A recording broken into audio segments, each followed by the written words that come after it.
Chapter 928. Yi Fan was drenched in cold sweat. There was one more person in the ruins. In the darkness, he could only see a majestic and tall silhouette. Only a pair of bright eyes were like two lamps. In the silent confrontation, Yi Fan was shaken. This person must be very powerful. Otherwise, how could he get so close to him? This was very strange. One had to know that this was ancient Mars star, a land of death. Why was there still such a mysterious existence? Are you the ancestor crocodile? Yi Fan's voice was emotionless. He had experienced too many things. Even if a quasi-emperor appeared in front of him, he would not panic. The two green lantern-like eyes dimmed. This person disappeared into thin air, as if he had never been there. The place was empty. A chill ran down Yi Fan's spine.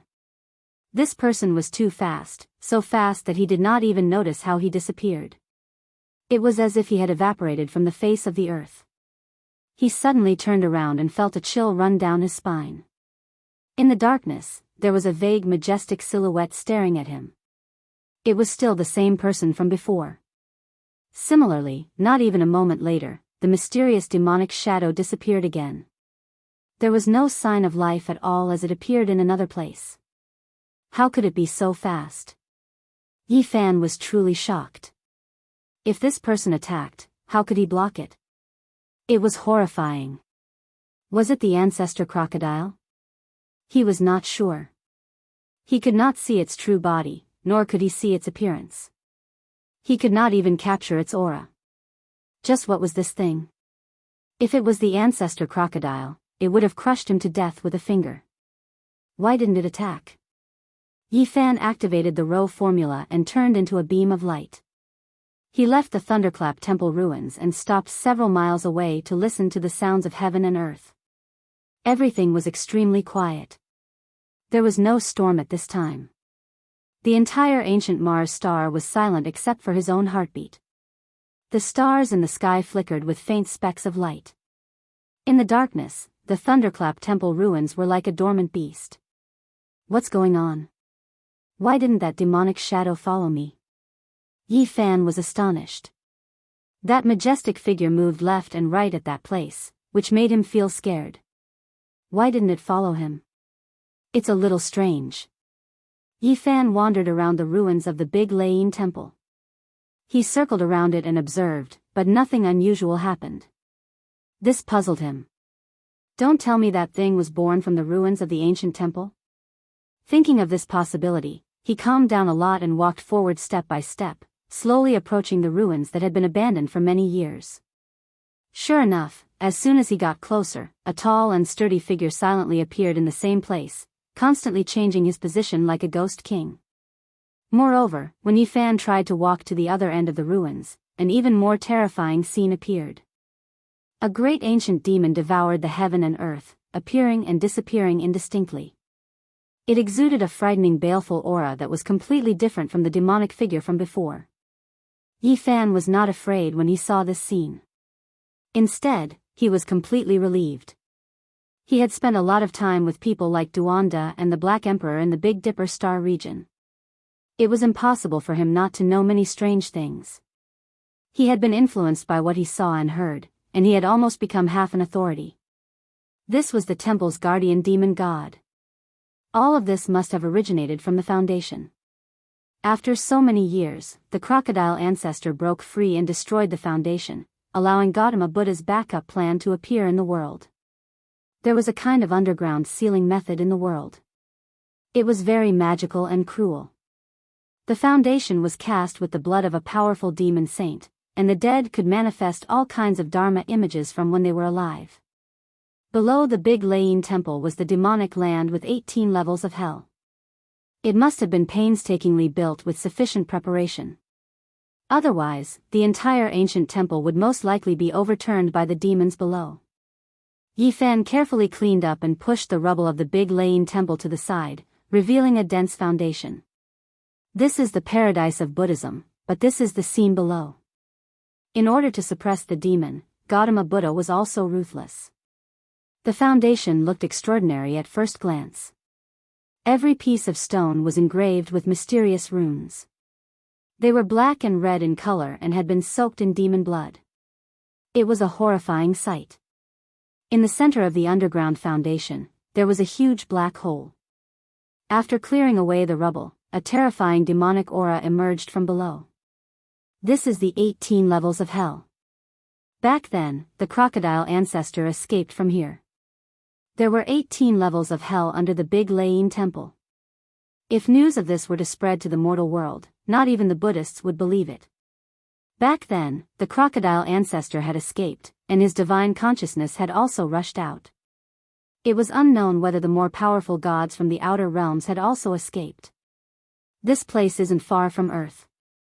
If these things want to escape. Yi Fan shuddered. Who on earth could compete with them in the age of chaos where no one knew how to cultivate? At the thought of this, he felt very uneasy. He decided to go down and see what was going on. Yi Fan entered the black hole alone. This place was like the huge mouth of a primordial beast waiting to devour people. It was sinister and terrifying. A bone-chilling killing intent surged over. It was as painful as a blunt knife cutting his flesh. The underground was vast and hundreds of meters deep. The length and width were also the same. Although it was pitch black, nothing could hide from the heaven's eye. This was the first level of hell. The walls were full of carvings of golden arhats, bodhisattvas, and ancient Buddhas. They were in a demon-subduing state, glaring angrily at him with awe-inspiring divine might. This was the refinement of devils. Yi Fan was astonished. The killing intent emitted by these carvings had accumulated over hundreds and thousands of years. It could refine a great demon king and possess profound and unfathomable divine abilities. This was the place where the crocodile was suppressed. It could be said that it was no small miracle that he was suppressed for 2,000 years without dying. The huge and spacious first level of hell was completely carved out of stone. It seemed to be formed after a huge demonic stone was hollowed out. In each of the four corners, there was a thick stone pillar supporting the Big Lain Temple above. It seemed to be suppressing this place. There were all kinds of demonic gods carved on these four pillars. There were also blood grooves soaked in dried black blood. This was the demonic transformation pillar, used to refine demonic sages. There were a few giant scales on the ground, every single one the length of a person, flickering with dense killing light. Without a doubt, this belonged to the crocodile ancestor, something that came off after being refined by the first level of hell. Yi Fan picked one up, discovering that the material was extremely sturdy. Even though its demonic energy had long been refined away, its essence removed, there was still a trace of undying characteristics.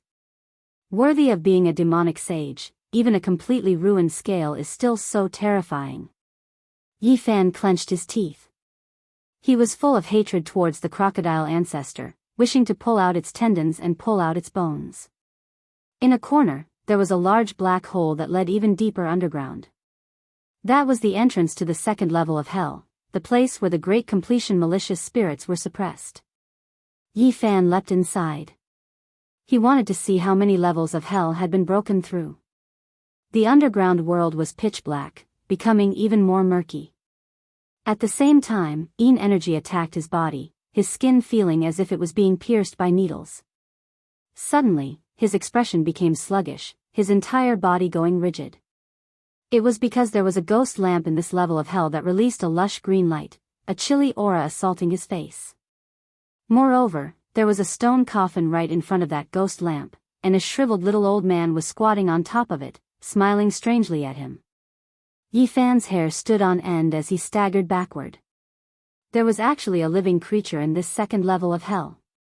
This place had long since broken through the seal, so why was there such a ghost lamp and such an old ghost with soaring energy? His body was in even more pain, as if thousands of needles were pricking his body. Boom! Yi Fan took out the cauldron on the spot, and 9 colored flames poured down like a waterfall, covering his entire body within. He held the Bodhi seed in his palm. This was the extreme young divine flame that could burn all filthy evil spirits. Yi Fan used it to protect his body, but he didn't act blindly without thinking and stared fixedly ahead. Chi! That shriveled little old man transformed into a beam of green light and entered the copper lamp with a human body and a ghost face. The flame in the wick immediately became much more exuberant. "This is a coffin-suppressing lamp." Yi Fan sucked in a breath of cold air. He remembered Duanda's words and knew what this thing was. This ghost face lamp with a human body was definitely a priceless divine treasure for Duanda. It was a divine item used to suppress graves and could be used to suppress malicious spirits in coffins. In this place, there were no other malicious spirits, but there was once a divine thought with a sacred body. That was the Emperor of Ghosts, so who could compare? And this ghost lamp was naturally outstanding among its kind. No one knew how this kind of ghost lamp was refined. Not to mention the lamp itself, even the oil it burned was difficult to find. It was said that it was refined from the grease of a saint, and the more saints there were, the more wonderful it was. Since ancient times, the flame of the lamp would never go out. Looking at the ghost lamp and the dark green ghost flame, Yi Fan was frightened. That was the burning grease refined from the body of a saint, and it was used to suppress malicious spirits with a sacred body.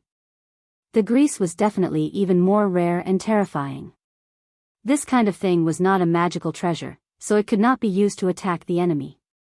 It could only be used to suppress graves, and it had a great use in the Yin tomb. Yi Fan stared at the ghost face lamp with a human body. The lamp wick was its tongue, and it was indescribably evil and terrifying. This thing was very ancient, and the years had left behind unerasable old marks on it. Just by feeling it, one could tell that this lamp had existed for at least tens of thousands of years. It was definitely not refined by the Gautama Buddha.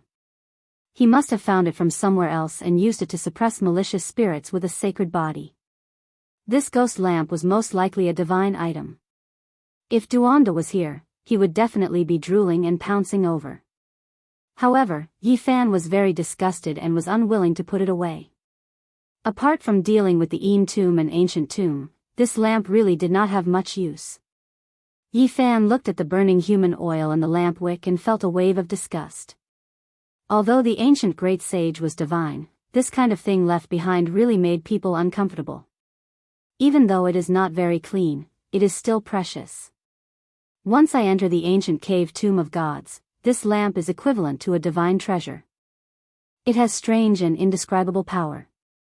He wanted to put it away, but he was a bit worried about the mischief of that shriveled old man. However, this indirectly proved the terror of this lamp, and it gave birth to a deity. Yi Fan pinched his nose and threw the lamp into the 9-colored flame inside the cauldron to suppress it. He put it away. The stone coffin was empty, and it seemed like there would not be anything left behind. After all, the deity's consciousness had already escaped, and only waves of dense aura pervaded the air. At the end of hell, there were not 18 layers, but only 2. This puzzled Yi Fan. It was completely different from what he had guessed. He searched repeatedly and carefully, but in the end, he came up helplessly.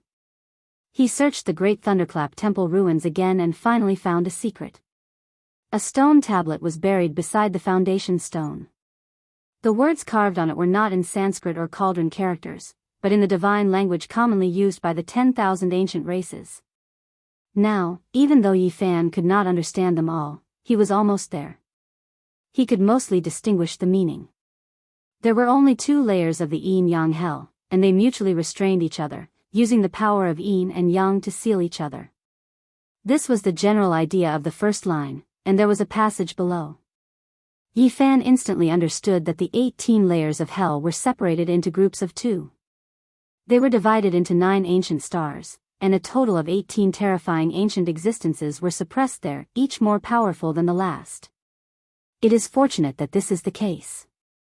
Otherwise, if the seal of this place were to be broken and the 18 ancient deities rushed out at the same time, even the return of the Sakyamuni Buddha might not be of any use.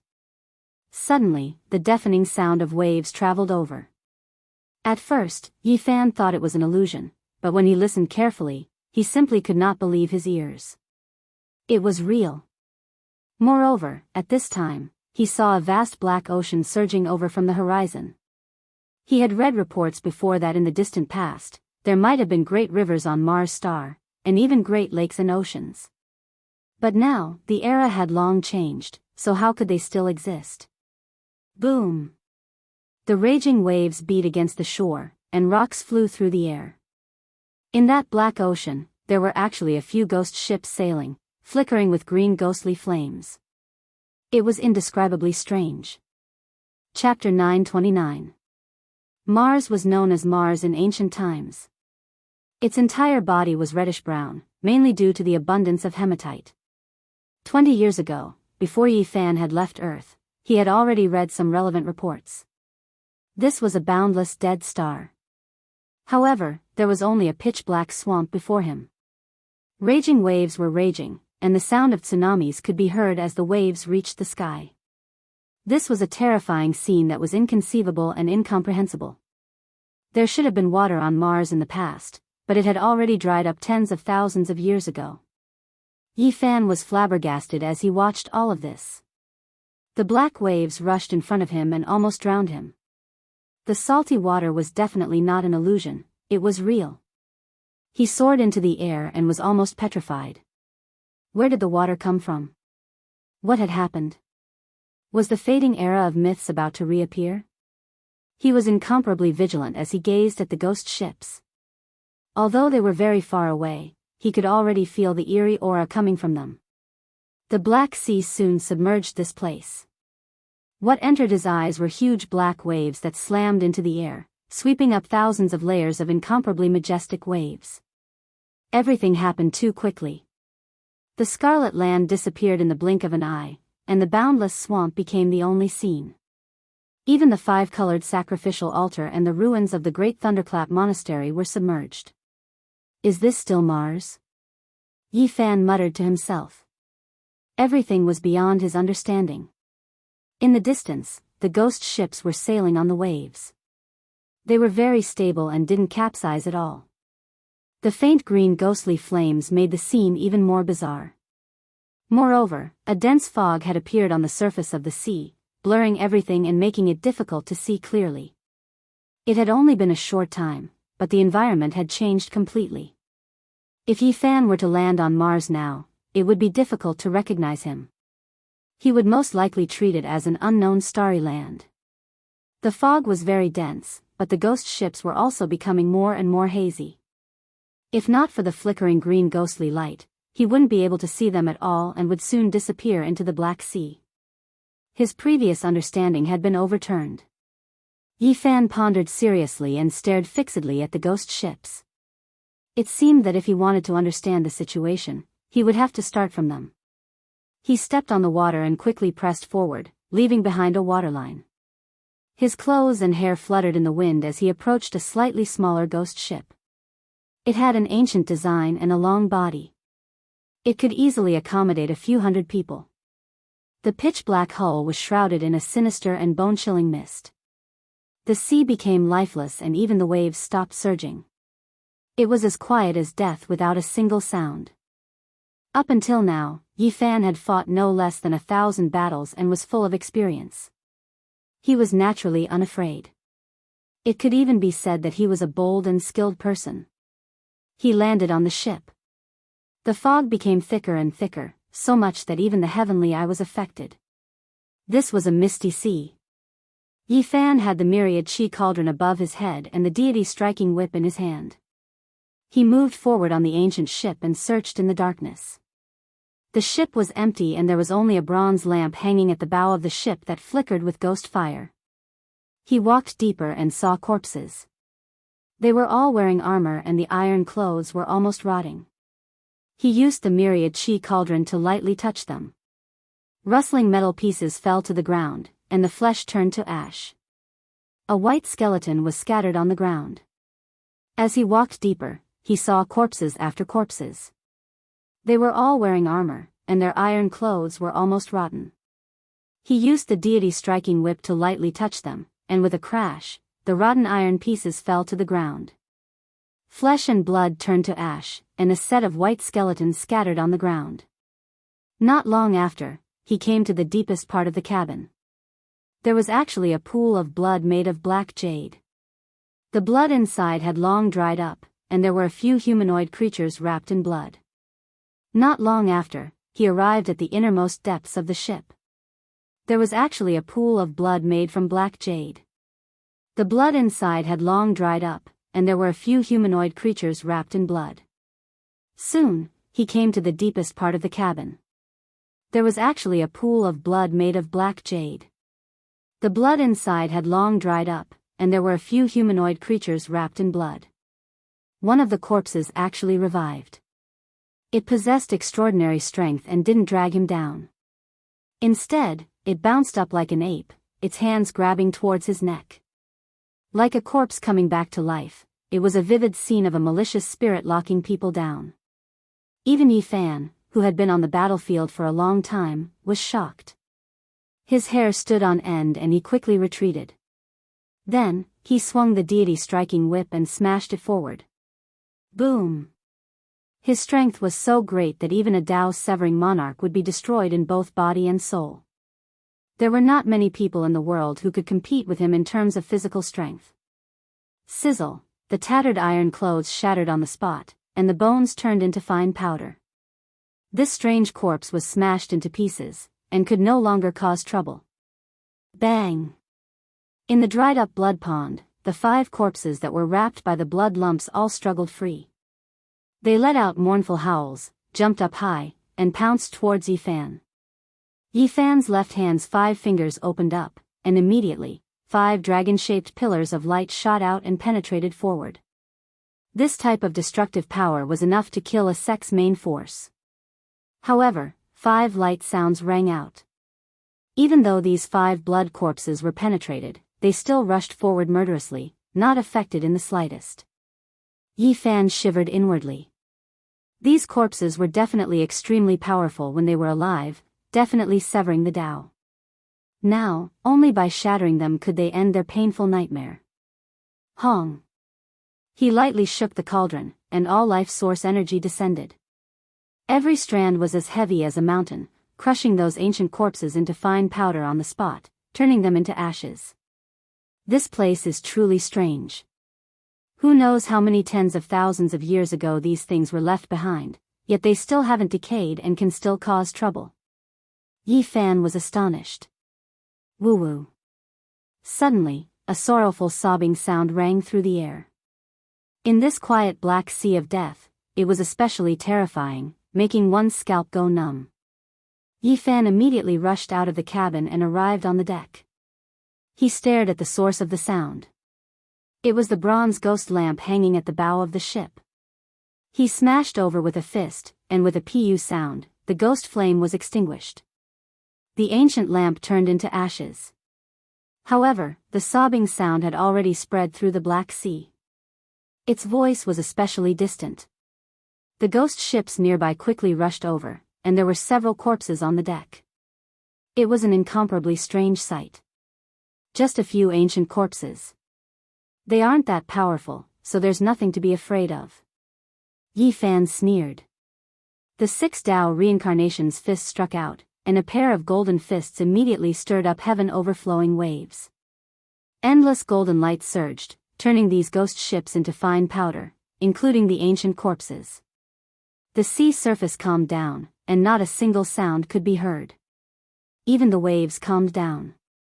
The entire sea was deathly silent without a trace of sound. However, Yi Fan felt a bit uneasy inside. A type of inauspicious aura pervaded the air, as if something was about to happen. Sure enough, not long after, the atmosphere became increasingly oppressive. 9 gigantic black ancient ships suddenly appeared, and they were all as tall as mountains. They didn't make a single sound, and they were like 9 islands that suddenly appeared.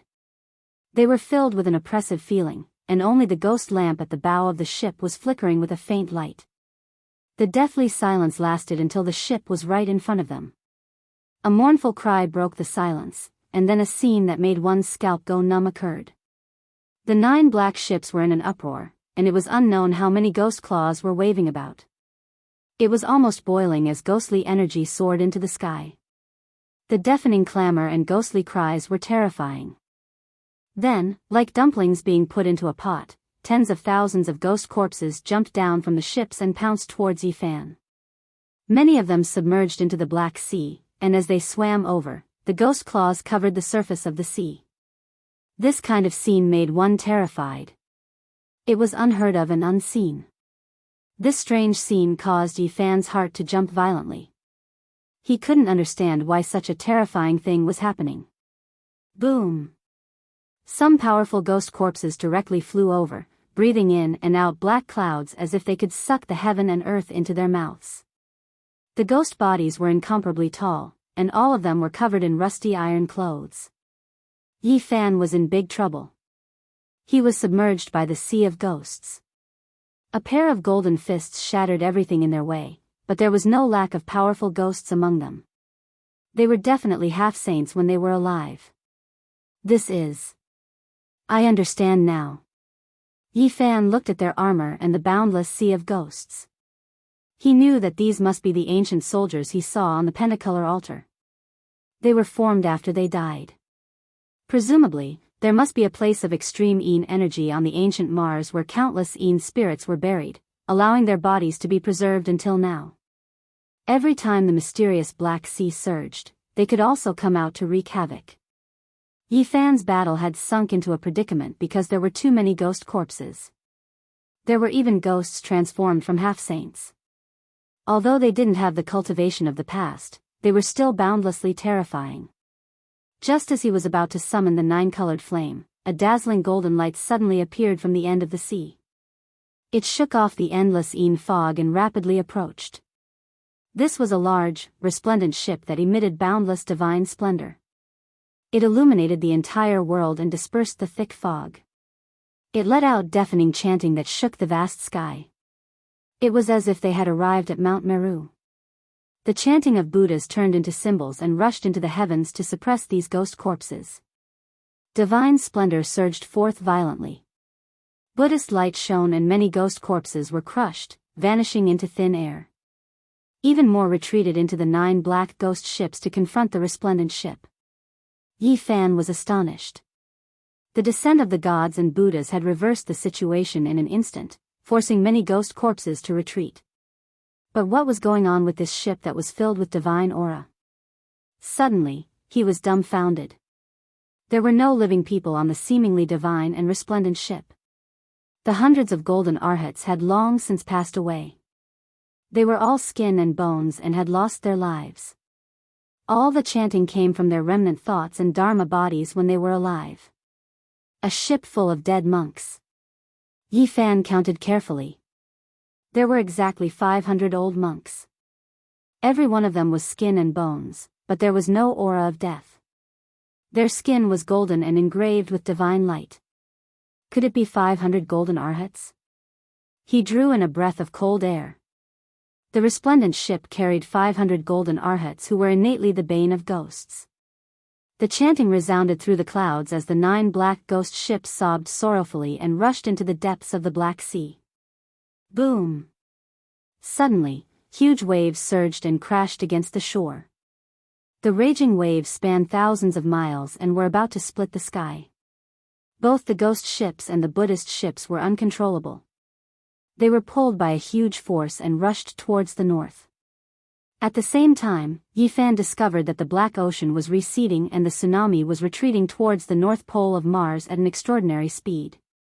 What's going on? Yi Fan was puzzled. Many places had reappeared on dry land, so he chased after them. At the North Pole of the ancient Mars star, a huge eye of the sea appeared.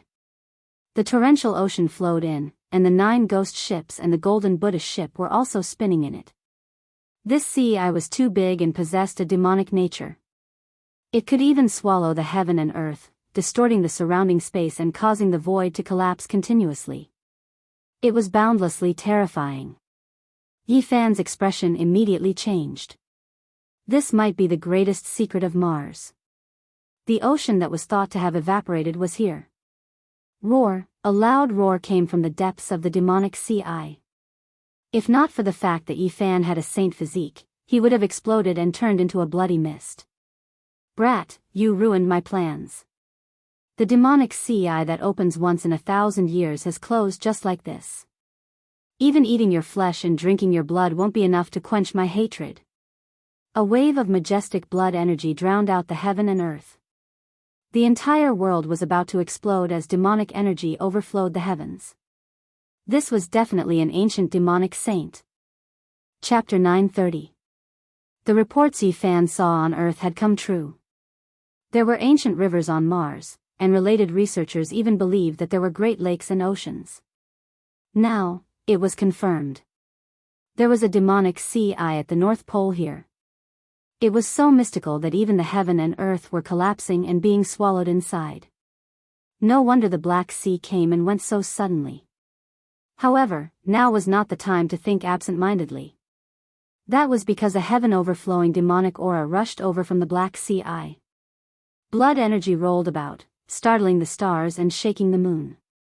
The peerless demonic saint rushed out. Its angry roar caused the sky above to collapse. The stars in the sky seemed to be swaying and trembling as if they were about to fall. Fan was horrified. He didn't know how powerful this demonic saint was. If it wasn't for the human race's divine physique and profound cultivation, he would have been turned into meat paste by this roar. Hong! A bitter aura rushed into the sky. The black demonic sea cracked open, and a colossus rushed into the sky, shaking the 9 heavens and 10 earths. Demonic mist surged into the sky. The body of this demonic saint couldn't be seen, and only 2 huge red lantern-like eyes could be seen closing in from the distance. It was obvious that this was a colossus, and its body could most likely crush an endless ancient mountain. It made Fan feel as if his soul was about to leave his body and be drawn in by the demonic saint's aura. It was terrifying to the extreme. Demonic aura rushed into the heavens. This demonic saint seemed to be able to pluck the stars and grab the moon. Before the person arrived, the tsunami-like fluctuations had already swept over, shaking the entire ancient Mars. Roar! A loud roar exploded like 10,000 layers of thunder. The world immediately collapsed, and roiling demonic aura surged, drowning out everything in sight. The cauldron above Fan's head shook violently. The source energy of all things fell down, and each strand could crush a divine mountain. It was the world's most precious immortal material. At this moment, dang sounds rang out, and the sound waves were like tangible divine swords hacking above, sending both the cauldron and Fan flying. Fan coughed out large mouthfuls of blood. Golden blood sprinkled down, penetrating the void. He stabilized his body in the distance with great difficulty, and his face was full of shock. This was a true demonic saint that couldn't be defeated. The Sakyamuni Buddha traveled far away, and now on this ancient star, who could oppose him? Even in the Bay Do star domain, who could stop him? This was because Fan sensed that this demonic saint's vitality was too vigorous. It was even vaster than the Black Sea from before, submerging the entire heaven and earth. He felt that it was even more terrifying than the ancient ancestral kings he had seen before. Black mist surged, blotting out the sky and covering the sun. It was boundlessly vast as it surged into the sky, and every single inch of space in the world was covered in it. It was as if a stellar domain was shaking, but also as if a silver river was dyed black and then fell. This was endless divine might. In the midst of the monstrous demonic chi, a gigantic silhouette stood in front of them, looking down on them. Apart from a pair of gigantic red eyes that resembled red lanterns, there was nothing else to be seen. However, Fan immediately knew who he was. Crocodile Ancestor. It was just like what they saw back then. When he broke free, it was also like this. Today, it was even more so. This type of bitter aura was enough to shake the world. Mars has become the world's greatest bitter sea. The entire life source star has become an immortal burial ground, and all of the historical remains have been swallowed into the eye of the demonic sea. This one has guarded bitterly for more than 20 years, and now that I am about to enter and obtain the immortal burial that will be used to verify the Tao in the future, I was disturbed by you in an instant. Everything became nothing. A rumbling angry voice tore through the sky, raging between heaven and earth. It was like deafening thunder. Even though Ancestor Crocodile was angry, his voice was calm and cold to the extreme. He stared fixedly at him, his 2 blood-red eyes filled with cruelty and ruthlessness. Crocodile, old demon. Yifan also shouted loudly, his heart full of hatred. Not to mention that many of his old friends had died here back then. Even if they escaped to the Bay Do Star domain, they still wouldn't be able to live in peace. This filled him with sorrow. There was a great enmity between them. The source of all life energy, truly blessed by the heavens. Could it be that the heavens are making up for it, sending me the most precious immortal material? Great ripples appeared in Ancestor Crocodile's ice-cold eyes, and then they slowly melted. He released thunderous laughter. Facing this demonic saint, Yifan felt a deep sense of helplessness. He wanted to kill, but he was powerless. He clenched his fists tightly. 20 years ago, you crossed such a long distance, yet you could still come back. This is really beyond my expectations. The ancient crocodile sneered, revealing a vague silhouette in the black mist. It was a huge body comparable to a mountain. Demon crocodile, you harmed so many of my classmates, why did you do this? Yifan roared. Ancestor Crocodile looked at him as if he was looking at an ant, without a trace of emotion. He said, do I still need to scheme against a few insects? I just went with the flow. What he said was the truth. At his realm, how could he think highly of mortals back then? According to him, he just did what he wanted, even forming a strand of primordial spirit to enter the ancient bronze coffin. Yifan was bitter. Ancestor Crocodile didn't care about the deaths of his classmates at all. It only treated it as stepping on a few ants, it didn't count as anything. It didn't even leave a trace in its heart. Why didn't you personally enter the ancient bronze coffin? I didn't leave. First, it's because of the thing in the ancient bronze coffin. Second, I know Sakyamuni is on the way, I don't want to meet him again. Third, it's because I want to wait for the immortal fate of the bewilderment demonic sea eye that opens once in 1,000 years. At this point, Ancestor Crocodile's bloody eyes turned cold again. Yifan ruined his big plan, which made him want to kill him. Suddenly, 100,000 celestial swords rushed into the sky, clanging and shaking the heaven and earth. Those were crocodile scales, clanging and clanging, turning into an armor above the black water. Amidst the sound of metal, a black gold armor was put on Ancestor Crocodile's body. He turned into a human, tall and majestic, 2 meters tall, and descended. This was a burly middle-aged man with a threatening aura, like a demon god. He walked forward step by step, surrounded by ribbons of black mist, suffocating people. Different from the divine crocodile seen in the northern Dipper Star region, his armor was black, flashing with a cold metallic luster. Other than his thick black hair and bloody eyes, his entire body was covered. The sacred robe. An existence that could create a sacred robe was extremely terrifying, especially this kind of demonic saint that could cross star regions. Even in the northern Dipper Star region, it was difficult to subdue him. Why were you suppressed here? Did you come from the blue planet in this star region? Yifan's heart was filled with hatred, but at the same time, he had too many questions. 2,000 years ago, I crossed the starry sky and came to that blue planet to search for ancient immortals, but I didn't expect to be suppressed by Sakyamuni. Ancestor Crocodile's eyes became even colder when he mentioned the past, but his tone was still emotionless. Do you know why there are no cultivators on that blue planet now? Although Yifan wanted to eat his flesh and drink his blood, he wanted to know more ancient secrets. I came across an ancient starry sky path and went against the immortals to pursue the secrets of immortals, but I was suppressed here. Killing intent surged in Ancestor Crocodile's eyes. Mountains of corpses and seas of blood appeared, dripping with fresh blood. With one look, one could tell that he had killed countless creatures over the years. Do you know the secret of the ancient bronze coffin pulled by 9 dragons? It was rare for Yifan to see an ancient demonic saint so close to Earth. He was eager to know all its secrets. Brat, you talk too much. I'll just send you on your way. I've already satisfied many of your questions. Ancestor Crocodile's killing intent soared to the heavens. His body trembled slightly, and the sky collapsed and the earth cracked. Wait, do you know how I reversed the situation and returned? I know everything about Sakyamuni. Tell me the secrets, and I'll tell you the things on the other side of the starry sky. Yi Fan shouted in order to dispel his doubts and also to stall for time. 9 dragons pulling a coffin, mysterious and distant.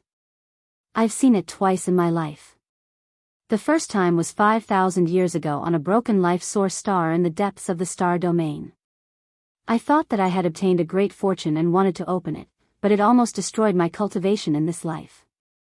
I barely escaped with my life, the ancient crocodile said in a gloomy voice. Just how long has it existed? Yi Fan muttered to himself. He was shaken. Not to mention the 9 dragons pulling the coffin, just Ancestor Crocodile's lifespan was frightening enough. It had existed for 5,000 years, and even the written history of ancient China wasn't that far back.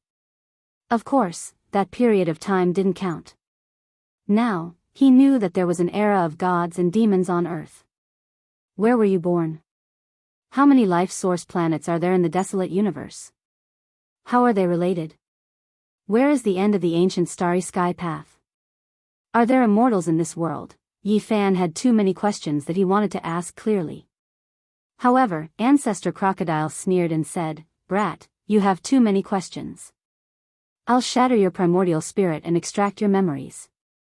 I'll know everything about Sakyamuni and the path ahead. I don't have time to listen to your nonsense." At this point, he stretched out a large hand and grabbed forward. With a rumbling sound, the sky collapsed, and the large black hand blotted out the sky and covered the earth. Yi Fan's expression changed. This was a demonic saint. Even if there were 100 or 1,000 of him, it would be useless. The difference in cultivation was too great. Even an immortal fetus would be useless. He quickly shook the cauldron.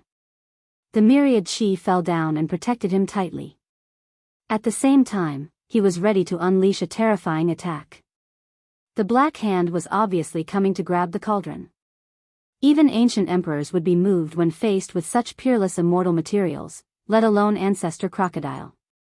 He had long since reached his limit. Suddenly, a dazzling radiance rushed up.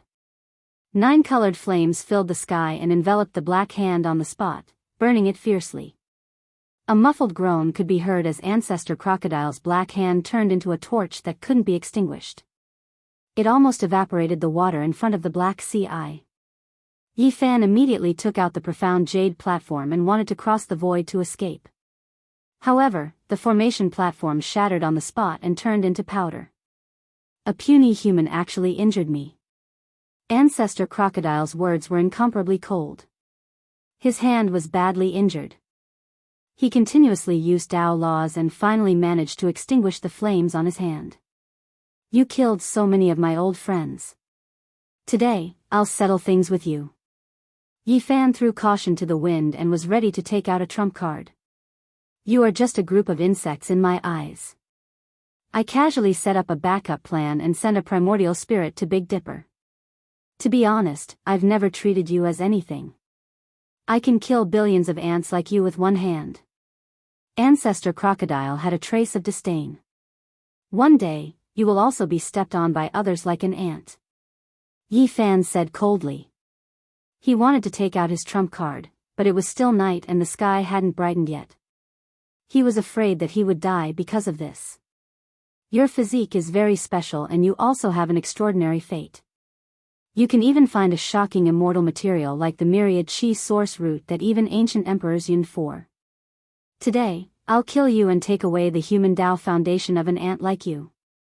Ancestor Crocodile said coldly. Waves of chanting could be heard as if bodhisattvas and ancient Buddhas were chanting sutras. All kinds of runes were densely packed and boundless golden light surged over. The golden ancient ship that was spinning in the Devil's Sea I sailed over. The 500 golden arhats were all skin and bones. Their bodies shone with divine splendor. They thought that they had all passed away, but at this moment, a divine monk opened his eyes. You are that ancient Buddha from Thunder Sound Temple. You are actually still alive. Ancestor Crocodile shouted. Chapter 931. The ancient golden ship sailed against the black ocean and escaped from the demonic sea eye. 500 golden arhats sat cross-legged and only the old monk opened his eyes, chanting Buddhist scriptures. This ship of arhats with bones wrapped in divine skin were the former divine monks of the great Thunderclap Temple? Yi Fan was astonished. This was like a small Mount Meru. Old monk, you are still alive. Didn't you die 2,000 years ago?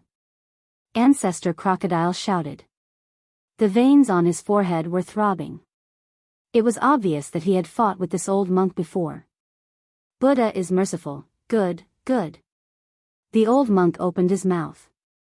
He was only left with a layer of skin and was as thin as firewood. However, he was surrounded by Buddhist light and looked sacred and lofty. Stop pretending to be merciful. Today, I will refine you into dust. Ancestor Crocodile said coldly. His black golden armor flickered with a cold metallic luster, making him look extraordinarily heroic. This old monk should have died long ago. I only have one breath left after 2,000 years. In order to guard the demonic CI, if it wasn't for the two benefactors fighting, I'm afraid I would have never woken up. Yi Fan was shocked. These were the golden arhats of Sakyamuni. This old monk was an ancient Buddha and seemed to have a great background. Through his narration, Yi Fan was very surprised. He understood some old matters. They guarded the great Thunderclap Temple and were responsible for suppressing the heroic spirits of the ancient Mars star. It could be said that they had a long way to go. This ancient star was once full of vitality and was a source of life. In the end, a war across star domains occurred and everything was destroyed. It was unknown how many experts died in this place. It was hard to calculate how many sacred bones were buried here. This was the burial ground of the heroic spirits. Naturally, this place became incomparably evil. All the heroic spirits were sealed in the demonic CI. It was equivalent to hell on earth. No wonder I couldn't enter the demonic CI despite going against the Black Ocean. That door was restricted by you monks. The ancient crocodile's bloody eyes became colder.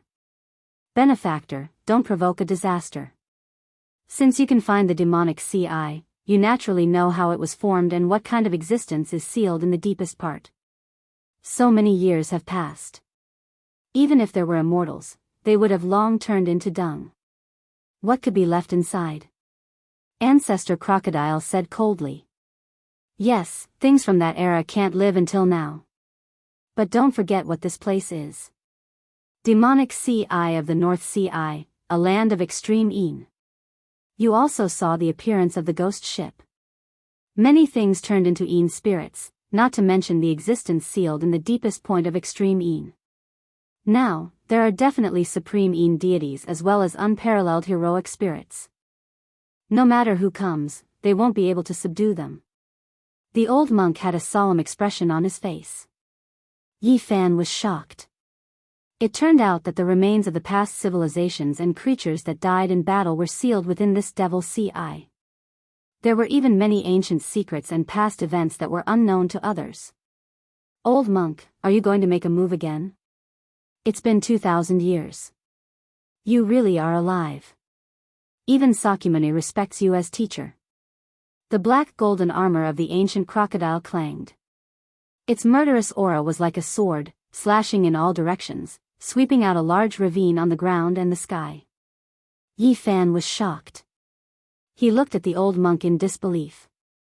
He was the only one still alive on the golden ship. What kind of identity did he have? My Dharma is not as good as Buddha. I can only be regarded as a guide. He created his own path. Me and the others who are respected as teachers are nothing. The divine monk put his palms together. Yi Fan was surprised. Then, he remembered some records. Buddha had several teachers before he was enlightened. Some were Brahmins, and some were sadhus. Then, he created his own religion. This old monk was at least an ancient Buddha. He was most likely the sadhus of the past. Before Buddha created his religion, Dharma also existed. However, it had declined on earth. It was fragmented and loose. Even the Dharma was not correct. The old monk who had once guided Sakyamuni. This was an astonishing origin. Just thinking about it made people dumbfounded. Yi Fan was truly subdued and even a bit dumbfounded.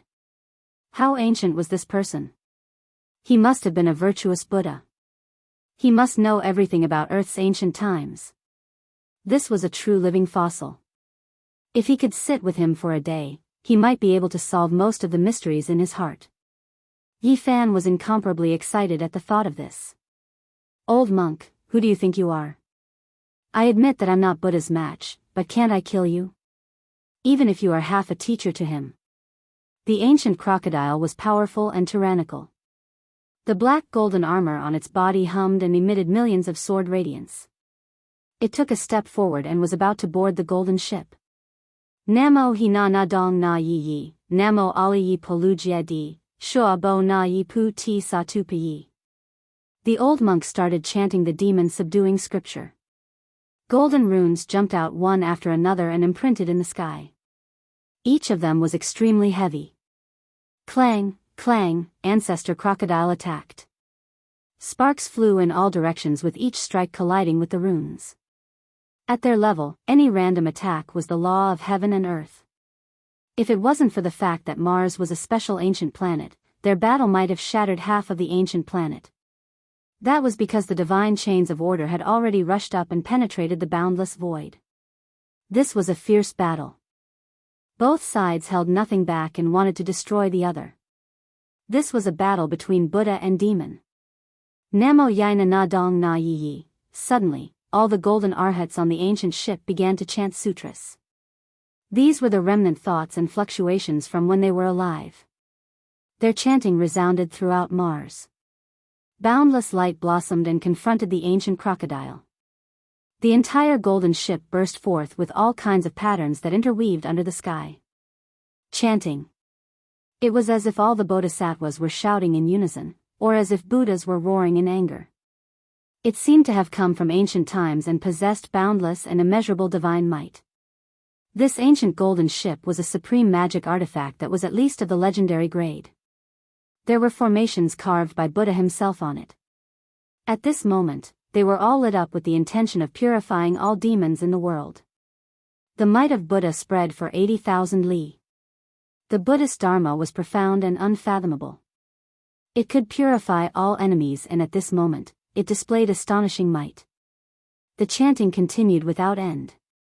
It was like a great golden bell, so loud that even the deaf could hear. Golden ancient runes flickered one after another and submerged this place. Ancestor Crocodile was very powerful, but it was a bit weary to deal with Buddha's half-master. This ancient ship combined with the wills of the 500 golden arhats from when they were alive. Its might was unimaginable, and it was all activated by the old monk. Mars was the world's largest sea of bitterness. The Great Thunderclap Temple had once been located here. This ancient golden ship had a special meaning as it could help people cross the sea of bitterness. And now, taking action against Ancestor Crocodile was like purifying an ancient great demon. The chanting continued without end. It was as if the 3,000 ancient bodhisattvas and Buddhas were chanting sutras together. The divine might shocked the world and boundless light turned into eternity. Yi Fan watched from afar and didn't run away. There was no way out of this star domain, and rushing to Earth wasn't a good choice either. That was because if the flames of war were to be drawn there would be unimaginable consequences. Since he had already reached this step, he was going to throw caution to the wind and wait for daybreak. Even if the old monk was defeated, he still had to fight and take revenge for his classmate who died in vain. This was a holy war, a great battle between ancient saints. Complicated secret techniques and incomprehensible divine laws of order ran through this area. Finally, at daybreak, the chanting on the golden ship was no longer as loud and the splendor had also dimmed quite a bit. Buddha is 1 foot tall, demons 10 feet tall. The ancient crocodile sneered and said, "Do you think you can purify me unless Buddha returns? This poor monk is old and his chi and blood have dried up. I should have left this world a long time ago. Indeed, I can't purify benefactor, but I can see your future. Your evil has come to an end." Nonsense. How could Ancestor Crocodile believe him? This ancient monk chanted Buddhist chants. The splendor on his body dimmed and slowly faded away. He was about to pass away and turn into Tao bones, becoming one with the golden ship. The body of the ship shone and filled in the demonic sea eye. At this moment, the seawater had already flowed in and there was no water left on the ground. Pedantic. You are about to die, yet you still haven't found a good place. You just had to block the demonic sea eye. Ancestor Crocodile sneered. If I don't enter hell, who will? The old monk's last words were transmitted over. He rushed into the burial ground of heroic spirits with the ancient ship and filled in the demonic sea eye. Ancestor Crocodile turned around. His black armor flickered with a cold luster, making him look as if he was cast from demonic gold. His divine might was unmatched. At this moment, the first ray of dawn shone over and illuminated him even more terrifying. He stood tall and straight, suppressing people to the point of suffocation. His long black hair scattered behind him as his bloody eyes stared coldly at Yifan. "Ant, you dare to have killing intent towards me? So what if your physique is special? I can trample people like you to death with one foot." He was full of contempt and didn't take Yifan seriously at all. After finishing off that ancient Buddha, he naturally didn't care anymore. There was no one in this star region who could deal with him. "You crocodile, today, only one of us will survive," Yifan shouted. "A little insect dares to clamor at the gods in the sky. Even if you raise your head, you won't be able to see how high my toes are. You aren't worthy," Ancestor Crocodile said with extreme contempt. Then, he displayed his boundless Dharma body and quickly enlarged it. He raised his foot and stepped towards Yifan. He wanted to trample him to death with one foot, just like how he would treat an ant. He did this extremely naturally, truly treating Yifan like an ant, not treating him like anything at all. It was because his cultivation realm was right there for all to see. For Yifan, this was an extreme humiliation. He didn't say anything else and used the travel symbol to retreat. At the same time, he shook the cauldron above his head. The ancient immortal treasure scroll flew out and endless stars flickered. Then, he shook it forcefully and a person flew out from within. This was an old man who was sealed in a divine source. He was as thin as a match and sat cross-legged. There wasn't the slightest fluctuation of life, but it still made people's hearts palpitate. His upper body was bare and bony. His lower body was wrapped in a beast's skin and in his hand was a lustrous white bone club. He looked very primitive, but it still gave people a horrifying feeling. A scarlet chain with dazzling divine splendor bound him. It was as if it was tightly bound to his flesh. There were many Tao patterns engraved on it that were indescribably profound. This was a scarlet divine chain. Ancestor Crocodile saw this and still stomped down. He sensed that the person in the source was very terrifying and wanted to take the initiative to attack first. He wanted to use his ancient saint power to hack the old man to death. Pung!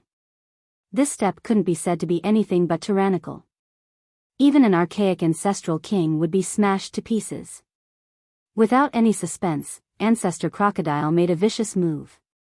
However, one could only see the divine source piece fly out and turn into brilliant divine light. That old man was completely unharmed. Moreover, there was a wave of terrifying fluctuations that rippled outwards. It was as if raging waves were beating against the shore and rocks were piercing through the sky. All of this was the aura of this archaic saint's awakening. Hong! Heaven and earth rumbled. It was as if a vast body of water was bursting through a dam. The entire heavens collapsed. This archaic saint opened his eyes with a schwa sound. It was incomparably dazzling. Even someone as powerful as Ancestor Crocodile cried out in alarm. He flipped 3 times and flew out in reverse to avoid those 2 intimidating eyes. It was as if 2 streaks of lightning struck between heaven and earth.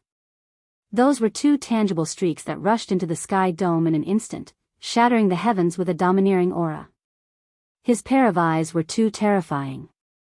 They were 10 million times more resplendent than the divine lamp. It was as if 2 suns had condensed and were embedded in his eye sockets. They burned fiercely and no one could look at them face to face. "Senior, please punish this demon. He has gone too far in bullying my human race." Yifan transmitted sound in a loud voice. Needless to say, this archaic saint couldn't be humiliated. If someone dared to step on his body, it would be sensed. Chapter 932. This heaven and earth seemed to be unable to bear his might. As soon as the archaic saint revived, the natural fluctuations that were released collapsed the sky and earth. The beams of light shot out from his eyes burned fiercely, reaching who knew how many li divine flames surged and throbbed, terrifying to the extreme. No one could look straight at them. Ancestor Crocodile screamed. Even he couldn't bear it. A pair of seemingly tangible divine radiance stared at him. 2 bloody holes appeared on his body, and blood gushed out. This was a terrifying scene. The black golden armor on his body was extremely sturdy. It was forged from the scales shed by his body, yet it was pierced through by the 2 resplendent rays of light. Ancestor Crocodile was an ancient saint. He even defeated half of the Sakyamuni Buddha's master, so there was no need to doubt his cultivation. However, at this time, he was in such a passive state and was under great pressure. Who are you? He was truly shocked. Was there really such a powerful character in the present world? Why had he never heard of him before? In his knowledge, apart from the Sakyamuni Buddha, no one could be this powerful and intimidating. Back then, in the Ziwei ancient star domain, Yifan had once activated this archaic saint to help the old madman. However, he was stopped by the power of the king's seals, and in the end, he couldn't fight. The archaic saint didn't say anything. The tyrannical aura from when he had just revived finally calmed down a bit. The beams of light in his eyes also shrunk to 3 zhang in length, but they became even more dazzling. They burned like true divine flames. His entire being had the power to devour mountains and rivers. He was like an archaic deity. Even though he didn't say a single word, he could intimidate the 9 heavens and 10 earths. Ancestor Crocodile sucked in a breath of cold air. He knew that he had encountered a fierce opponent. This was a great enemy that he had never seen before. Today, he might die with a grievance. Hong. The archaic saint only moved his body slightly, and the heaven and earth split apart. It was as if this world couldn't contain his body. Great spatial cracks extended from the edge of his body into the depths of heaven and earth. A scarlet divine chain pierced into his flesh, but it couldn't affect his movements. He was full of pressure as he pressed forward. His eyes were extremely terrifying, as if he was staring at prey. Roar! Ancestor Crocodile roared. The black golden armor shone brightly, and his black hair danced in the wind. He took the initiative to attack. Otherwise, this mysterious saint's aura would completely suppress him. The divine flames in the primordial saint's eyes became more and more dazzling, burning the void. He faced the shocking attack head-on, not even dodging the huge black hand that came slapping at him. Clang! An ear-piercing metallic sound rang out. Ancestor Crocodile's large hand could crush archaic ancestral kings, but when it struck this old saint's body, it could only release a sonorous sound, unable to kill the enemy. Meanwhile, his palm and fingers were bleeding profusely. This kind of scene was extremely frightening, and it was enough to prove how terrifying the archaic saints were. His eyes became more and more dazzling. They were like 2 condensed suns that could burn the eyes of others blind. Yifan had a feeling that this ancient saint was really staring at his prey. He didn't see the crocodile as a demon saint, but as a beast to satisfy his hunger. That kind of gaze was too strange, so terrifying, full of hunger, as if it was hunting. Ancestor Crocodile clearly noticed this as well, his body going cold. With a zheng sound, a sharp divine sword left its sheath. This was his war weapon. It hacked through the heavens, hacking down. During this entire process, along with the wails of ghosts and the howls of gods, a foul wind, and a rain of blood, a myriad of corpses appeared, and the heavens and the earth had transformed into an azure field that was covered in corpses. All the people that this sword had killed in the past appeared at this moment. The mythical demon's sword was forged with the blood of tens of thousands of living beings. Heaven and earth collapsed.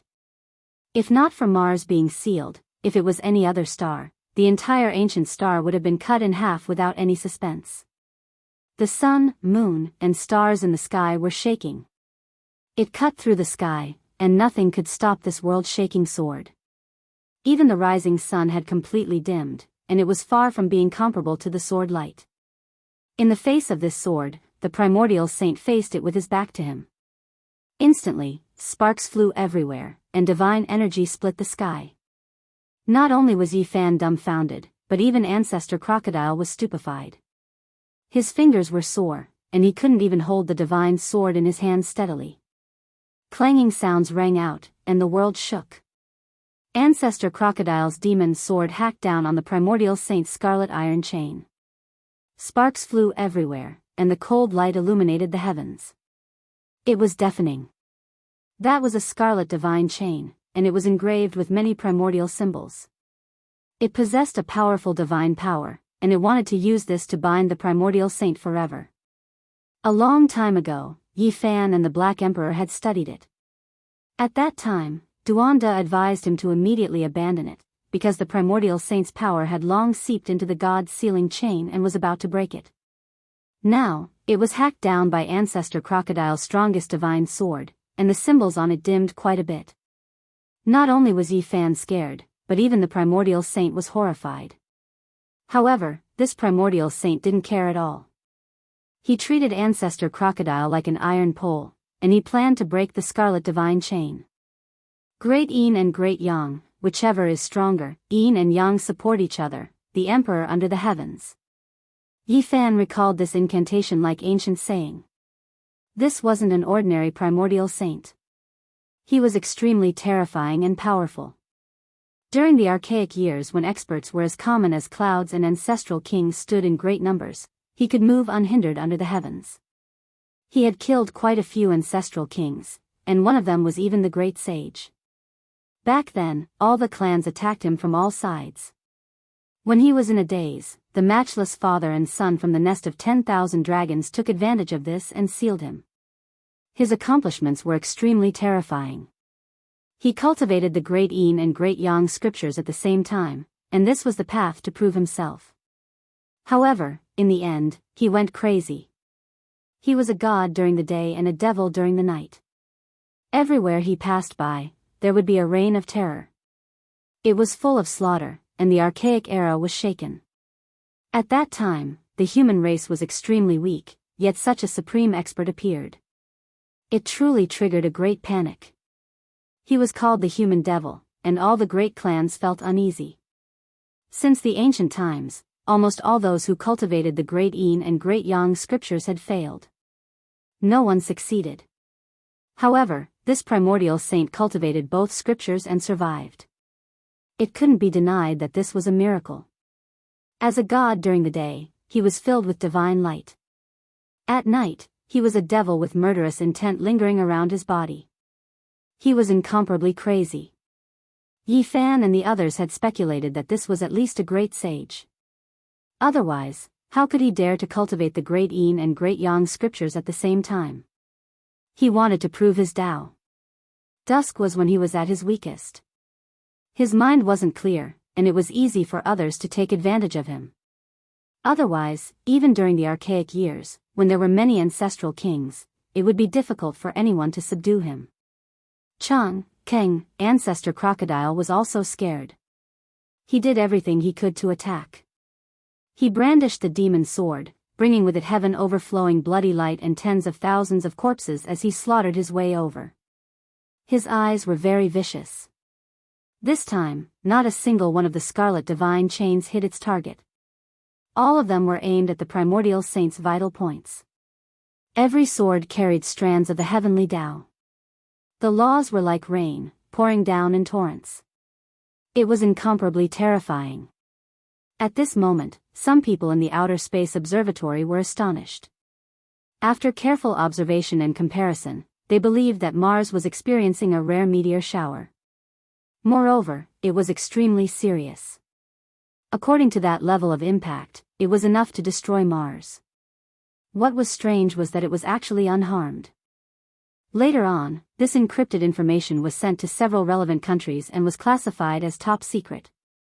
That was because after careful analysis, they deciphered the shocking truth that exceeded common sense. Yifan didn't know any of this and didn't have the heart to pay attention to it.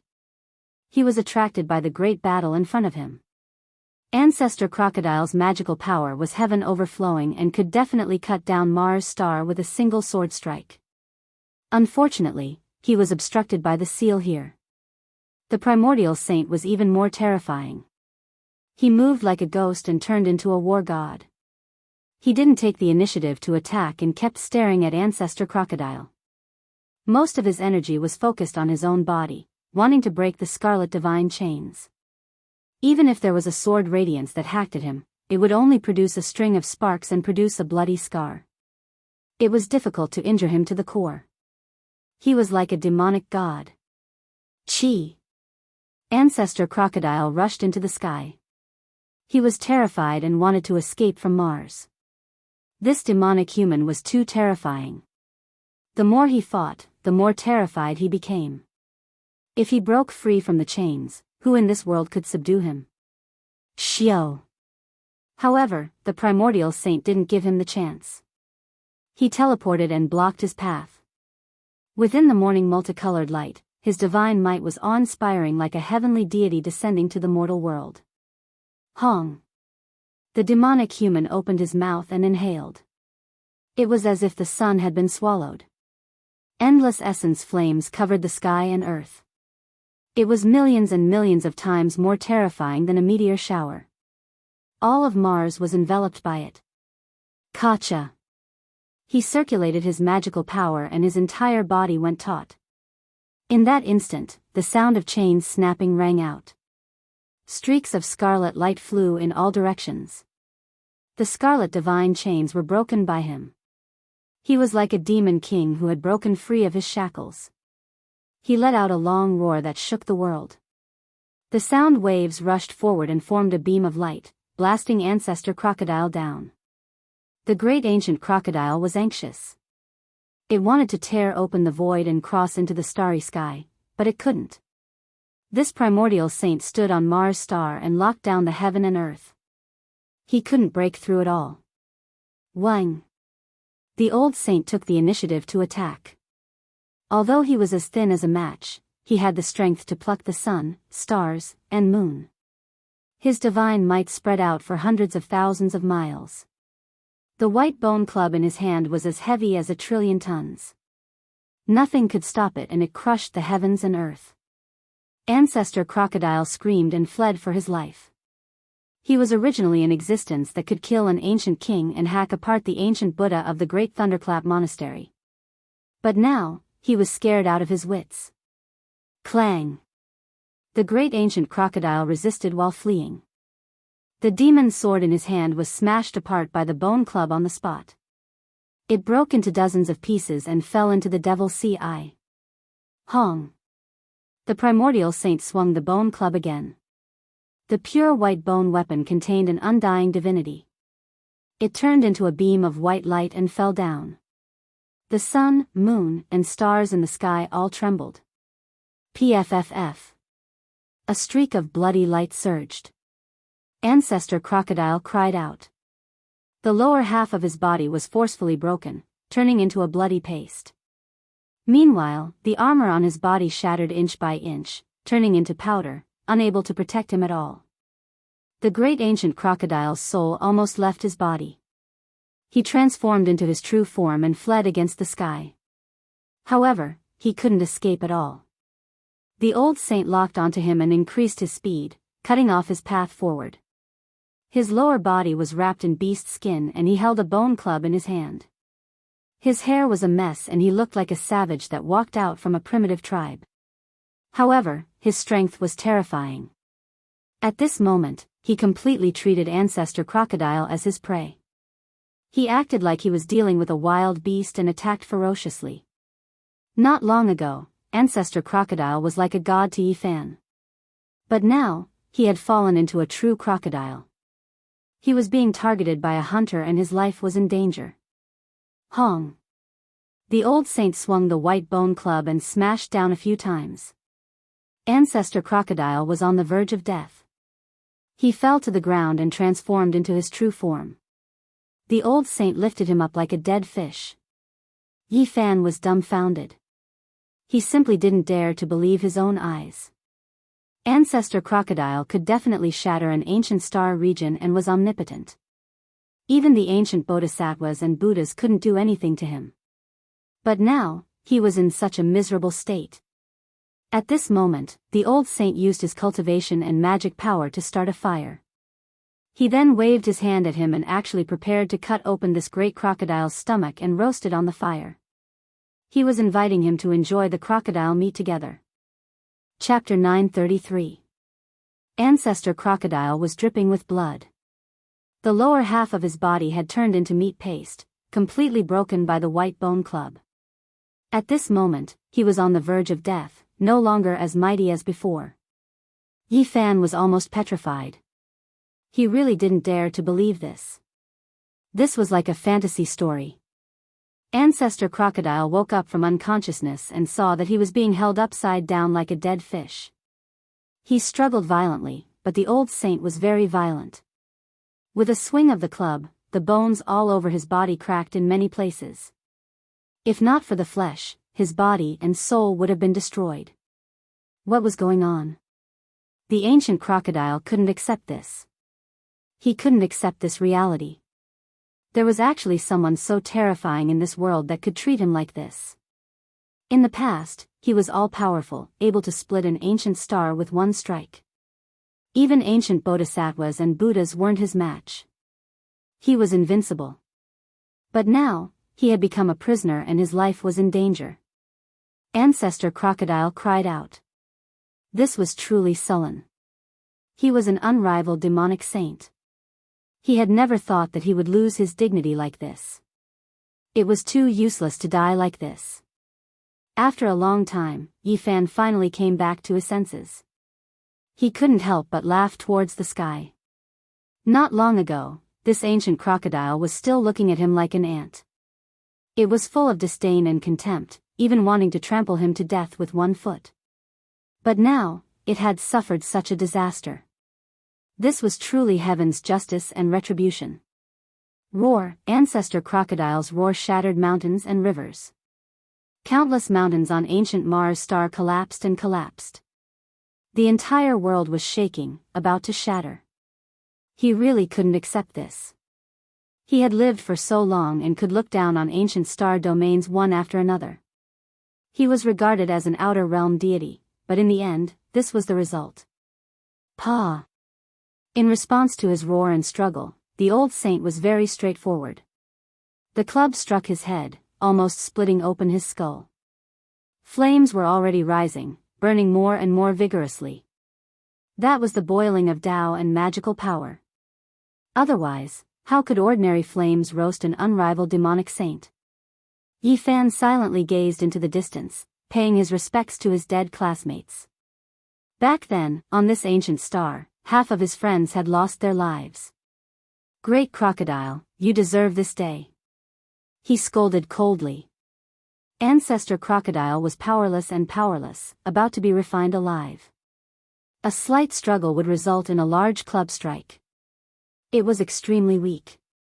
It transformed into its original form, its red lantern-like eyes terrifying to the extreme. At this moment, the body of the divine crocodile appeared.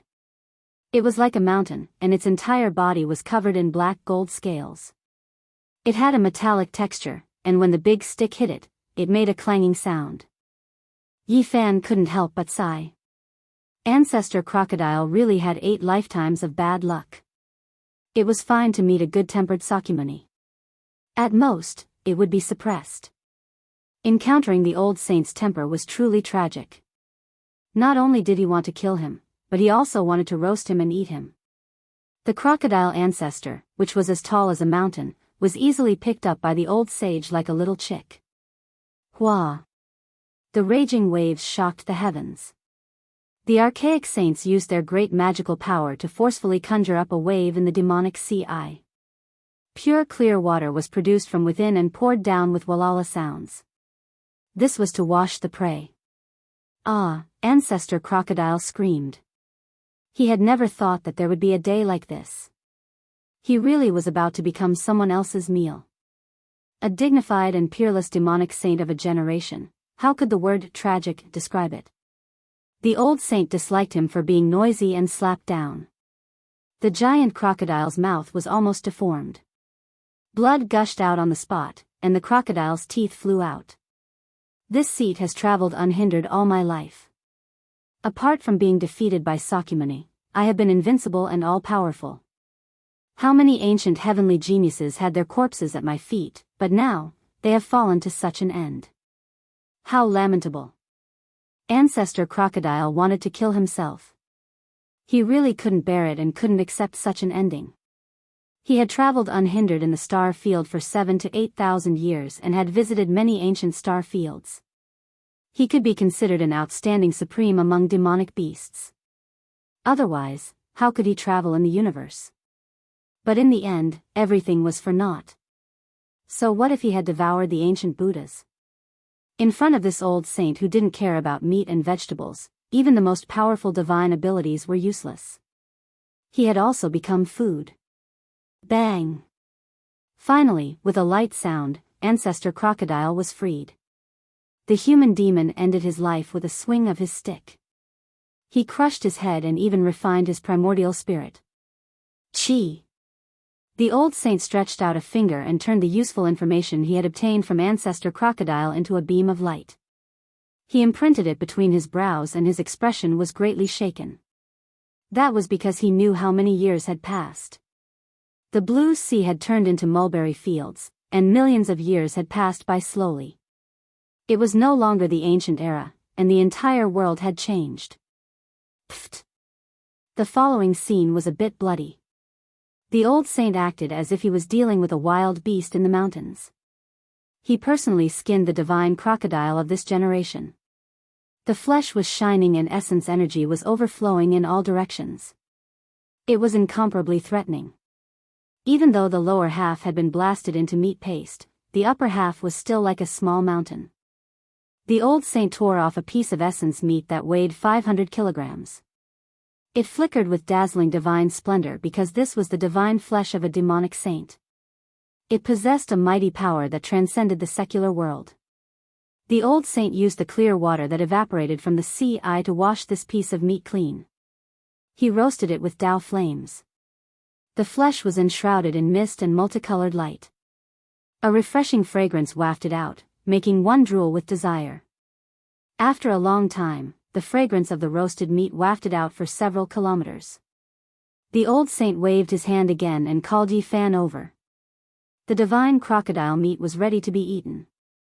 Yi Fan shook his head and waved his hands with all his might. To be honest, he was really a bit scared. The old saint was too fierce. He roasted a dignified demonic saint. If word got out, it would shake the heavens. The ancient saint insisted that he go over and share the delicacies with him.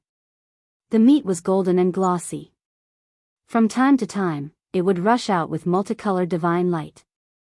It was obvious that it was very nutritious. It was probably almost comparable to the legendary dragon meat. Senior, I really don't dare to eat this thing. A single drop of a saint's blood can kill a powerful being. This piece of meat is enough for me to die 1,000 times. Yi Fan said with a sullen face. To be honest, he really wanted to try it. After all, this was the spiritual meat of a demonic saint. For many people, it was almost the meat of a god. However, he clearly knew how terrifying the saint's might was. Even in death, mortals could not blaspheme it, especially a demonic ancestor who had just fallen. The old saint scratched his head, looking extremely honest and simple. He gestured to him that the demonic saint's meat had been refined by him and could be eaten without any problems. Really? Yi Fan moved forward. This fragrance had a special kind of magic. It actually had a kind of spirituality. Even the fragrance was divine brilliance. It was indescribably mysterious and dazzling. The ancient saint nodded and told him that this was the most delicious taste in the world. He could eat it without worry. As he spoke, he tore off more than 10 kilograms and chewed it in big mouthfuls. Divine brilliance overflowed and flowed out from the fragrant golden meat. Rays of multicolored light came one after another. It was gorgeous and dazzling. Yi Fan tore off 2 tails of meat. Compared to the old saint, it was quite delicate. He did not dare to take a big bite. He was really worried that his teeth would break. Obviously, his worry was unnecessary. The old saint had really used the flames to refine the essence, qi, and spirit of the crocodile ancestor. The meat was tender and smooth. It melted in his mouth and turned into rays of light that entered his body. At this moment, every pore on his body opened up. Essence qi gushed out, light overflowed, and divine power surged. Yi Fan almost soared into the sky. The demonic saint's meat was really extraordinary. It had an unfathomable power. He felt full of energy and his whole body had endless strength. In the eyes of mortals, this was definitely divine meat.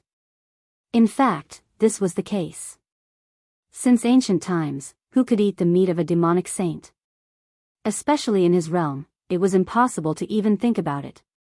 Especially in this era, it was difficult to see a living demonic saint. Taking a step back, even in ancient times, how many people could hunt demonic saints like this and use them purely as food? Probably only this old saint could do it. This could be said to be divine meat. For cultivators, it was a great supplement.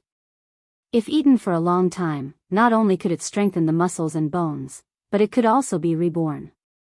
After making sure that the old saint had completely roasted this piece of meat with the flames, Yi Fan also let go. He took out more than 10 jars of old wine and ate the meat and wine with this wild old man. Although there was only one ingredient, it was the most delicious and rare thing Yi Fan had ever eaten. He was especially happy. As he ate, he felt the holy power surging. Rays of divine light seeped out from his pores. He felt that he was about to fly to heaven. Yi Fan was drowned in the auspicious air. He emitted 5-colored divine light from head to toe. He never thought that a meal could be so nourishing. He seemed to be really going to fly to heaven. His whole body was comfortable, and he felt like an immortal. Divine power surged like the sea. Unknowingly, his cultivation had improved a little. He had reached the great perfection of immortal too and could not be more perfect. There was only a layer of window paper. As long as he could break through, he would reach another realm. His physical body had experienced a baptism. Every inch of his flesh and blood was full of explosive power. Yi Fan felt like he could smash a star with one punch. He felt like he had endless power. When he realized this, he knew that he could not eat anymore. He had reached his limit after eating more than 10 kilograms of glowing holy meat. If he went on, his body might explode. Only then did he realize how terrifying the old saint was. He swept away the clouds and ate the crocodile meat. Then, he cut off another few thousand kilograms of meat and roasted it with the flames. Yi Fan was dizzy. This was not donkey meat or chicken meat. This was the meat of a demonic saint. He ate so much of it as if nothing had happened. He really treated it like ordinary food. Right at that moment, a wave of flames surged out. Yi Fan noticed that blood was flowing from his nose. He couldn't take the several kilograms of monster saint meat anymore. It was just too nutritious. If other sect master level figures ate this much, they would have most likely been smashed to pieces and their flesh would have exploded. He jumped up and began to run around the demonic sea. He ran thousands of kilometers in one breath. He finally felt a little better. Yi Fan did not stop and continued to run. He only returned after 2 hours, but the result left him dumbfounded. The body of the divine crocodile, which was like a small mountain, had lost a large piece of meat. It was estimated to be hundreds of thousands of kilograms, and it had all entered the old saint's stomach. Moreover, he was not satisfied. He cut off another few thousand kilograms of meat and continued to roast it. Divine splendor rose and dense smoke lingered. Not long after, he finished eating it all. Only then did he wipe his mouth and stop. Although the immemorial saint could hold a mountain in a mustard seed, this way of eating was too frightening. The essence of the demonic saint meat was enough to tear apart the mountains and rivers. How terrifying was his appetite to be able to digest such a huge amount of essence. Even a true dragon would be stuffed to death. The crocodile ancestor's body was full of treasures. Would it all be eaten by the old saint? No matter what, he had to refine a few holy weapons. Moreover, if this spiritual meat was eaten sparingly, it would also be a supreme life-saving tonic. Yi Fan felt like he was going crazy. At the same time, he had many questions to ask this savage old man. Chapter 934. The old saint didn't speak much. He didn't open his mouth from start to finish, apart from when he was eating the crocodile meat. Yi Fan had many questions he wanted to ask, but this old man seemed to feel that silence was golden. Voila! A wave of ink rushed out from the demonic sea eye. The ancient saint washed the crocodile skin. It was as if it was cast from black gold. Every time it moved, it would produce a sonorous sound. Tao patterns interweaved, divine multicolored light shot out in all directions, and auspicious vapors rose. It was a type of divine material that even saints would be moved. It contained the essence of a demonic saint, impervious to swords and impervious to water and fire. It was hard to find in this world. This black metallic divine skin overflowed with all types of Tao light. It was innately close to the great Tao, and even if it hadn't been refined, it was already a type of treasure. It flickered with a cold metallic luster, making it impossible for people to approach. It possessed a powerful holy might. An existence of this level could kill a powerful being with a single drop of blood, let alone such a large piece of skin. Yi Fan's eyes were burning with desire, and his saliva was about to flow out. The skin of the divine crocodile race was the most precious. If it was made into armor, it would simply be a dream grade. This was especially true for the crocodile ancestor. This was an ancient divine crocodile that was revered as a demonic saint. Its skin had long possessed an inextinguishable divinity. Unfortunately, the old saint didn't look at him. He threw away the long tattered beast skin and wrapped the crocodile divine skin around his waist. He activated his terrifying essence energy to refine it, and in the blink of an eye, it became a set of primitive beast clothes. However, no matter how one looked at it, it was used to cover one's body. What a waste of natural resources. Yi Fan actually wanted it very much, but the ancient saint had already wrapped around his body, so he was too embarrassed to ask for it. After all, this was hunted by the other party. Then, this savage old man began to pull out the tendons and bones. He really wasn't careless at all, refining all the good things out. He used the water from the demonic sea eye to wash it clean, and then he used the crocodile ancestor's divine tendon as a belt, tying it around his waist. It was so extravagant that it made people want to pull out their hair. Yi Fan stared at the giant crocodile bone. This was a precious bone. It was pure white and flickered with holy splendor, even more resplendent than the stars in the sky. There was no need to talk about its quality. It was rare and could definitely be refined into a holy weapon. However, Old Man Savage did not plan to refine it at all. He placed his white bone club on top of it. Dazzling light radiated, and Yi Fan had no choice but to retreat. That kind of energy fluctuation was too intense, and even as a human with a sacred body, he couldn't withstand it. The great Tao rumbled, shattering the universe. Those crocodile bones dimmed, and their divine splendor faded away. They exploded one by one and were completely destroyed. The terrifying ancient divine crocodile bones turned into fine powder, and their divinity vanished. As for the old sage's bone club, there was an additional rune that looked like a dragon and a crocodile. It could be said that the essence of the divine bone had been refined into the bone weapon. Yi Fan carefully sized up the lustrous bone club, and he couldn't help but gasp when he noticed that there were many brands of various beasts on it. Could it be that all these markings were branded on it like those from before? If that was the case, then there was no way to estimate the value of this bone club. Yi Fan looked on anxiously. The old sage was really thorough. He refined everything, and not even a piece of bone was left. Old Man Savage sensed his gaze and turned his head to take a look. Then, he reached out with a large hand and split the meat mountain into two. One of the pieces was sent over.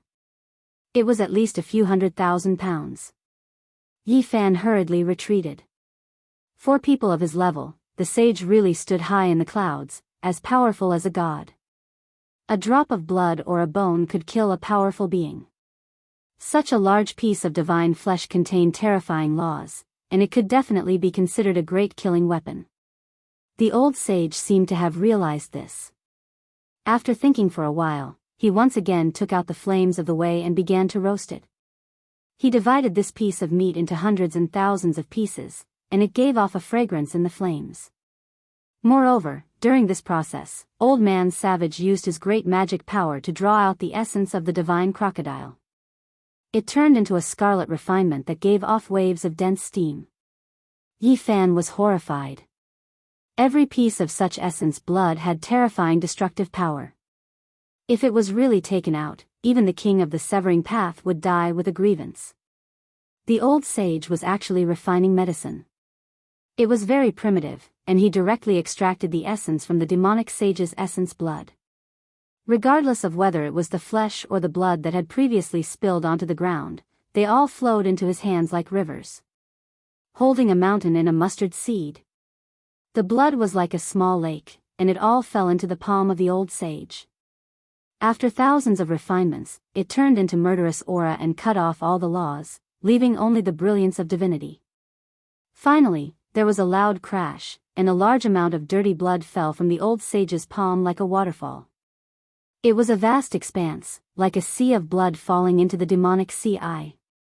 In the palm of his hand, rays of scarlet light rushed up and surrounded this auspicious aura. In the end, only 6 scarlet pills the size of longan fruits were left. They were sparkling and glistening, as bright as red agate. The old sage handed 4 of them to Yi Fan. A fragrance assailed his nostrils, making him feel like he was about to ascend. His pores relaxed as if he was bathed in celestial light. Yi Fan knew that this kind of precious pill was hard to find in the world. Only the old sage could go against the heavens to refine it. He really did not know what kind of magical use it had.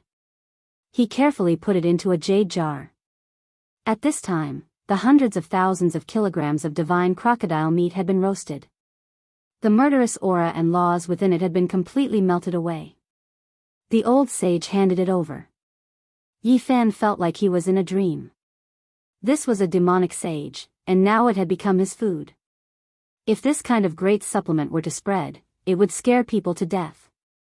He had many questions to ask, but the old sage was very silent. He almost did not say anything.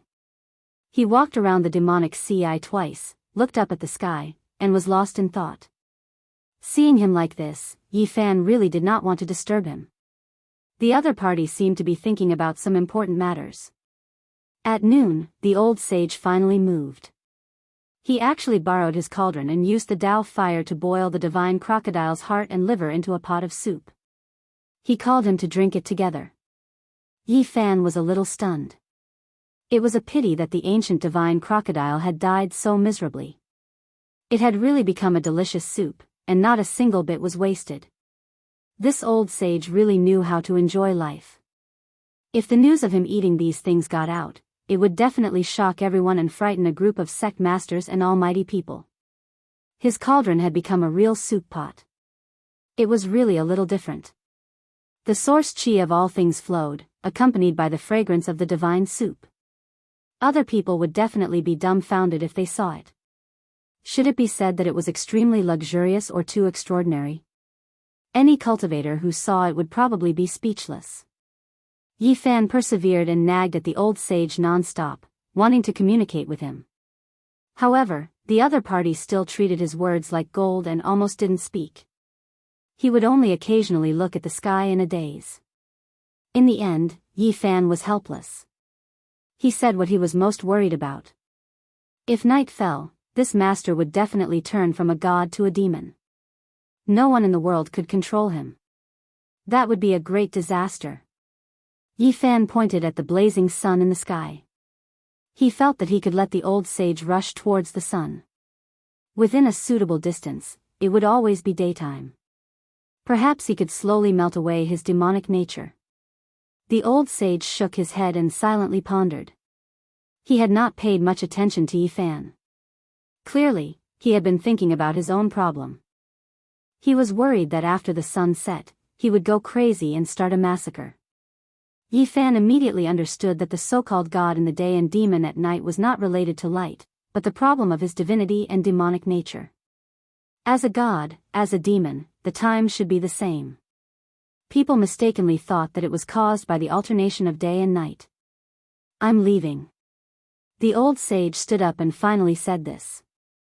Senior, where are you going? Yifan asked. Naturally, he communicated with his divine will because the primordial language was different from now. In the depths of the desolate universe, in the darkness that no one can reach. The old sage said softly. Yifan knew that he was exiling himself for eternity. He was afraid of accidentally injuring others, so he willingly fell into the depths of the desolate star field and walked alone until he became a cold corpse in the depths of the universe. Clang, clang, clang. A metallic sound rang through the air. The fragments of the scarlet divine chain that had been broken earlier all flew back. The old saint used great magical force to reforge it, refining it into a new divine chain that was even sturdier. He engraved strand after strand of symbols on it, and then he sealed himself. Senior, it has its own shackles. When my life is in danger, it will break. If nothing happens, it will imprison my demonic nature. Yifan sighed softly. He did not know if they would meet again after this parting. The primordial saint was too powerful. In order to not cause a killing calamity, he would rather exile himself and live alone in a foreign land. Maybe I will think of a way. The fusion of the moon and the sun. The old sage said to himself. Yifan's heart stirred. He quickly carved out the taiji and passed it to the old sage. There were even some changes in the taiji Dao. Your secret realms all have different cultivation methods. It is difficult to link them together. This is a great hidden danger. If I teach you the moon and the sun, it will harm you. The old sage warned before leaving. He then carried the white bone club into the void and broke through the restraints of heaven and earth. He entered the star field and disappeared. Yifan was lost in thought. He looked at the distant sky and only came back to his senses after a long time. He let out a soft sigh. He did not know if he would be able to see this unparalleled expert again in his life. He hoped that he would not fall in the depths of the universe. He stayed on the ancient planet for half a day and searched carefully. He did not see any more ruins. Everything had been swallowed into the demonic sea. However, he also made some other discoveries. He saw some satellites and the remains of space probes. Some were recent, and some were from a long time ago. Voyager 48, Chang'e 19, Yifan observed carefully. These spacecrafts were badly damaged and mainly came from the spacefaring nations. It was expected that they would all crash on this sealed ancient planet. After taking one last look at the ancient planet, Yifan decided to set off and rush home. He had no time to waste. Although he did not return to Earth directly after crossing the star field this time, the ancient planet was not far from his destination. Of course, this was relative to the Big Dipper star field. In terms of the actual distance, it was enough to scare people to death. The ancient planet was the closest to Earth during the Big Rush, 55 million kilometers away, and the furthest during the Unity Day, about 400 million kilometers. One had to know that the ancient planet belonged to the solar system and was a planet that was close to Earth. Yet, there was still such an astronomical distance. One could not help but sigh at the insignificance of humans. Yifan continued on his way. He quickly rushed out of the thin atmosphere of the planet and finally got rid of the gravitational pull. He then took out the mysterious jade platform and began the long and repetitive crossing process. Relying on him to fly back would probably consume all his divine force. Moreover, he did not know how many months it would take. If there was any deviation, it might even take a few years. He constantly adjusted the coordinates and crossed toward the homeland where he was born and raised. He did not know how many mysterious jade platforms he had destroyed. Finally, he saw the blue planet clearly. Yifan's tears almost flowed out. He had been away from home for so many years. He was afraid that something bad had happened to him after so many years. In the past, he had experienced all kinds of life and death battles, but he had never been so nervous. But now, he was panicking and his body was trembling. Earth, I'm back. Yi Fan's eyes were brimming with tears as he constantly approached. His heart was extremely excited. He had been away on the coffin pulled by 9 dragons for more than 20 years. Now, he had returned with his own efforts. He could not help but tremble. Chapter 935. I'm back, I'm finally back. Yi Fan's spirit was like a raging wave, surging in outer space. Looking at it from outer space, the aqua blue star looked very beautiful. It was like a blue diamond, sparkling and translucent. It was almost dreamy. Yi Fan continued to cross, abandoning one mysterious jade platform after another. Finally, he approached it. This consumption was huge, but fortunately, he had prepared for it. His homeland was below him. The aqua blue star wasn't very big, far from being comparable to the Big Dipper star region.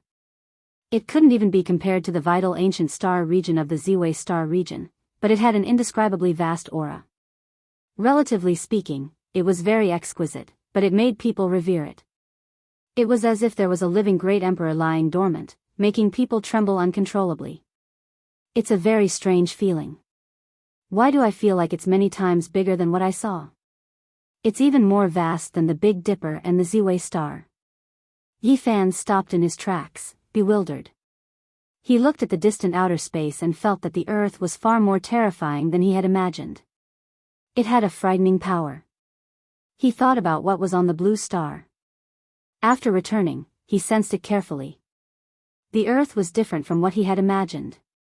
There seemed to be something in power beyond his understanding. Suddenly, a planet streaked across space. It wasn't very far away. Yi Fan was surprised at first, but then he understood. It was the moon. There were many craters on it, and they were very close to each other. It was completely different from the moon on Earth. Huh? What's going on? There seems to be something on it that makes me feel uneasy. Yi Fan was surprised. He pondered for a while and descended. Not long after, Yi Fan landed on the moon. The temperature was very low, and the rocks were cold and hard. It seemed like they could freeze people. It was night time on the moon. Yi Fan was moved. He felt a trace of lunar holy power hidden in the crevices of the moon rocks. However, when he tried to capture it, he found it was almost negligible. The moon was the essence of the lunar. There were records of it in ancient books. Could it be related to cultivators?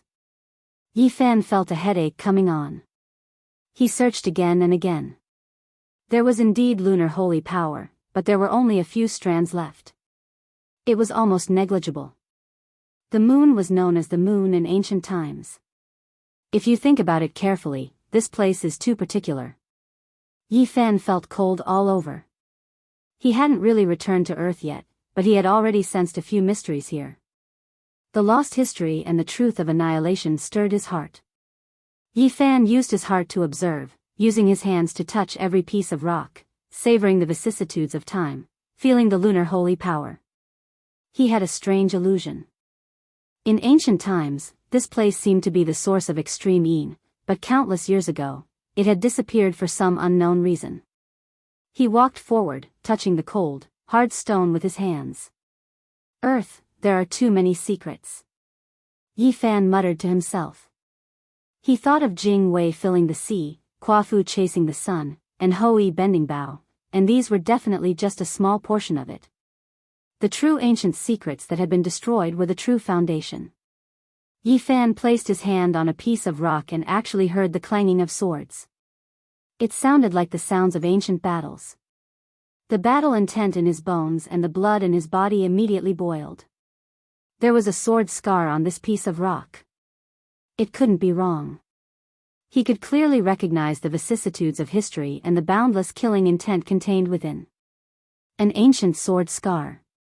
Yi Fan muttered to himself. That was an era where heroes came forth in large numbers. If he had the chance to see it, then his cultivation wouldn't have been in vain. I wonder if I can find the ruins of the Moon Palace on this moon. Yifan strolled on the moon aimlessly, searching for the ancient ruins and feeling the mysteriousness of it. Suddenly, he sensed something and raised his head. Something was rapidly approaching from afar, sweeping across the sky. Yifan's body was glowing, and his conjured form was concealed. A satellite flew across the sky. He didn't want to shoot it down, nor did he want to escape because of it. He only concealed his true appearance. At this moment, a group of people at a famous satellite ground station on Earth all stood up in shock. Coffee sprayed all over the screen, and their eyes almost popped out. God! The satellite flew across the sky. Yifan walked calmly on the moon, causing a certain group of people on Earth to exclaim and then be completely petrified. God, what did I see? Is Satan on a journey, or is God descending to the world? This kind of exclamation sounded in several places, and finally it was listed as a national secret, causing panic in a small area. Yifan walked on foot, looking for the ancient traces. Unfortunately, he released his powerful divine sense but found nothing. The so-called Moon Palace couldn't be seen and didn't exist in the world. There was nothing on the moon. Except for the rock with the sword scar, he didn't see anything related to cultivators. I can't see it, but it doesn't mean it doesn't exist. The remaining Taiyin holy power is enough to explain everything. Yifan was relieved. He didn't have to find the reason. He crossed more than half of the moon and came to the other side. He saw a metal shell.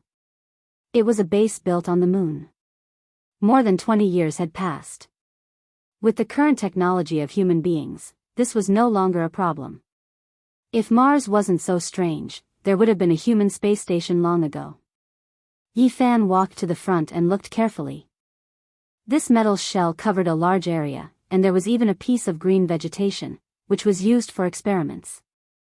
And when he was observing, people in the space station also found him. They were so shocked that they almost fell to the ground. They were dumbfounded and completely dumbfounded. Fortunately, Yifan didn't stop.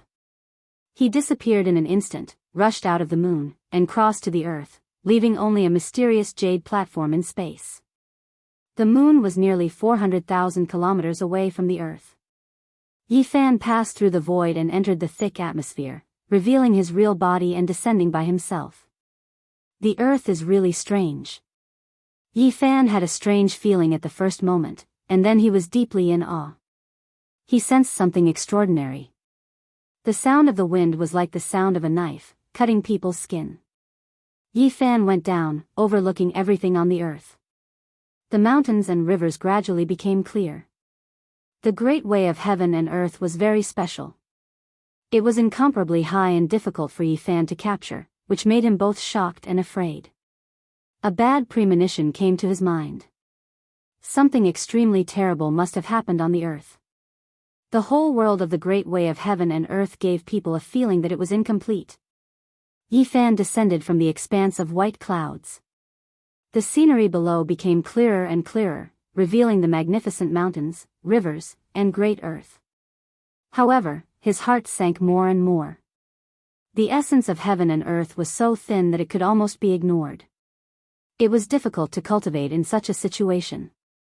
He immediately knew why he didn't see any cultivators today. And this was not the most terrible thing.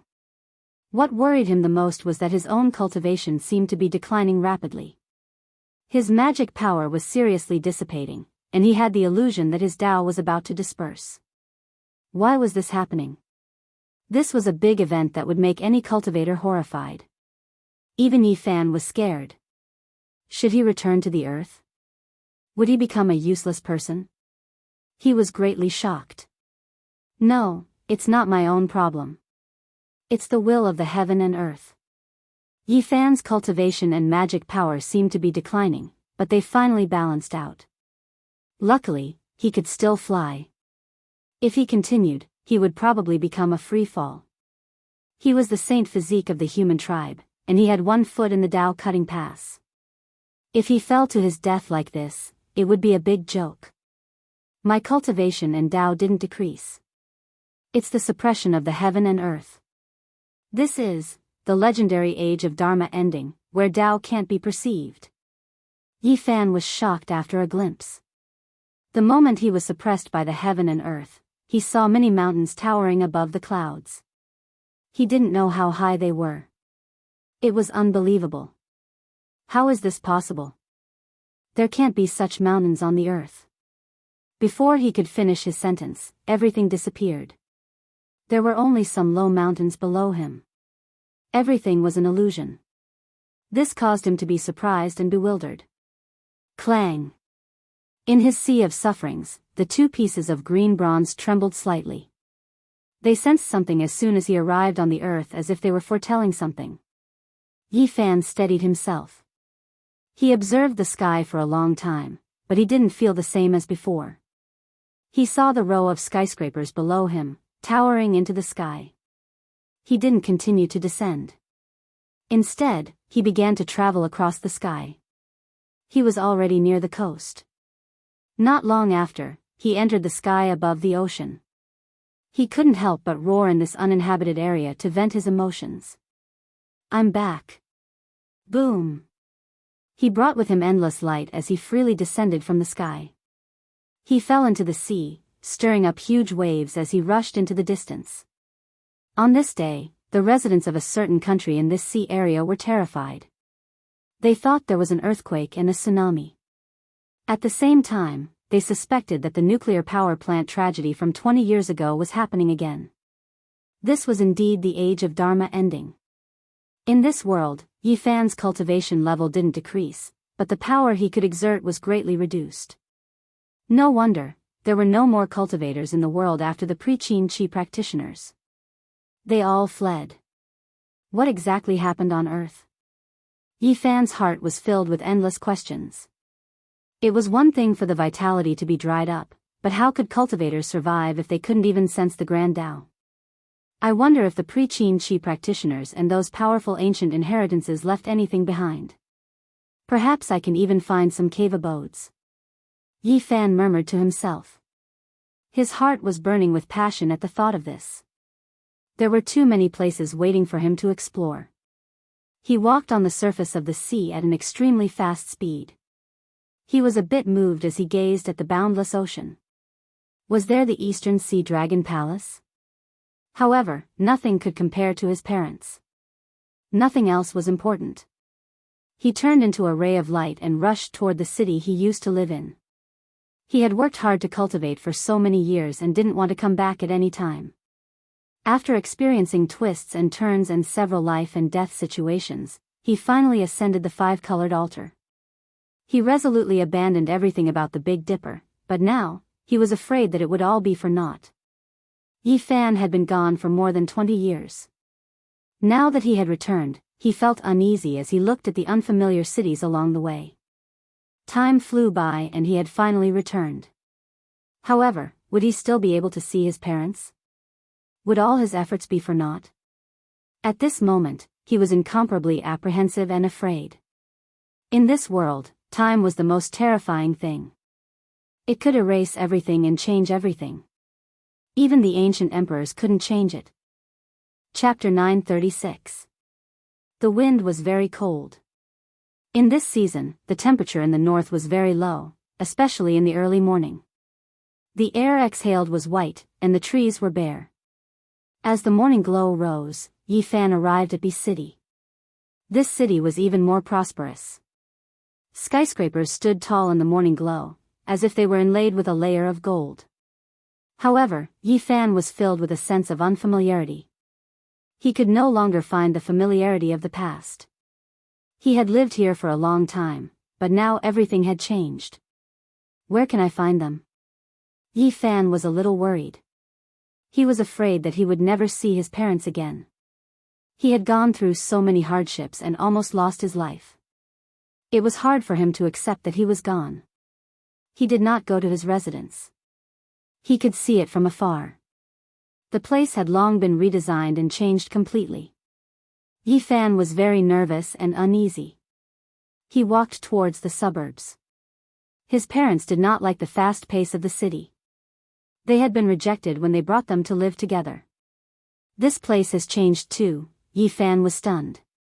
When he arrived at his parents' residence, the peace of the past had been replaced. People came and went, rivers flowed continuously, and high-rise buildings stood tall. The original satellite town and Bee City had become one. He could not find a trace of the past. If he did not trust his intuition, he would have thought that he had come to the wrong place. Everything had changed. People often said that after leaving home for many years, they finally returned, but everything had changed. He stood silently for a long time. Then, he came to the rooftop of a building and looked into the distance. The only thing that was still there was the natural lake. However, it had been dug up and a large park had been built along it. In the past, Yi Fan's father liked to fish there to kill time, but now it was impossible. Some people were doing morning exercises, but they could not see a familiar figure. They could not even ask if they wanted to. Yi Fan came to the lakeside and saw an old man practicing Tai Chi. He stopped and stretched his muscles, like a dragon circling a tree, like an ape hugging the moon.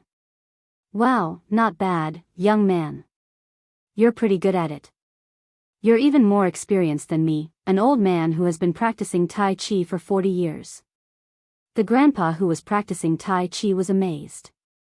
Uncle, let me ask you something. How many years has it been since this place was rebuilt?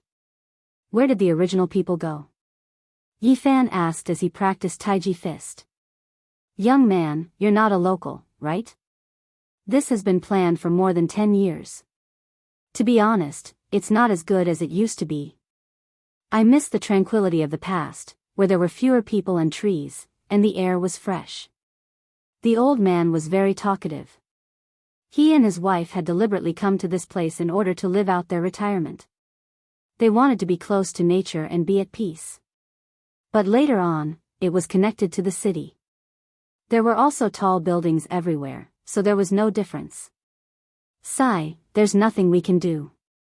Wasn't this villa area also demolished in the past? Even they couldn't do anything about it, let alone an old man like me. If it's demolished, then so be it. The old man complained. More than 20 years ago, there were a few old people who loved to fish here to kill time. Do you still have any impression of them? Yi Fan asked the old man while practicing Tai Chi slowly. Yes, although I moved here later, this lake is really a good place. I could carry a stool and sit by the shore for half a day. That kind of life was really leisurely. But now, I can't help but feel itchy. Just as I put the fishing hook into the lake, 4 or 5 people suddenly ran over and told me that I would be fined 500 yuan and not allowed to fish. I said that I would put the fish back into the lake after I caught it, but they said that I couldn't do that either. I really had no choice but to buy a few live fish and throw them into the fountain in front. I wanted to enjoy myself, but I didn't feel that way. Moreover, I was fined 1,000 yuan. Yi Fan felt a little dizzy. This old man was really talkative. He just asked him a few questions, and he suddenly said so much. It seemed that this old man lived quite freely. Then you can go to places like the fishing garden. Don't make things difficult for the people in the park. I guess they are also on tenterhooks, Yi Fan said with a smile. My old arms and legs can't withstand that kind of torment. It takes 2 hours to go back and forth. I'm here to relax, not to suffer. Then have you seen such a person? Yi Fan described his father's appearance. I think I have seen such a person, but he doesn't come often. I can see him occasionally. I heard that he is a senior fishing friend, but something happened to his family. He is quite depressed, and he rarely shows up for half a month. Yi Fan's heart was depressed and sad. All this was because he had left this world. Who could bear such a blow when he lost his son in his old age? Do you know where he went? He moved away before this place was planned. I heard that he wanted to change the environment so that he wouldn't be reminded of the past and be sad. Yi Fan sighed in his heart. This was really a bit difficult to find. Fortunately, the old man told him that some people still lived in this area after the planning was done. He should be able to find a few old neighbors. I say, young man, is this a Song costume or a Han costume? Where did you buy it? It looks quite good when you wear it to do Tai Chi. I'll buy a set one day. Before Yi Fan left, the old man grabbed his hand and asked him about the ancient costume he was wearing. He touched it with his hand and said that the texture was really exquisite. It was good silk. Big Dipper transmigrated back.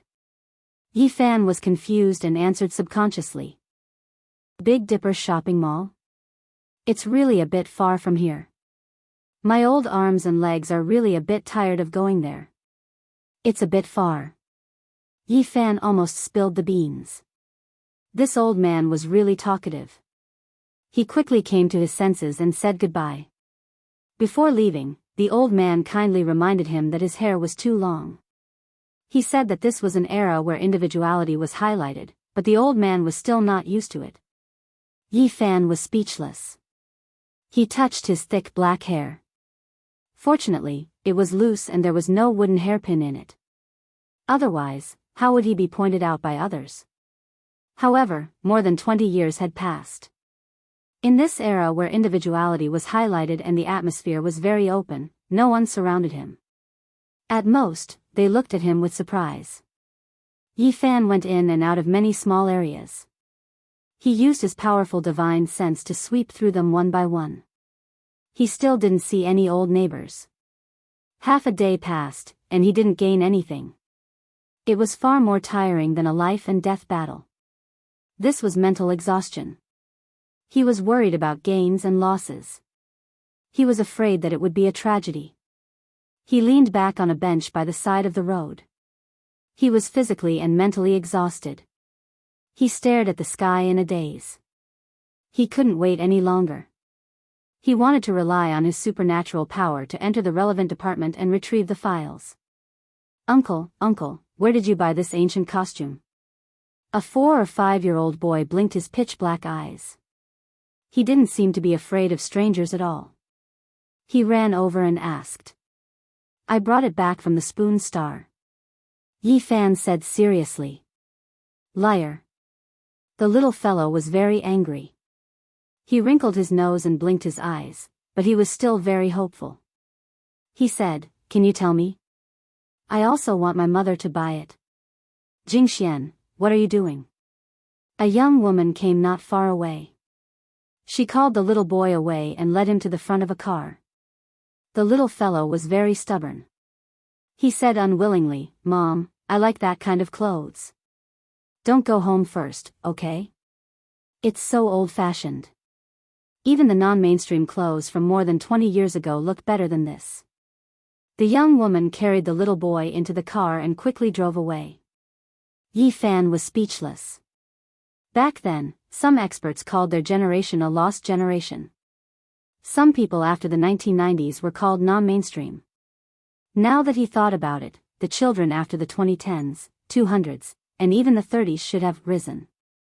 Hey, that woman looks a little familiar. Who does she look like? Yi Fan was suddenly startled. He tried hard to recall and felt that she looked like someone.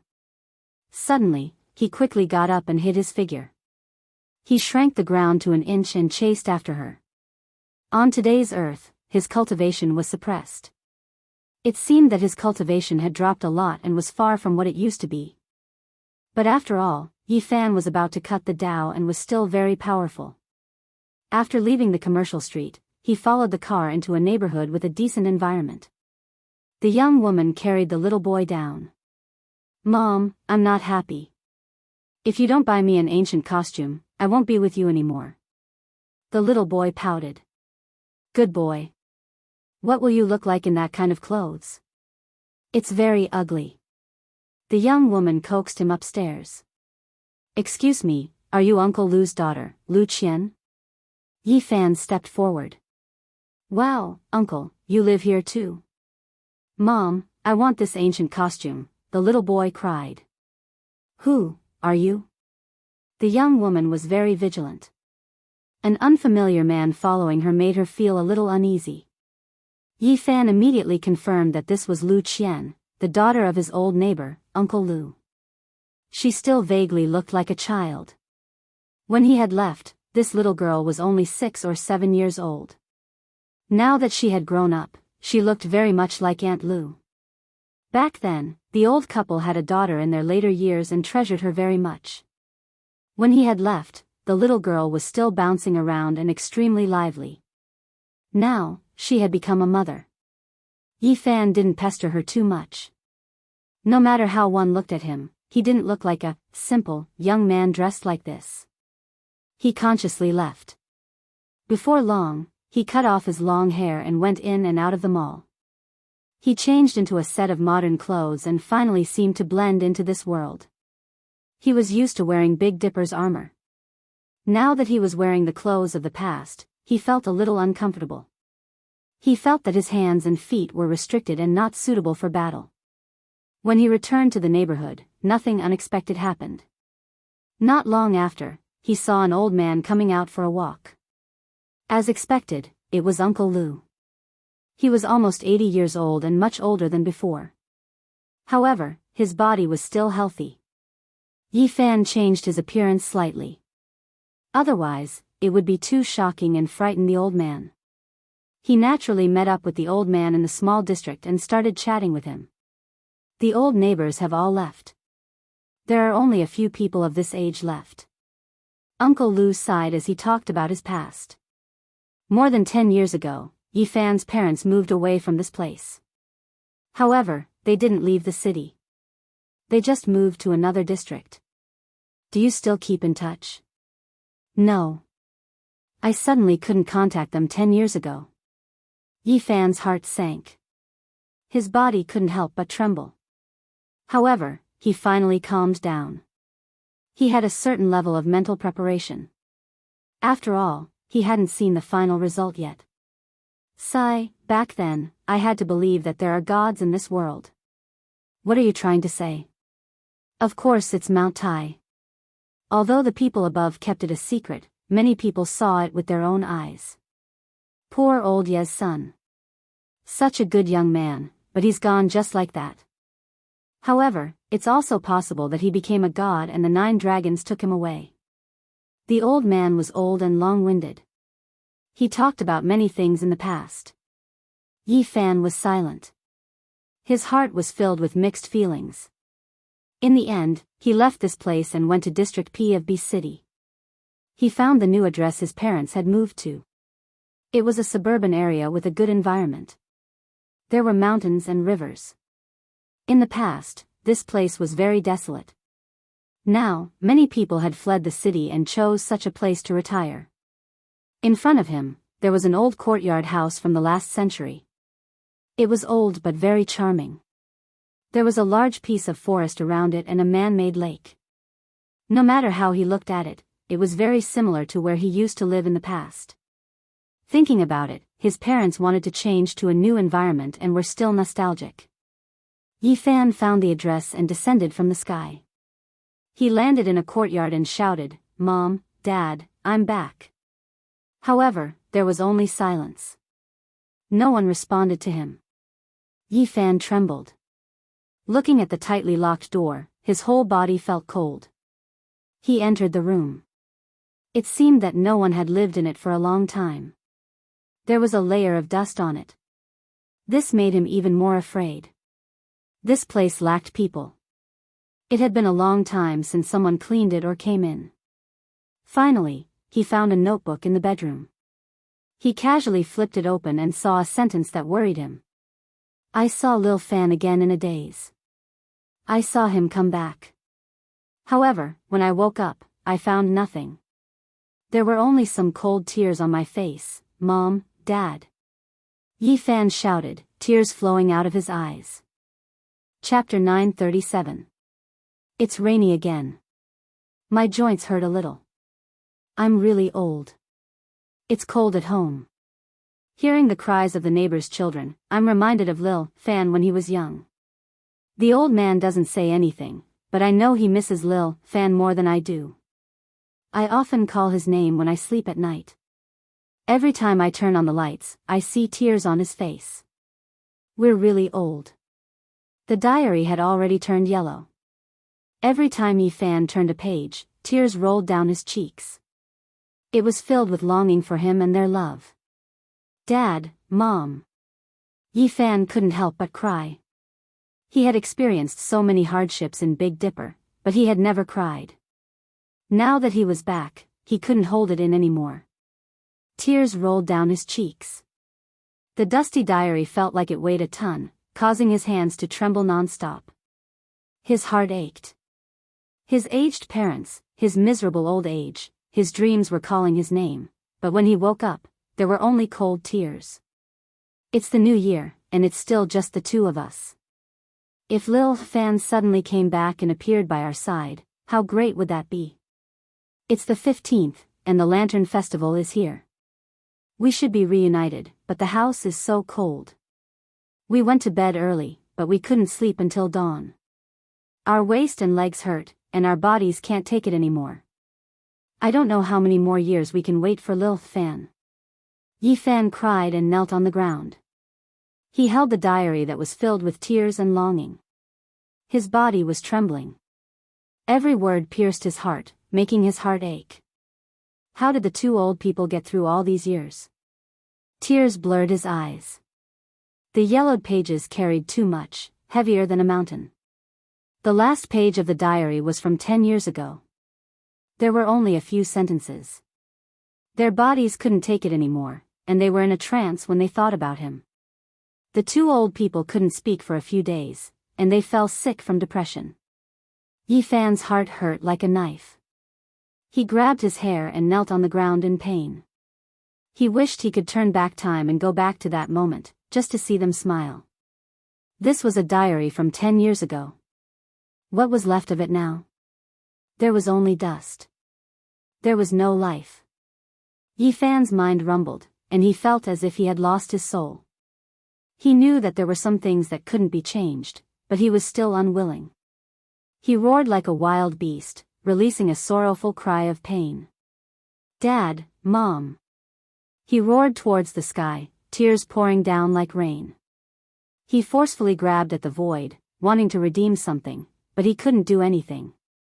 He searched crazily, searching every corner, but everything only made him more sad. The moldy and damp bedroom, the simple furniture, the spoiled instant noodles, all of these showed that the two old people did not have a good life in their later years. Finally, he saw many neatly folded clothes in a relatively new wardrobe. Every single one of them was well preserved. They all belonged to him. Yi Fan choked with sobs, trembling as he rubbed his hands. He knocked his head against the ground and knelt there, unwilling to get up. He hammered the ground with all his might.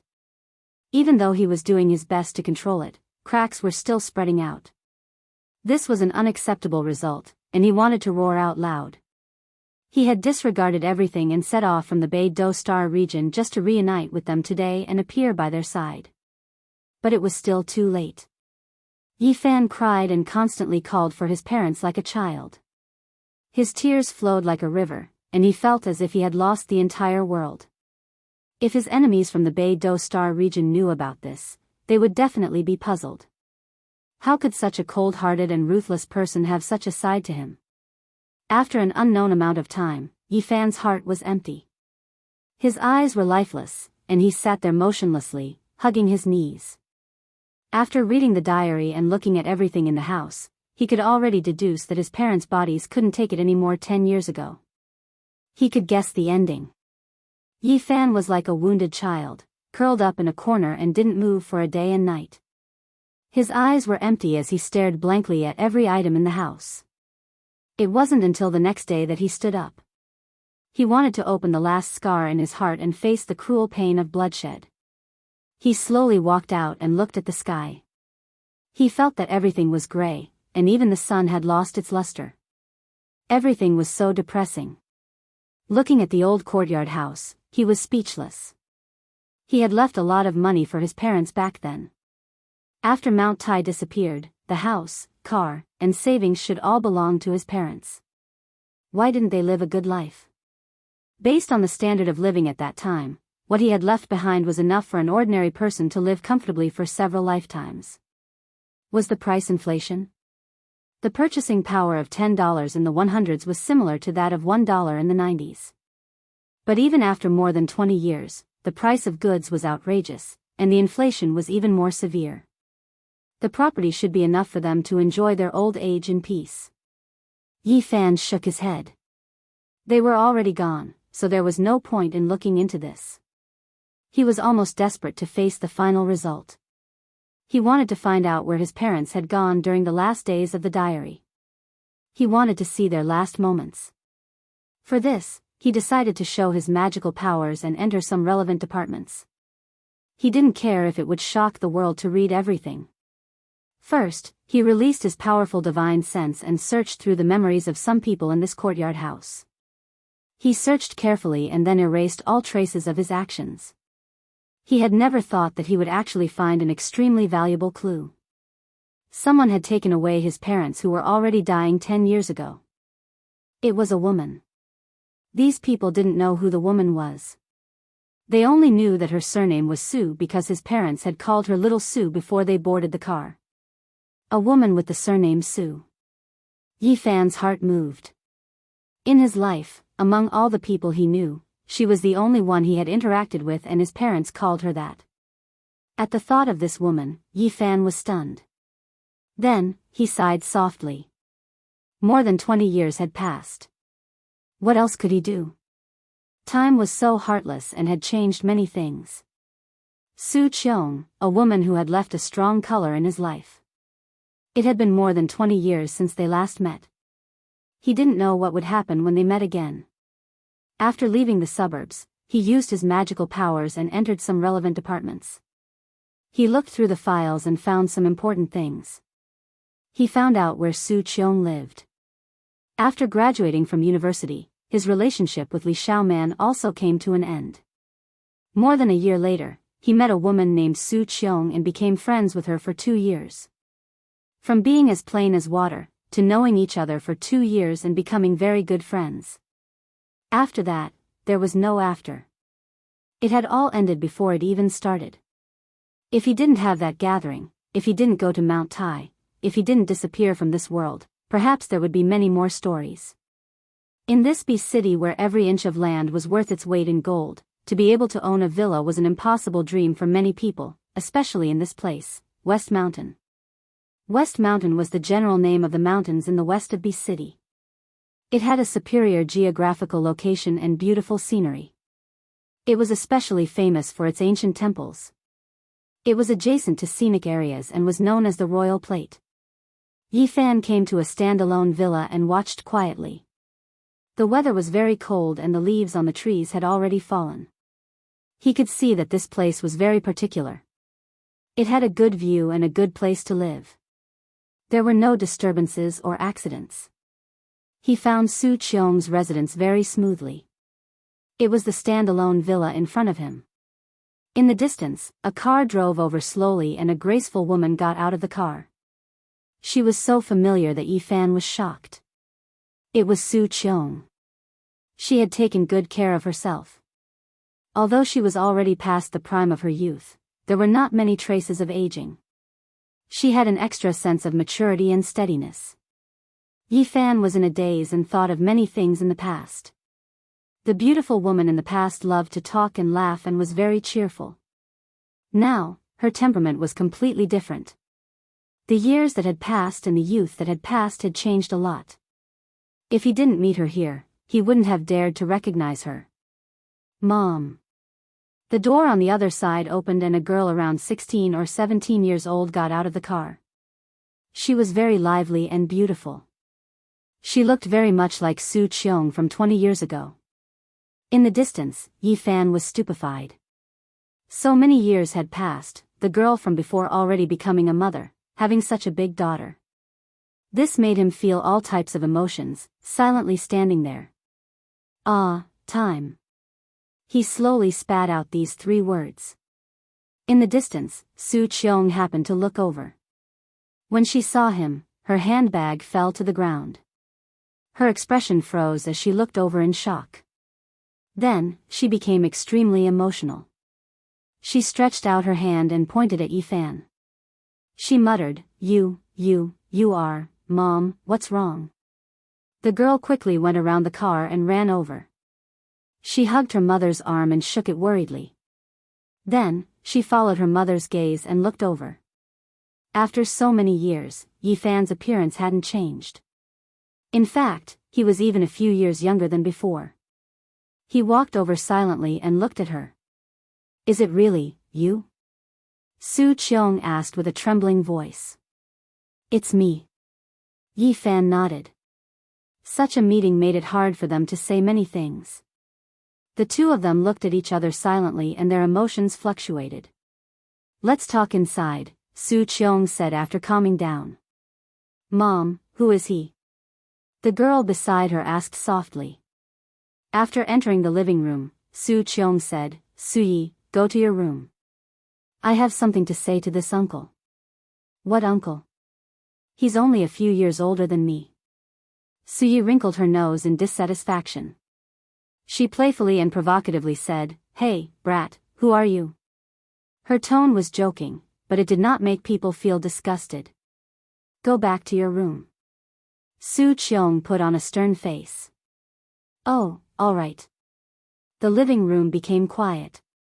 The two of them did not speak. To Su Qiong, Yi Fan's appearance was too shocking. After a moment of suffocating silence, Su Qiong opened her mouth and said, "All these years, where have you been?" "Very far, so far that I've risked my life and risked my life to come back," Yi Fan said bitterly. Su Qiong sighed and said, "I didn't wait for you for too long. We've known each other for 2 years, and that's all I've waited for." "People have to live, don't they?" Yi Fan nodded. Reality was not a novel. People had to survive and live. Waiting bitterly for a lifetime was not realistic. It was just a beautiful story. People had to move forward. He did not know how Su Qiong brought his parents here, but something must have happened. "Su Qiong, my parents," Yi Fan said with a trembling voice. "If only you had come back 3 years earlier." As though he was struck by lightning, Yi Fan leaned on the sofa powerlessly. He felt as though the world had darkened. Although he had already expected it, when he heard it with his own ears, he still felt as though he had fallen into a bottomless abyss. His vision turned black, and tears rolled down uncontrollably. Su Qiong stood up and brought him into a room. She told him that this was the last place the two old people lived. 3 years ago, they passed away one after another in less than a month. Yi Fan knelt there and cried silently. He grabbed onto the bedsheets tightly, wanting to feel everything about them and capture their presence. "They truly missed you." Every night, they would gently hum the songs they used to coax you to sleep when you were young, and caress the pictures of you when you were young, especially when their bodies could no longer move. They would hold on to the yellowed photo album tightly, afraid that they would lose it. In their last days, they would use their rough hands to caress it, and use their turbid eyes to stare at your picture. Yi Fan could not take it anymore. He knelt on the ground, pressed his head against the bed, and cried out loud. All his efforts over the past 20 years had come to nothing. In the end, he could not see his parents. His heart felt like it was being stabbed by a knife, filled with sorrow and endless regret. The heart-wrenching pain and tears gushed out like a fountain, blurring his vision. Yi Fan's fingers were about to break. He could not accept this result. Su Qiong left, leaving him alone in the room. In a daze, Yi Fan felt a kind of warmth and calling. "Xiao Fan, are you back?" Yi Fan was heartbroken. He murmured, and with every word, he cried blood as he recited the salvation scripture. He had never thought that he would be reciting it for his parents. Every word was branded in the air, carrying his sadness and sorrow, imprinted in the room. Chapter 938. The Sorrow of the Wind Tree. The child wanted to raise, but his parents weren't around. The wanderer returned, unable to see his parents. Separated by life and death, how could he speak of sorrow? Yi Fan's tears trickled down. All of his efforts had been for nothing. He had disregarded everything to come back, crossing the boundless star domain, but he couldn't cross the river of time.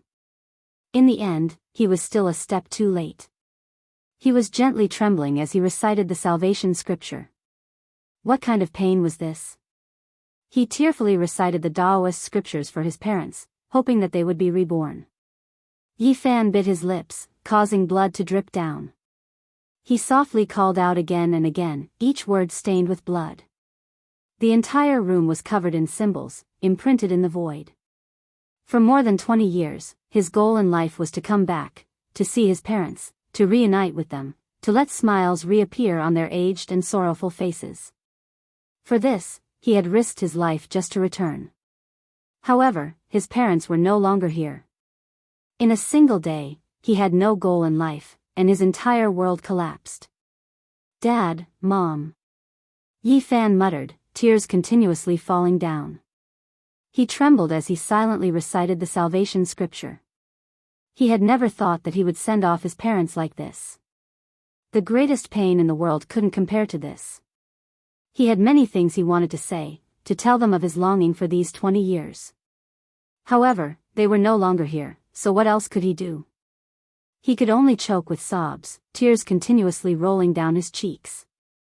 Yifan's heart was filled with pain. All of his efforts had turned into nothingness in the face of time. Nothing could be done again, nothing could be changed. The paleness of life, the ruthlessness of time. He was so sad and helpless. He stretched his hand into the void, but he couldn't grab anything. He felt how laughable he was, thinking that one day, as long as he was unrivaled in the present world, he could shatter everything and change everything. But now, the heavens directly smacked him in the head, making him feel so sad that he was powerless. He knelt on the ground, not wanting to get up. "Dad, Mom, I'm back to see you guys." Yifan knelt there, crying out sorrowfully again and again.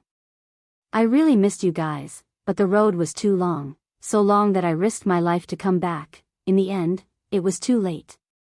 Why did it have to be like this? I would rather die." Yifan roared. It was too late to say anything now. He tugged at his hair and sensed the auras left behind by the two elders. Why couldn't he even see them? He was filled with unwillingness and regret. In the end, Yifan could only weep silently as he sat on the floor, leaning against the edge of the bed. He suddenly felt as if life had lost all meaning. What cultivation? What Tao cutting? What divine body? What invincibility? Everything was empty. What was the point of not being able to protect his parents? He felt that he was extremely laughable. All of his efforts had been for naught. He had cast aside everything, but in the end, it was still too late. It was an empty sorrow, and he couldn't do anything. He cried and laughed loudly while coughing. Strands of blood appeared at the corner of his mouth. He suddenly felt that he was nothing, that he was pathetic and laughable. I can't change anything. I haven't even seen my parents for the last time. I'm useless. Yifan cried for a while, then laughed for a while. He was completely disheartened and did not have a shred of nostalgia for this world. He felt that life was boring, and that the bitterness was greater than the joy. He cried and laughed as he fell powerlessly to the ground. There was no sound, only the silent flow of tears. He didn't want to move, and he wanted to sleep forever. His parents' aged faces appeared in front of his eyes. Yifan was muddle-headed and slowly lost consciousness. He was exhausted, and his body and mind were haggard. Finally, he fainted. "Little Fan, you're back." A soft call rang out in his ear. "Don't be sad, don't cry. We don't blame you. We just miss you. Seeing you safe and sound, we're more happy than anything else." The soft voice was filled with love. "Your mother and I always believed that you were still alive, and that one day you would come back to see us. We waited for a long time, but we were really tired and couldn't hold on any longer. Now that we know you're safe and sound, everything is fine." The old voice was filled with relief and gratification, but it also made one's heart ache. Like a dream, Yifan was in a coma. Tears kept flowing from the corner of his eyes. It was as if he saw two balls of light. He tried his best to grab their hands, but he couldn't do it no matter what. "We're leaving. You have to live well and take care of yourself." The voice became weak. The two balls of light slowly dissipated, and the old face became faint. Then, it turned into a rain of light and completely disappeared. Yi Fan screamed and struggled with all his might. He tried his best to chase after them and make them stay, but he couldn't grab anything. Bang! He woke up with a start. There was nothing in front of him. He had lost the warmth from before, and his parents' aura was gone. It was empty. You're awake. Su Qiong sat beside him and passed him a cup of water. My condolences. People have joys and sorrows, and the moon waxes and wanes. What did you see just now? Did you hear it? Yi Fan grabbed her hand and shook it forcefully. The water in the cup spilled onto the ground. Su Qiong frowned. Yi Fan was extremely strong. Even though she was carefully controlling it, she still felt pain. She said softly, "You missed them too much, and your mind is too tired. Don't think too much and have a good rest." You really didn't see or hear it? Yi Fan stood up and released his divine sense. He wanted to find that familiar aura that moved him and made him feel close to it. Everything just now was too real. It was as if he had experienced it himself. It was right in front of his eyes. He wasn't sure if it was a dream or reality.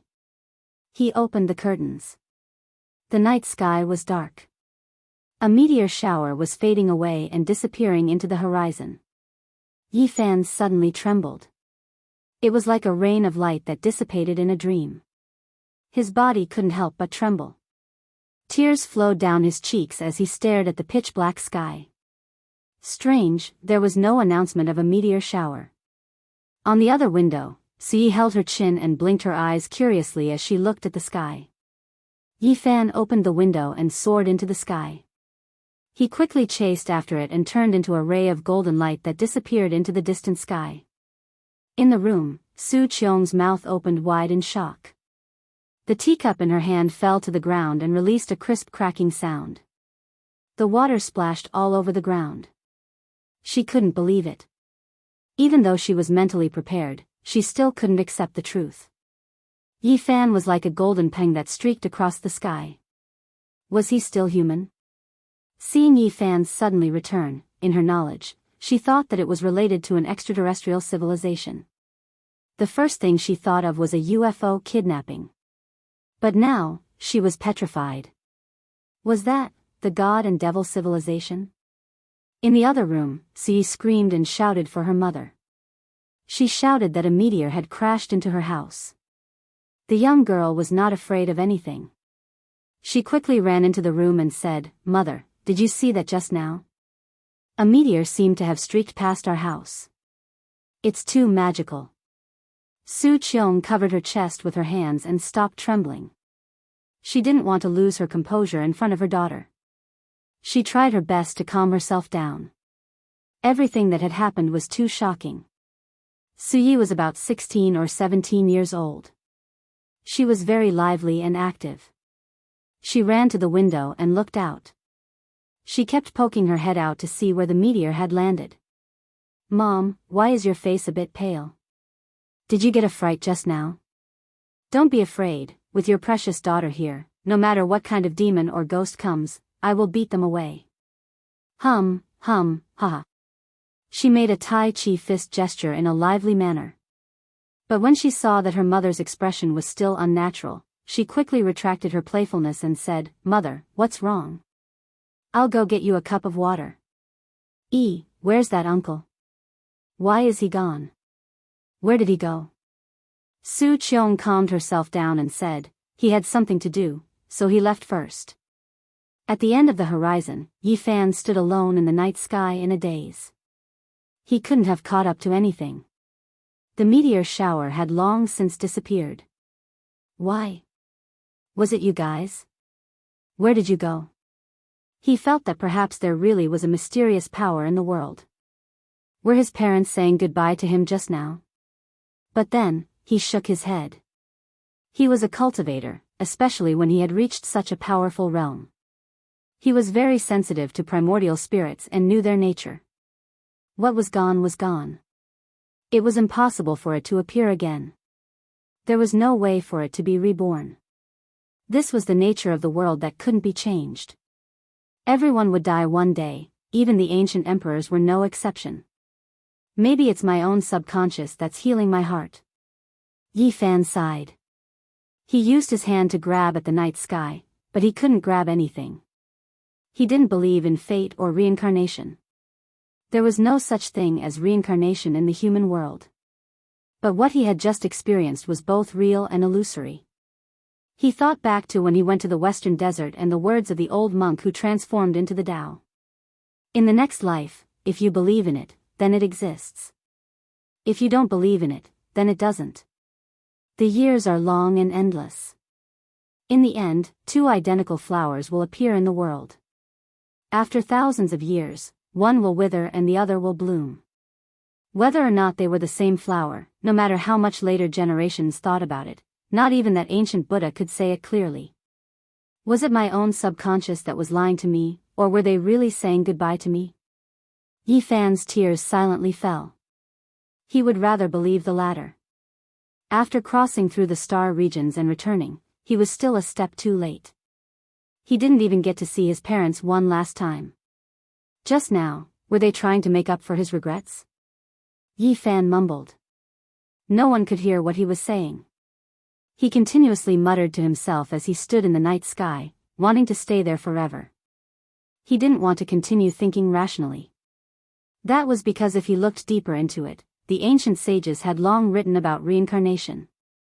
It was impossible for it to exist. Yi Fan strolled alone under the starry sky. He didn't think. His heart was empty. At dawn, he landed on the ground. After the sun rose high in the sky, he arrived at the West Mountain Villa district. Su Qiong welcomed him in. Wow, little uncle, why did you suddenly disappear yesterday? I don't remember seeing you go out. Su Yi was drowsy and liked to laze in bed. She hugged a big wombat and got up. Be good. Go wash your face, brush your teeth and eat breakfast. Su Qiong pushed her. Although Su Yi was only 16 or 17 years old, she was as tall as her mother. She obediently nodded and said, "Oh, all right." This was the biggest blow that Yi Fan had ever suffered in his life.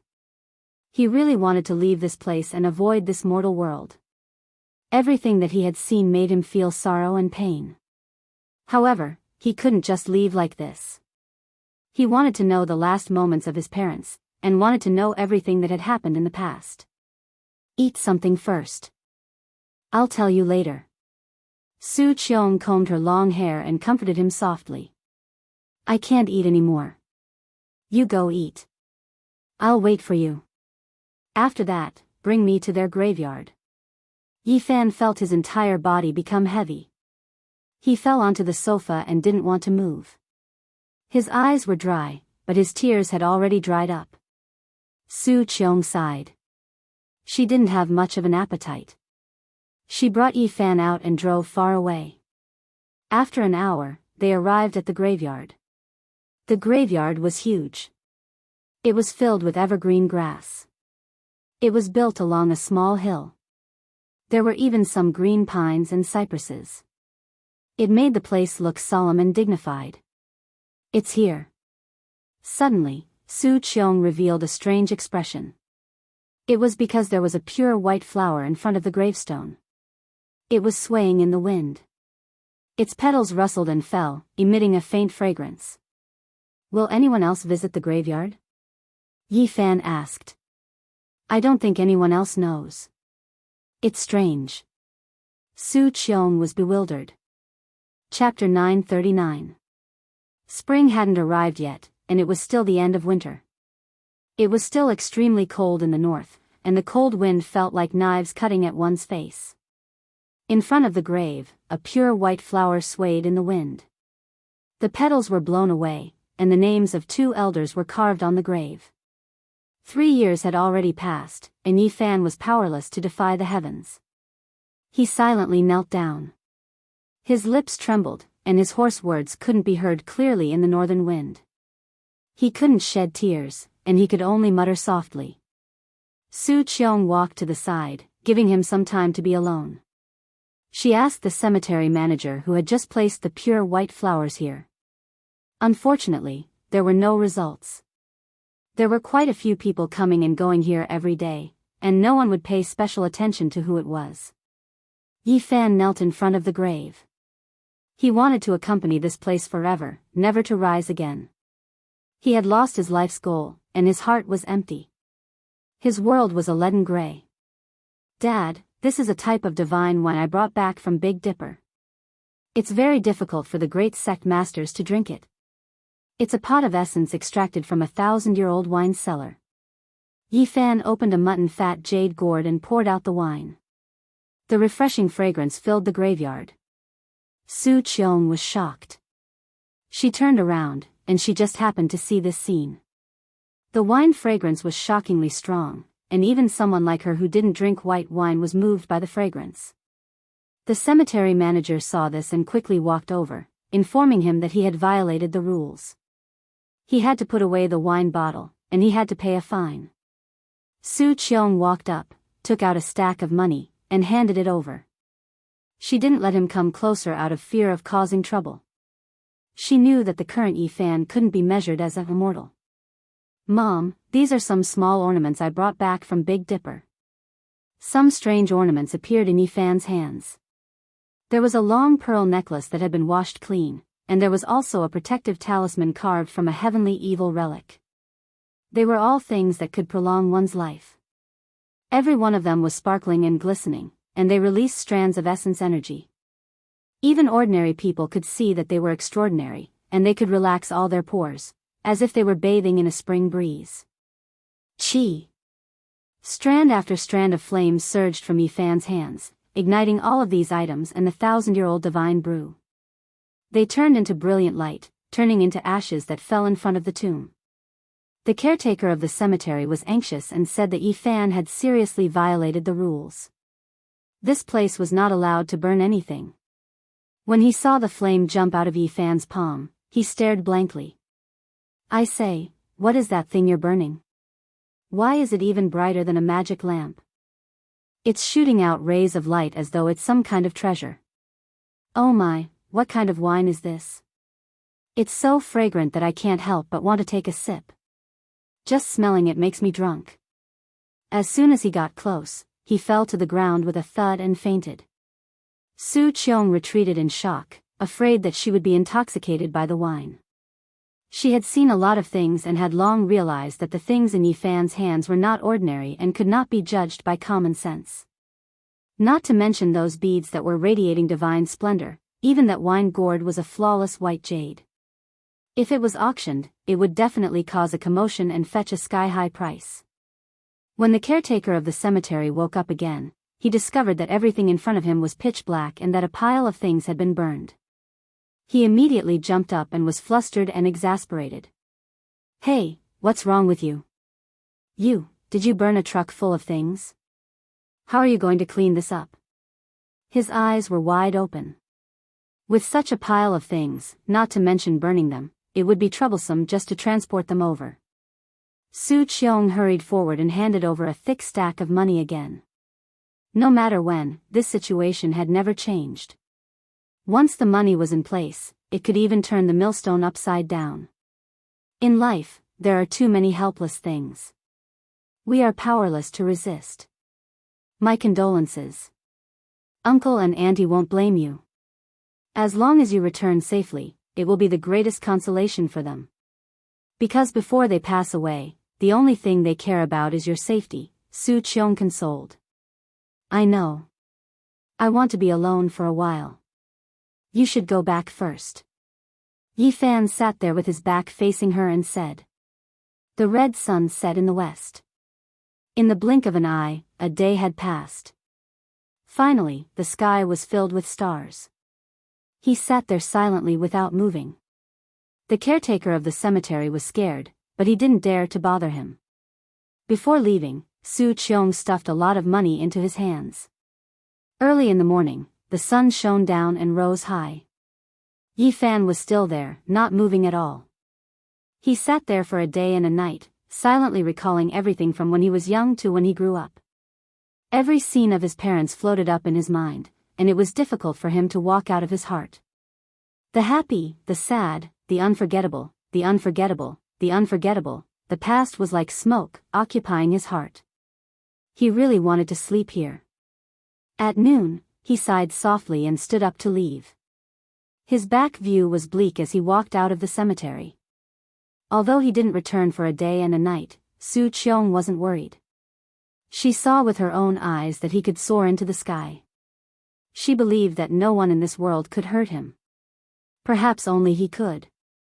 Yi Fan returned. He sat on the sofa and quietly listened to Su Qiong's story. Every detail of the two old people's later years made his heart ache, but he didn't say anything from the beginning to the end. He just listened. Where there was light, there was darkness.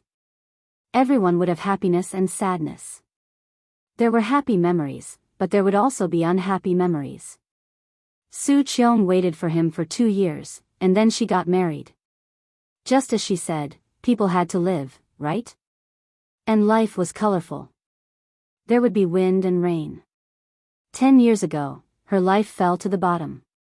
Her marriage that lasted for many years came to an end, and she lost everything. When Su Qiong went to the suburbs to relax, she unexpectedly met his parents. She couldn't believe that it was the two old people who took them away. Uncle and auntie are good people. They donated the money you left behind to an orphanage, but their own lives are so difficult. They miss you and like children. I think that the bouquet of flowers was given by the orphanage. The doorbell rang. Suyi skipped out and went to open the door. She shouted that her father was back. My husband is back. He doesn't have much money. I bought the villa with the money I earned recently, but he is an honest person. Suyi isn't his biological daughter, but he treats her very well. When she said her daughter's name, Su Qiong's voice trembled. Yi and Yi sounded the same. Yi Fan's heart ached. The 9 dragons pulling the coffin had changed many things. After a marriage, Su Qiong's choice was very careful. This was a university professor who was engaged in archaeological research. He was a really good person. Yang Xiao didn't look like a tactful person. He was a little stiff. When he saw that there were guests, he smiled kindly and greeted them after Su Qiong introduced him. Father, why did you come back so late? You don't know, but I saw a shooting star almost crash into our house. Mother was scared to death. Suyi chattered happily like a little magpie. I was delayed in Jiangling for many days. There was a large tomb there, and I don't know what happened. Those who entered all died, so the archaeology was stopped. Otherwise, I would have come back even later. Ah, it's true. It's too dangerous. Father, don't go. Suyi was tall and slender. She poured a cup of tea for him and said fearfully. What's going on? It's so dangerous. Don't take the risk. Su Qiong frowned. She was also very worried. It's fine. There's no need for us bookworms to take the risk. Only after everything is dug up will we be allowed to study it. Yang Xiao explained kindly. Hubei's Jiangling County's Bailing Mountain? Yi Fan asked. This place was very famous and had a great history in the ancient times. There were many ancient tombs in the mountain, with the Chu tombs being the most and the Han tombs being the second. The terrain there was very special. It was formed by 8 mountain ridges that stretched out horizontally and vertically. It was like a group of dancing dragons and thousands of horses. It was majestic, and in ancient times, it was called the Dragon Mountain. Yang Xiao nodded and said that it was that place. This time, there was a tomb from the Warring States period. It was so mysterious that all sorts of equipment were useless. Many people died there, and only half of the tombstone was dug up. There were birds, fish, insects, and beasts carved on it. Yi Fan quickly became silent. His heart was like dead ashes, and it was hard for these things to pique his interest. His heart was desolate and he didn't think about it anymore. Although the archaeology has temporarily stopped, it might continue after a period of time. Yang Xiao said. Father, don't go, it's too dangerous. Su Yi hugged his arm. Even if you don't think for yourself, you have to think for little Yi. Don't run around and stay in your department. Su Qiong said. Okay, I won't go next time. I'll stay in B City. Yang Xiao smiled sincerely. It could be seen that this family was very harmonious, and Su Qiong had found a good home. Yi Fan finished asking about his parents and memorized every little detail before preparing to leave. Where are you going? Stay at home. Su Qiong looked at him in a daze and tried to persuade him to stay. No, I want to travel around. I'll treat your family to a meal some other day. Before Yi Fan left, he took out some small ornaments and gave them to her. Each of them was sparkling and translucent. Wow, so beautiful. What is this made of? It looks like a crystal, but it's not. How can it be more beautiful than a diamond? Su Yi was very lively. She took it on behalf of her mother and looked at it under the sunlight. Yang Zhao's face was full of shock. He stood up and moved closer. He adjusted his spectacles and said, These have at least 2,000 years of history. Yi Fan thought about it and took out some other small items. He gave a wooden bead bracelet and a protective talisman to Yang Xiao, telling him to bring them with him when he went out for archaeology. Just like the other sparkling ornaments, they were all rare treasures even in Big Dipper. They could extend a mortal's lifespan and had formations inside to protect the wearer. Su Yi hugged one of Yi Fan's arms and called him Little Uncle is the best. Yang Xiao said that they were too precious and could not afford to keep them. They might be national treasures. Only Su Qiong knew the true value of these things. After seeing how Yi Fan could rush into the starry sky, she understood that these were not ordinary items. They might be the so-called celestial items in the eyes of mortals. Yi Fan thought about it and took out 2 jade bottles and placed them in her hands. He used his divine sense to tell her that if anything happened to her body, she could take them. However, 1 pill at a time was enough, and she must not take more than that. Yi Fan left and was about to disappear. When he looked back, Su Qiong was still standing there with tears in her eyes. She muttered to herself, Time. I missed out on a lifetime. Mom, little uncle has left. Why isn't he coming in? Su Yi called out. Yang Xiao took out a coat and walked out to help her put it on. He said softly, Go in, it's cold outside. Amen. Su Qiong nodded. What was there for her to be dissatisfied about? Everything was going according to plan. As long as she did not think about the past, she would undoubtedly be very happy. Yi Fan walked on the streets alone in a daze. His parents were no longer around, and it was a huge blow to him. He felt that life had lost its meaning. He did not know where to go and could only walk aimlessly. He did not want to stop, and wanted to keep walking. He did not know how much time had passed. It might have been 4 days, or it might have been 5.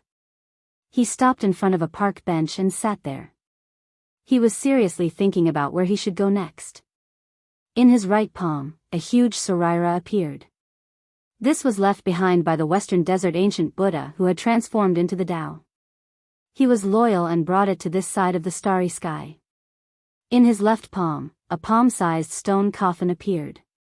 This was the taboo item that Qi Luo had asked him to throw into the starry sky.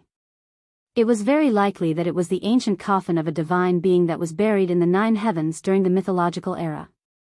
Suddenly, specks of light overflowed from his hand and turned into a rain of light. This is Chapter 940. Specks of golden light revolved around his fingertips like golden butterflies. They danced gracefully and then flew into the sky. Yi Fan was startled.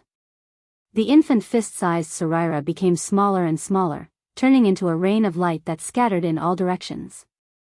The scene was magnificent, holy, solemn, and respectful. Transforming into the Tao. This was the first word that came to his mind, but he felt that it wasn't the case. That ancient Buddha had already passed away in meditation back in the Western Desert. Could it be that there really is reincarnation? Yi Fan immediately became excited. He was overwhelmed with emotions and immediately stood up. During these past few days, he was absent-minded and muddle-headed. He walked around aimlessly and almost didn't know where he was. His parents' figures always appeared in his mind, and he was unable to free himself from his grief. Reincarnation, resurrection, these words lingered in his mind from time to time. It was also because of this that he could think of the Saraira and the ancient coffin that should have been buried in the 9 heavens. Buddhism paid particular attention to the afterlife, and there was a saying of reincarnation. Meanwhile, the 9-layered coffin of the legendary era buried deities, and it was also a product of eternal life. Yi Fan's mind was absent-minded these past few days. He subconsciously took out these 2 items to search for eternal life and the method of reincarnation, all for the sake of seeing his parents again. This was a subconscious action, but it immediately woke him up. Otherwise, he didn't know how many days he would have been muddle-headed. The ancient coffin buried in the 9 heavens didn't change at all. It was still simple and unadorned, but the Saraira was melting bit by bit like a melting snowball. Yi Fan's essence energy was raised to its peak. He stared unblinkingly, and a divine flame throbbed between his brows. He was like a deity. He was using his heart to sense the Saraira and examine its changes. Even though he didn't believe in reincarnation, he still hoped for a miracle. His eyes were deep and unblinking. The Saraira seemed to be transforming into the Tao. It continuously transformed into golden ripples that spread outwards. The colors were beautiful, and it was as if an immortal technique was being displayed. Specks of golden light converged together. "Wow, Uncle, are you performing magic?" A boy ran over from the park. He blinked his eyes as he looked at the Saraira that had turned into specks of light in his hand. "It's so pretty. Uncle, can you teach me how to change? It's so magical and beautiful." The little boy was not shy at all and begged Yi Fan to teach him. It's much better than witnessing the miracles that happen every year in the Spring Festival Gala. "I've long been sick of watching it," a few young people next to him said, joining in the fun. "Hey, why is the space between your brows also shining? Is that phosphorus? Does it hurt?" A young man was quite curious, reaching out his hand to touch the divine flame between Yi Fan's brows. "Ouch, it hurts." His hand hadn't even touched it, but he already felt as if he was being pricked by needles. He quickly withdrew his hand when he was still some distance away and shouted, "Brother, you really have perseverance. Don't you feel pain?" Alas, it's not easy to do anything. Yi Fan didn't pay attention to them. He didn't care about how shocking it would be. He stared at the light overflowing from the Saraira and watched them fly west. He stood up and chased after them. His speed was extremely fast, disappearing into the distance like a gust of wind. The adorable child fell on his butt, leaving the young men and women stupefied. The Saraira was shining, converging into streaks of light that flowed in the direction where the sun set. It was extremely mysterious. Yi Fan was like the wind and lightning, leaving this city in the blink of an eye.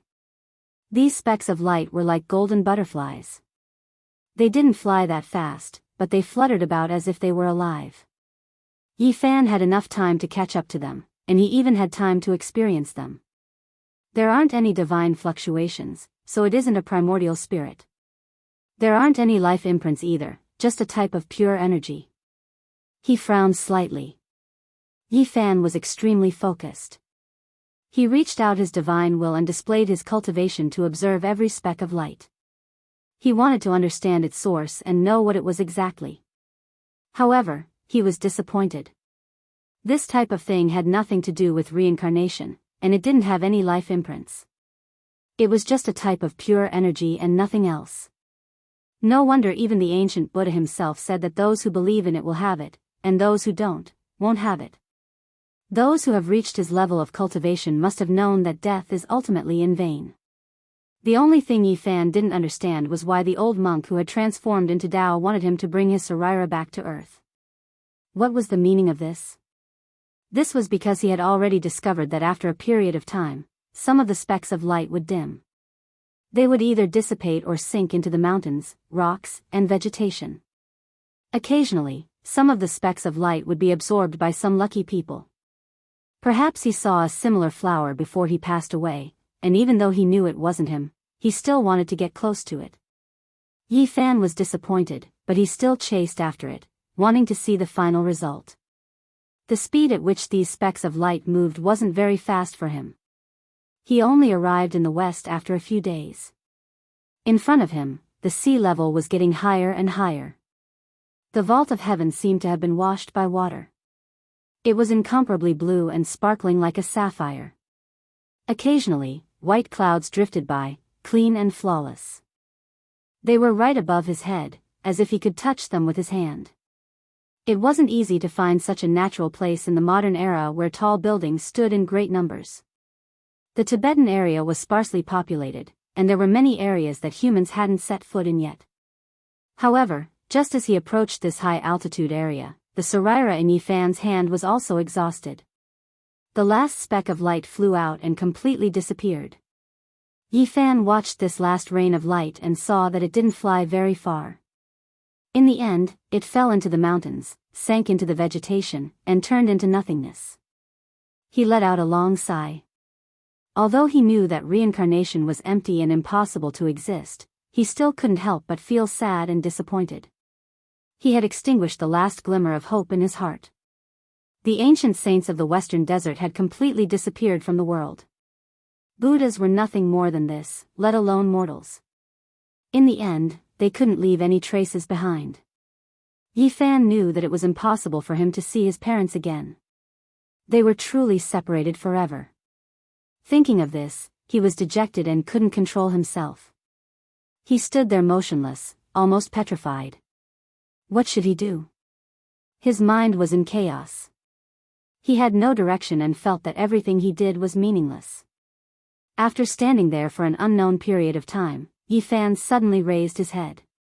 He felt a faint fluctuation coming from the depths of the Tibetan area. There was a mysterious aura flowing. This is. His eyes flashed as he looked at the land in front of him. This feeling was hard to forget.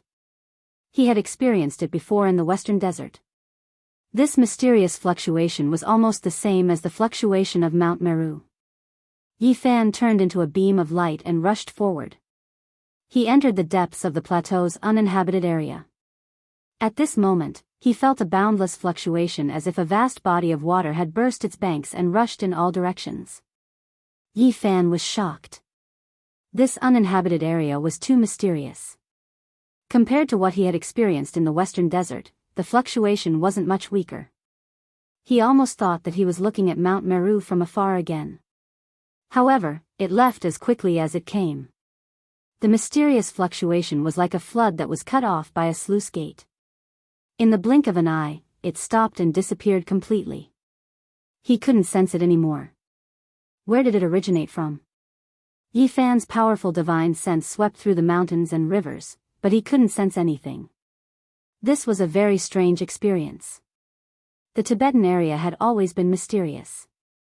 There were always some things that couldn't be explained clearly. Yi Fan chased all the way here but didn't see anything. He was bewildered. There are indeed many unsolved mysteries in the Tibetan area. The birthplace of Gautama Buddha no longer worships Buddha. This place has become a pure land.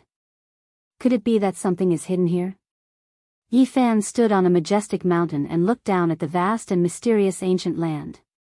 Not only did Buddhism take root here, but even the most mysterious ancient Kunlun of China was also here. He moved forward and passed by many places.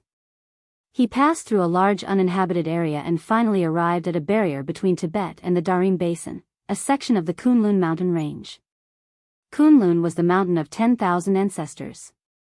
It was the #1 sacred mountain in China. The Queen Mother of the West and the ancient immortals all came from here. In ancient China, it had the most revered and incomparable status. However, after Yi Fan walked around for a while, he found that it was ordinary and there was nothing special. He didn't go deep into Xinjiang, nor did he go to the section of Qinghai. He returned to the Tibetan area. This was because he didn't come to search for the secret of Kunlun. He only came to pursue Buddha. He didn't have any other thoughts. There was only sadness in his heart. How could he care about anything else? Yi Fan came to Sala. Even though he didn't believe in the afterlife, he still wanted to give it a try. The vast fluctuation not long ago made it hard for him to let go. He entered the Potala Palace. It was built against the mountain and had an imposing manner. Since ancient times, it had been the holy land of Buddhism in Tibet. It had an extraordinary status. Yi Fan went in and out of many palaces. They were all important places that were not open to the public. However, he was disappointed. He didn't sense that kind of breath and couldn't find it. Later, he entered the Jokhang Temple and the Xiaozhou Temple. He still didn't find anything in these two holy temples. There was only a trace of pure psyche power, but it couldn't be comparable to what he sensed not long ago. One should know that the vastness was awe-inspiring.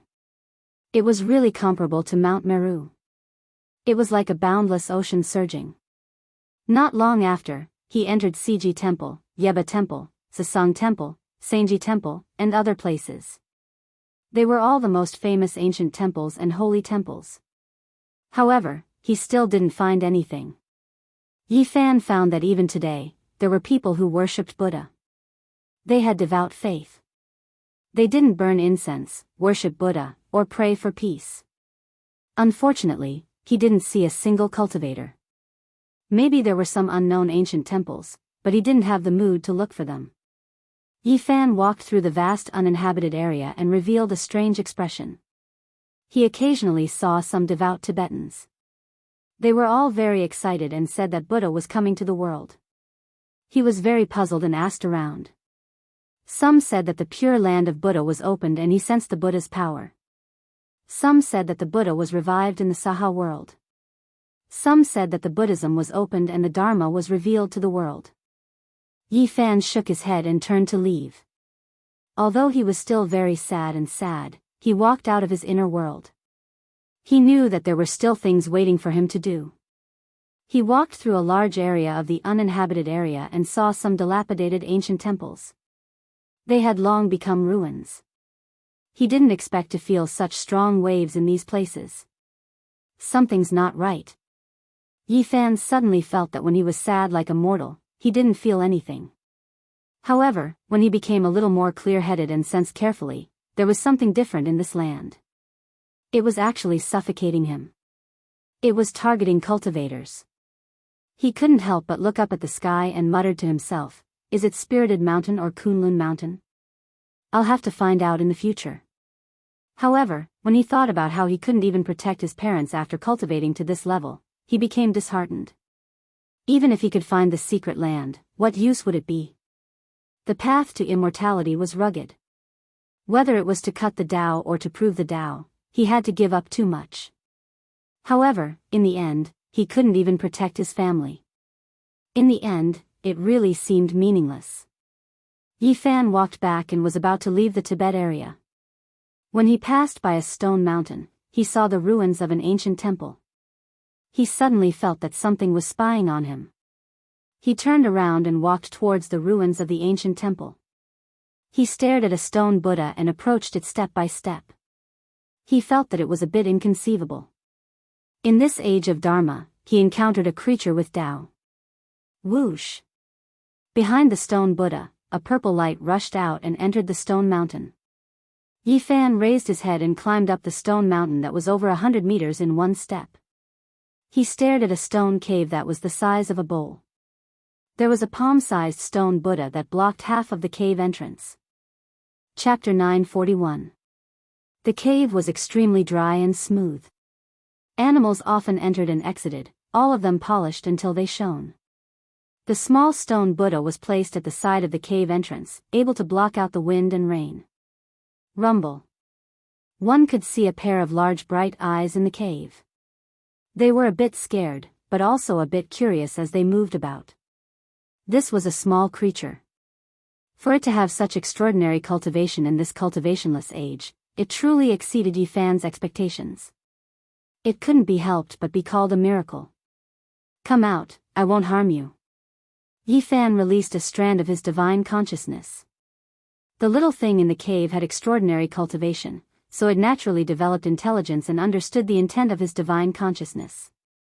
However, it was still a bit timid, because it could sense how powerful this person was.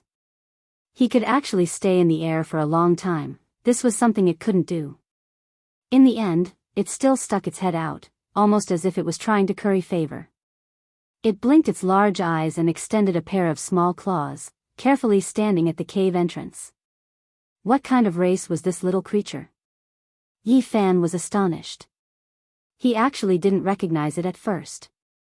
It was a foot long, and if its fluffy tail was added, it would be 2 feet.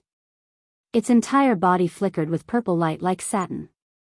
Its purple fur was long and supple, making one want to touch it. It was a bit excessively beautiful. It might even be able to kill a few young ladies who like to raise small pets. A sable? Yi Fan was bewildered. He then shook his head. It didn't look like one, and it looked even cuter than a sable. Squirrel. In the end, he confirmed it. He was extremely astonished. It was truly rare for a squirrel to grow like this. Its entire body was translucent like amethyst, excessively exquisite. Its pair of eyes were like 2 black gems, and they were extremely large. They blinked pitifully, flickering with radiance. It really is a strange species. How did you cultivate to this level? Yi Fan sat on top of the mountain and picked up the small Buddha. It was unexpectedly heavy.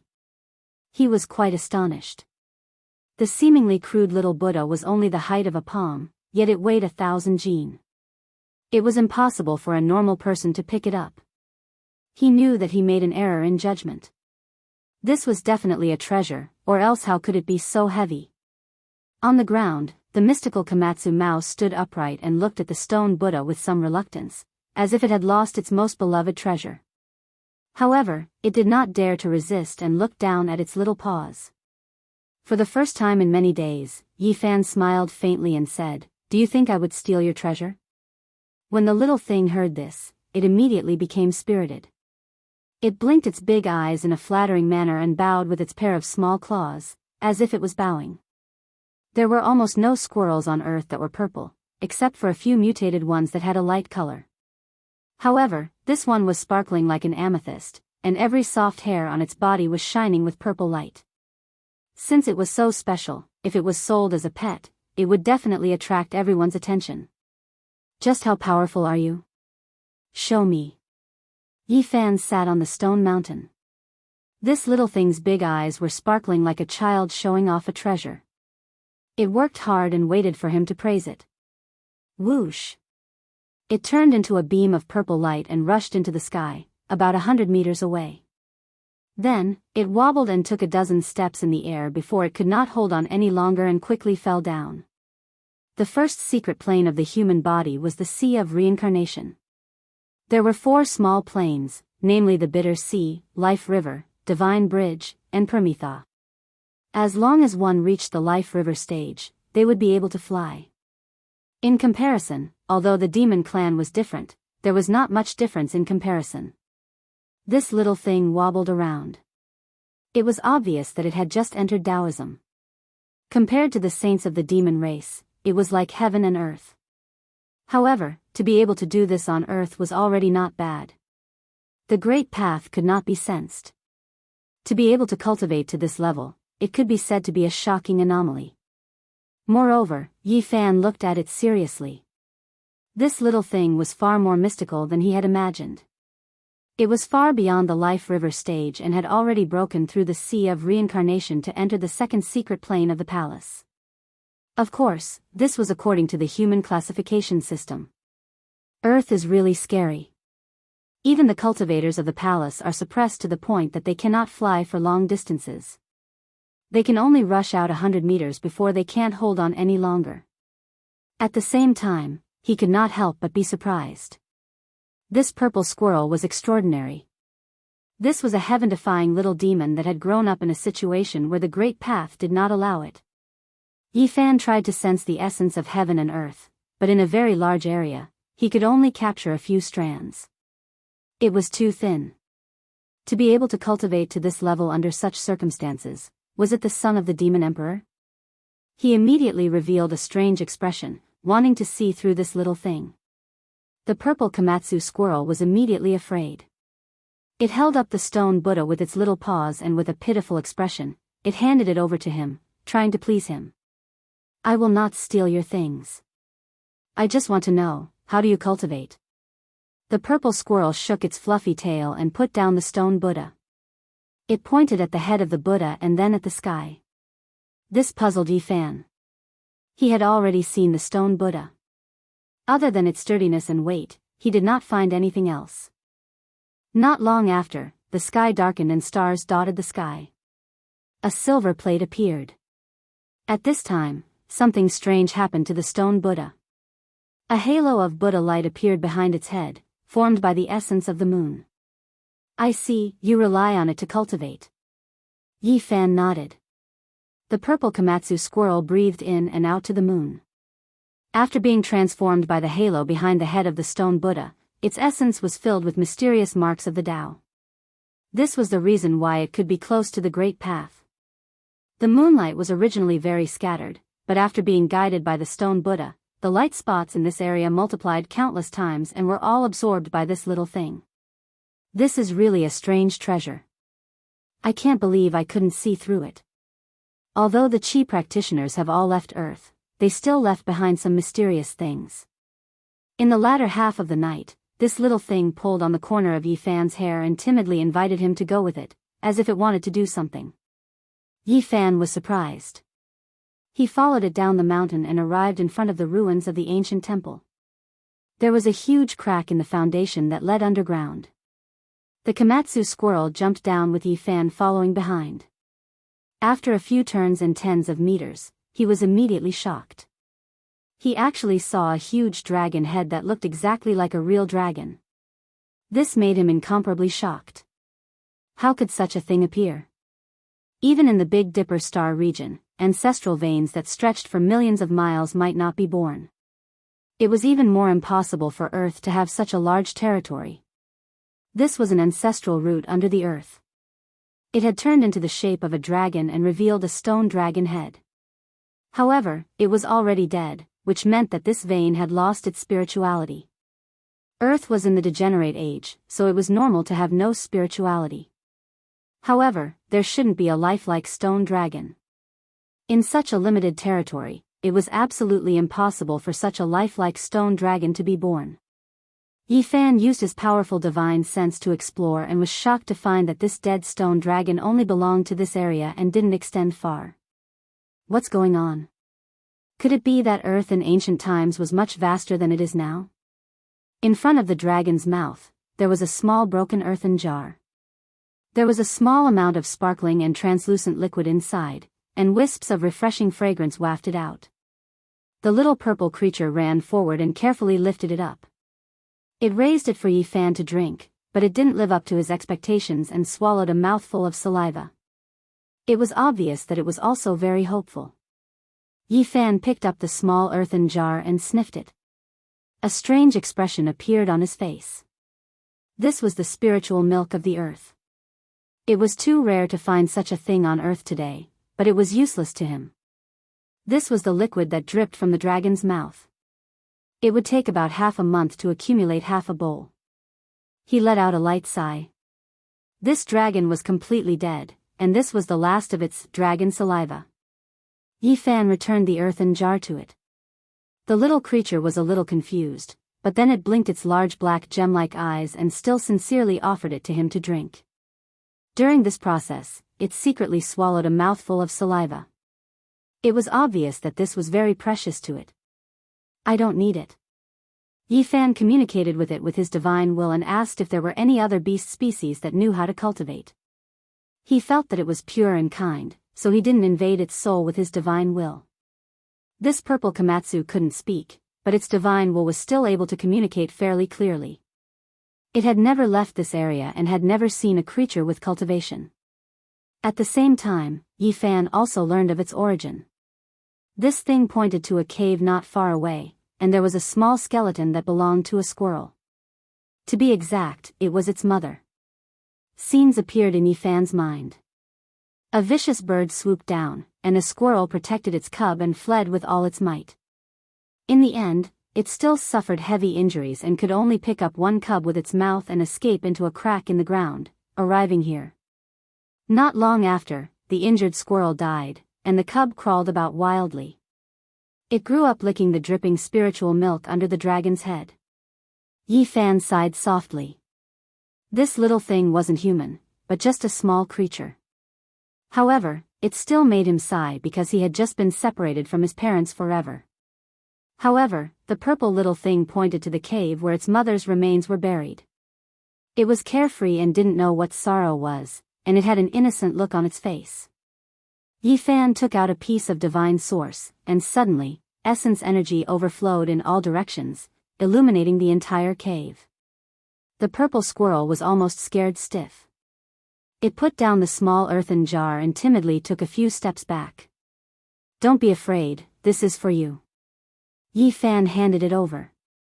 In this era where the spiritual energy of heaven and earth was scarce, a piece of divine source was priceless to low-level cultivators. The little thing slowly came back to its senses and recognized that it was a rare treasure. It immediately hugged it in its arms and was extremely happy. It heartlessly rolled around under the dragon's head. "Are you willing to leave this place with me?" Yi Fan saw such a cultivated little thing, and after spending some time with it, he temporarily forgot his sorrow and wanted to take it with him.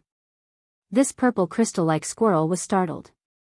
It had never thought of leaving and was full of attachment to this place. After arriving at the stone mountain, it looked at the bright moon and the dilapidated ancient temple, and it didn't know what to do. "Forget it," Yi Fan said, rising to his feet and turning to leave. "People need to live freely. You're the same. Just stay here and cultivate." Whoosh! As if a ray of wisdom had crossed its mind, the purple little thing caught up to him and grabbed his trousers. It raised its head pitifully, and although it was reluctant, it still decided to leave. Yi Fan helped it put away the small stone Buddha. Stepping on the moonlight, he flew across the sky like an immortal and left Tibet. "From now on, you will be my second disciple." The purple little thing was puzzled, but it was still very happy and laughed without a care in the world. In a trance, Yi Fan saw a ray of divinity in the purple radiance that was overflowing from its body. He couldn't help but say to himself, "Demon Emperor." After saying this, he was shocked to find that the stone Buddha in his hand had also trembled. In that instant, the divine halo behind the stone Buddha's head seemed to have turned into a stone mirror. After looking carefully, there was nothing. The purple Komatsu squirrel was still so cute, and the stone Buddha was also so simple. Yi Fan, however, was silent for a moment. On the way back, Yi Fan tried 100 times and finally, he probed the inside of the stone Buddha with his divine sense. There was nothing else but a few golden ancient characters. They were ancient Sanskrit, and they looked like a few Buddhas sitting cross-legged. He didn't know what they meant and was ready to investigate to find out what they were. Yi Fan returned to Be City again. Although he was still sad, he felt better after going to Tibet. He forced himself to bury his sadness because he still had some things to do. Back then, before he set foot on the journey back, he discussed with Pang Bo that he would visit the homes of all his classmates who were lost in the Bei Do Star region and take care of them on their behalf. "Pang Bo, I naturally believe in you. I have always treated you as a good brother who has gone through thick and thin with me." Before ascending the five-colored altar, Pang Bo suddenly left. Then, Li Xiaoman said that he was a great evil, but Yi Fan didn't believe it. Even if there was something strange about Pang Bo, the friendship that had gone through thick and thin with him could not be fake. After returning to Be City, Yi Fan first treated Su Qiong's family to a meal. In this world, he didn't want to reveal too much of his supernatural power, lest it was too shocking. Moreover, he always felt that the earth was too mysterious, and he was afraid that someone was looking down on everything in the world. He asked Su Qiong to help him quickly find out where the families of some of his classmates were. In the process, he also handed the ancient Sanskrit characters on the stone Buddha to Yang Shao and asked him to find someone to decipher it. Not long after, Yang Shao really found someone to translate it for him and gave him the result. This surprised Yi Fan. Chapter 942. This is not Sanskrit in the general sense. It is extremely old. It should be the ancient rune of the origin of this kind of writing. It can't be verified, but it is the prototype of Sanskrit. Therefore, it is difficult to translate accurately. Yang Shao asked a friend to ask an authoritative Sanskrit textual scholar in India to decipher it, and then he could barely translate it. This is the prototype of Sanskrit, but it also gives birth to several meanings because it is too different from the Sanskrit of later generations. A few words contain many meanings, which makes people have a headache.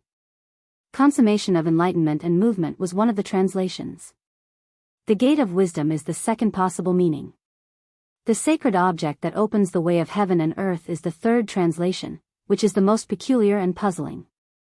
Yi Fan was in a daze. He couldn't help but be shocked.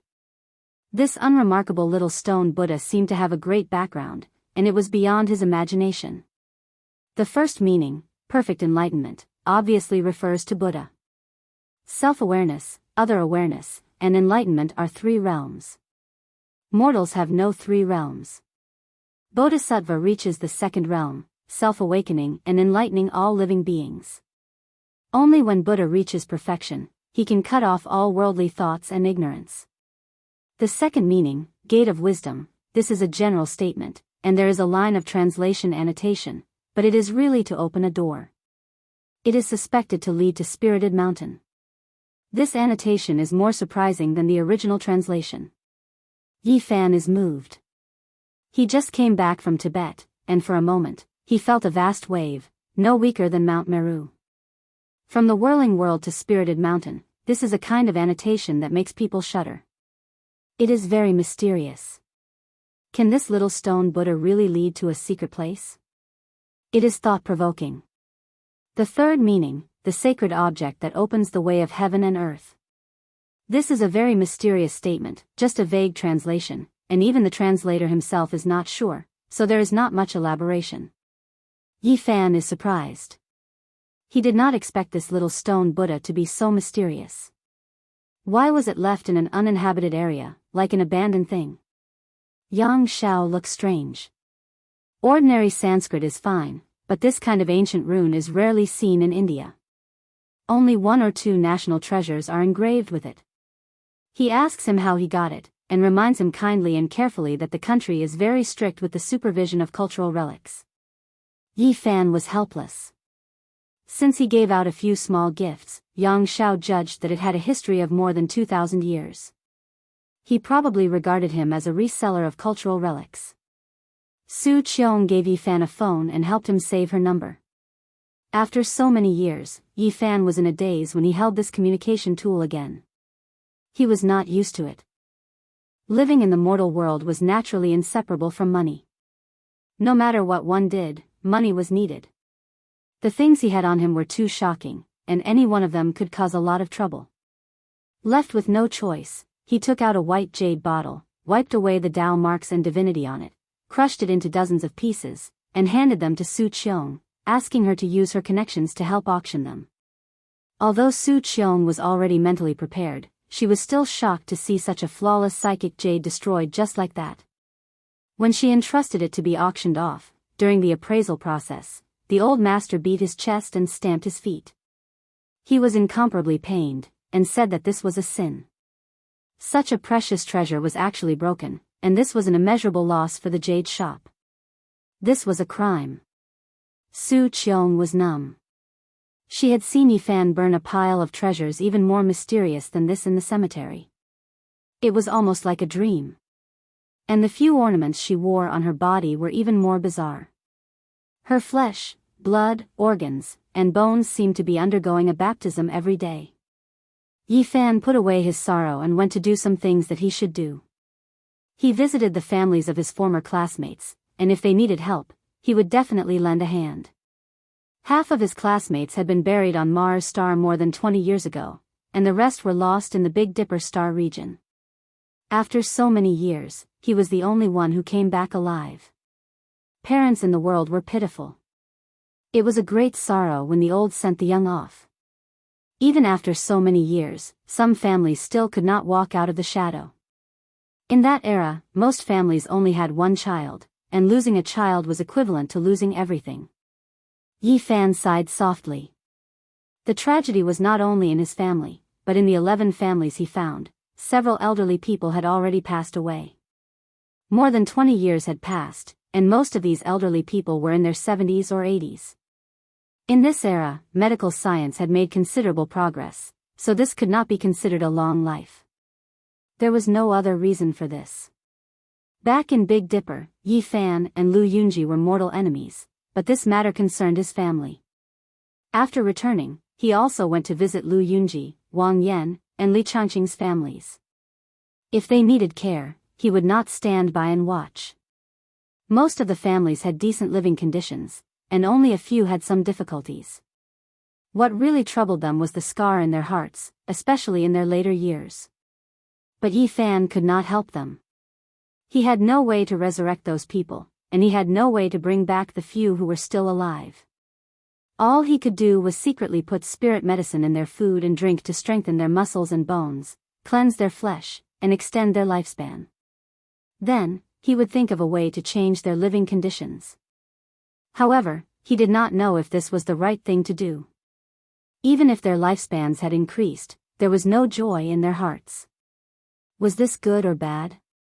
There are still a few people who can come back. Yi Fan muttered to himself, and then he sighed softly. The 5-colored altar was in the depths of the Yuhua God dynasty's ancestral temple. Countless cultivators rushed in to fight for the green cauldron, immortal scriptures, and so on.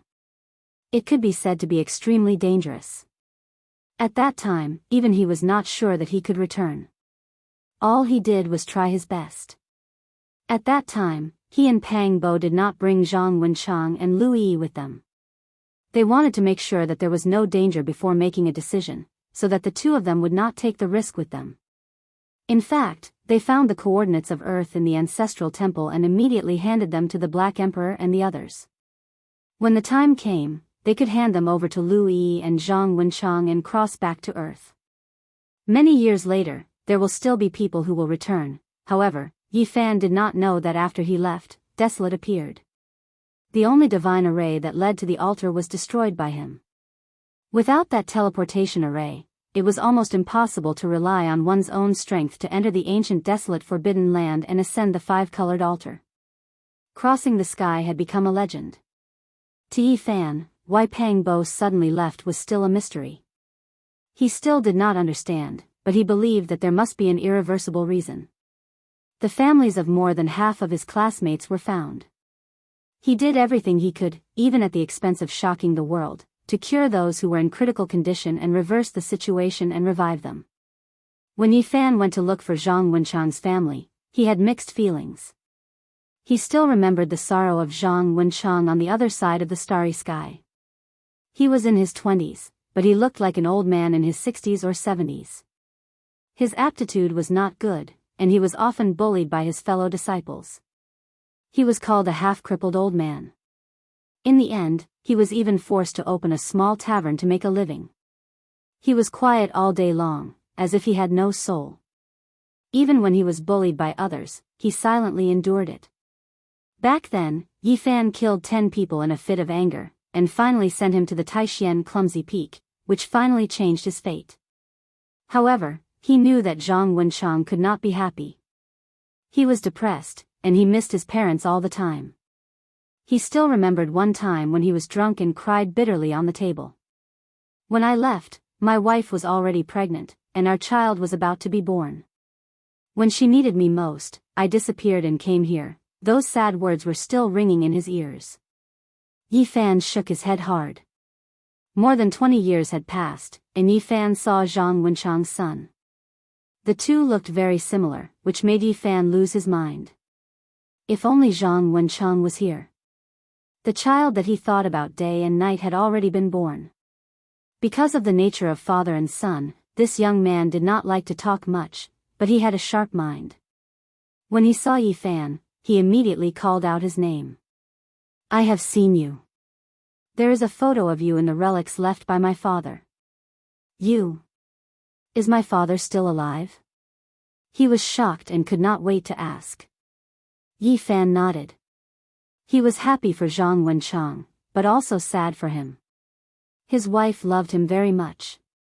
After giving birth to this child, she did not abandon his old parents. My stepfather was an orphan. My mother married him so that she could treat me better and take care of my grandparents.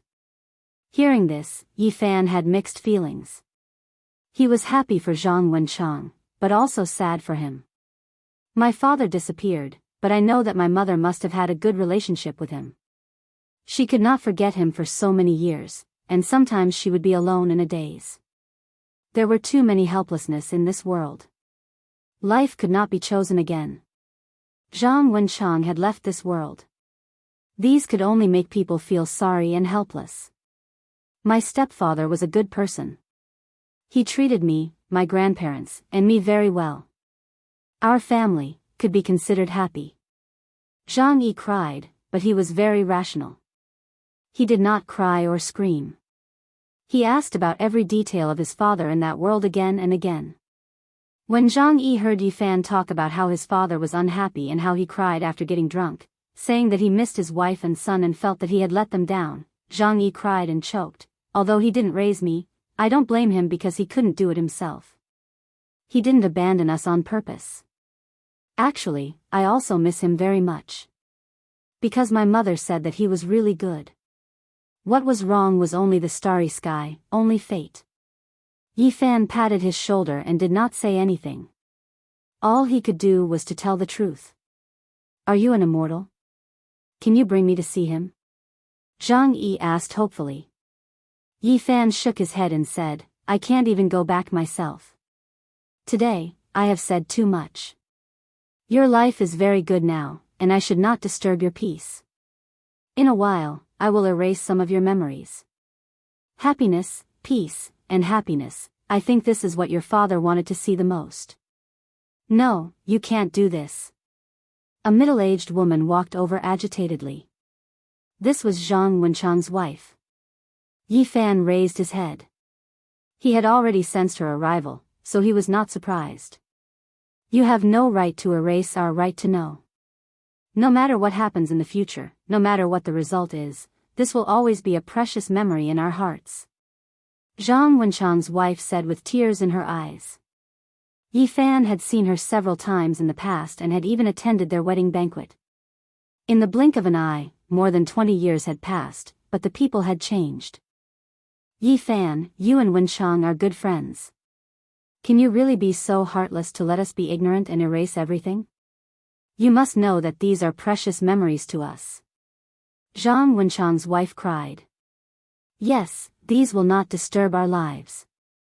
We can't erase these memories. Zhang Yi retreated and supported his mother. Yi Fan did not know how he left. He walked silently along the way. He did not erase the memories of the mother and son. They were right. That would be too heartless. They had the right to know. When he left behind some small tools and 2 bottles of spirit medicine. He did not know what else he could do. A melodious ringtone sounded. It was Su Qiong calling. He pressed the answer button, and just as he placed the phone beside his ear, Yi Fan woke up with a start. His expression changed and he said, What, you are saying that Pang Bo, he? Chapter 943. Pang Bo didn't leave Earth. When he heard this news, Yi Fan was as still as a statue. He was completely petrified and looked at the sky in a daze. Who had gone through thick and thin with him all these years? Who had fought alongside him? Who had swept across the world with him? Who had gone through thick and thin with him? Yi Fan's body turned cold. How could such a loyal friend be fake? If that was the case, who else could he trust in this world? His heart felt empty. If Pang Bo hadn't left Earth and crossed the starry sky with him, how terrifying and shocking would this be? If this was really the case, then who was the person who rode the coffin with him? Had they been there since Mount Tai? Did they set off together from this world? There's one more person. Yi Fan muttered to himself. He still remembered that scene clearly. During the head count, there was one more person in the bronze coffin. At that time, everyone was shocked, but he was the first to recognize Pang Bo. There was no other reason. He believed in Pang Bo. He believed in the feeling at that time and didn't feel that it was fake. All these years. Who is he? What's the benefit of continuing to act? Yi Fan felt a chill in his bones. All of this was difficult for him to accept. How could a good brother who had gone through thick and thin with him be fake? There was a problem. I don't believe it. He has no ill intentions towards me and knows everything about me. How can he know so much about me if it's not my real body? Yi Fan got rid of his sadness. His whole body tensed up and he clenched his fists. Although he had returned to Earth, he couldn't relax. He had to break through this fog. He broke free from the shadow of his parents' death and looked into the distance. It was as if he was in the Big Dipper. His heart had advanced to the realm of battle. Yi Fan went south to uncover the truth and see which was real. From the bottom of his heart, he didn't want to believe that there was still a Pang Bo on Earth. Otherwise, there would be no one in this world he could trust. The address of Pang Bo's home had long changed. Otherwise, he wouldn't need Su Qiong's help to find it. He would have gone there himself.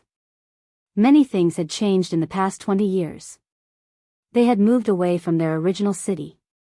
Yi Fan arrived at N City and found his destination according to the information he had obtained not long ago. He stood on the rooftop of a building and silently sensed. Sending his powerful spiritual sense into the building, he was shocked to see Pang Bo's parents. His father was tall and sturdy. Although he was almost 80 years old and looked old, one could see how powerful he had been when he was young. Pang Bo had inherited his father's physique, which was 2 heads taller than ordinary people. His mother's hair was white, and her body was not very good. She seemed to be lacking in blood energy, and there was a gloomy expression on her face. However, Pang Bo was nowhere to be seen. There were only 2 old people in the not-so-small room. However, it was obvious that there was a couple living there, as well as a young man. That's Pang Bo's elder brother and sister-in-law. They're 2 or 3 years older than him. The other one should be his nephew. They're not at home right now. Why doesn't he have his own room? Yi Fan looked puzzled. He inwardly apologized and then turned into a beam of light and entered the living room. He concealed his figure and searched carefully, but he couldn't find any traces of Pang Bo's life. Suddenly, his expression shook as he saw a photo frame. It was a black and white photo of Pang Bo that was specially used for the dead. Yi Fan felt as if he had been struck by lightning. How was this possible? Pang Bo hadn't left Earth, but he was already dead. This was his best friend.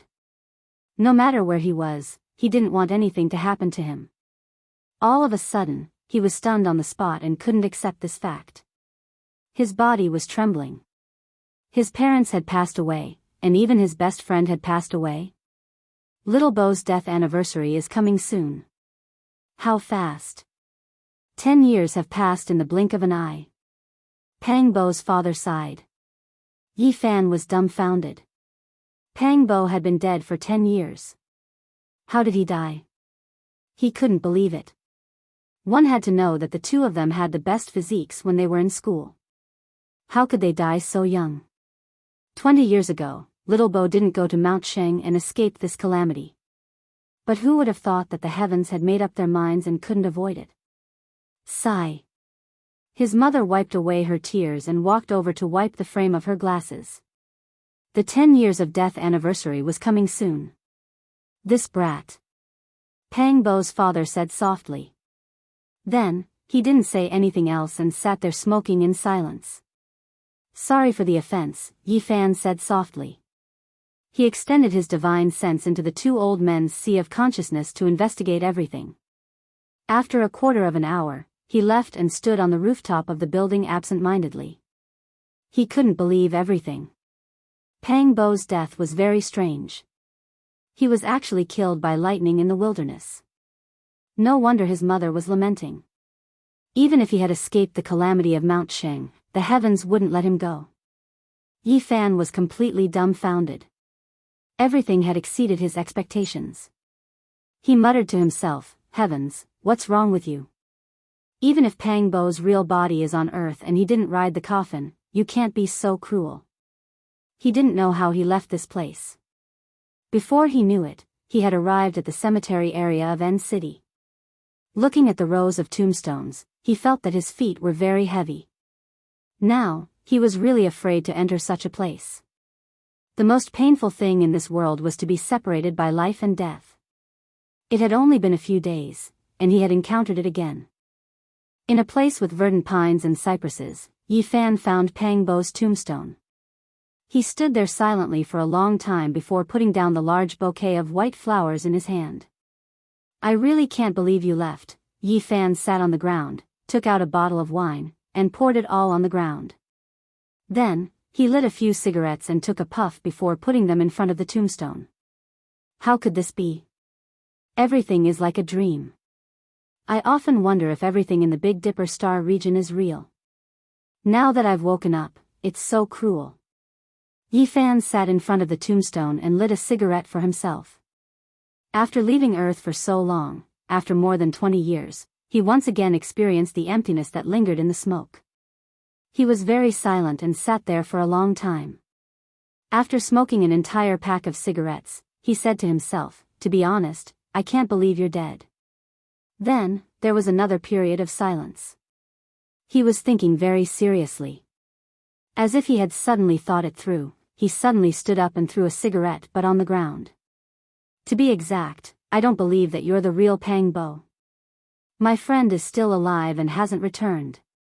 Yi Fan's eyes were sharp, and his spirit, qi, and spirit were boiling.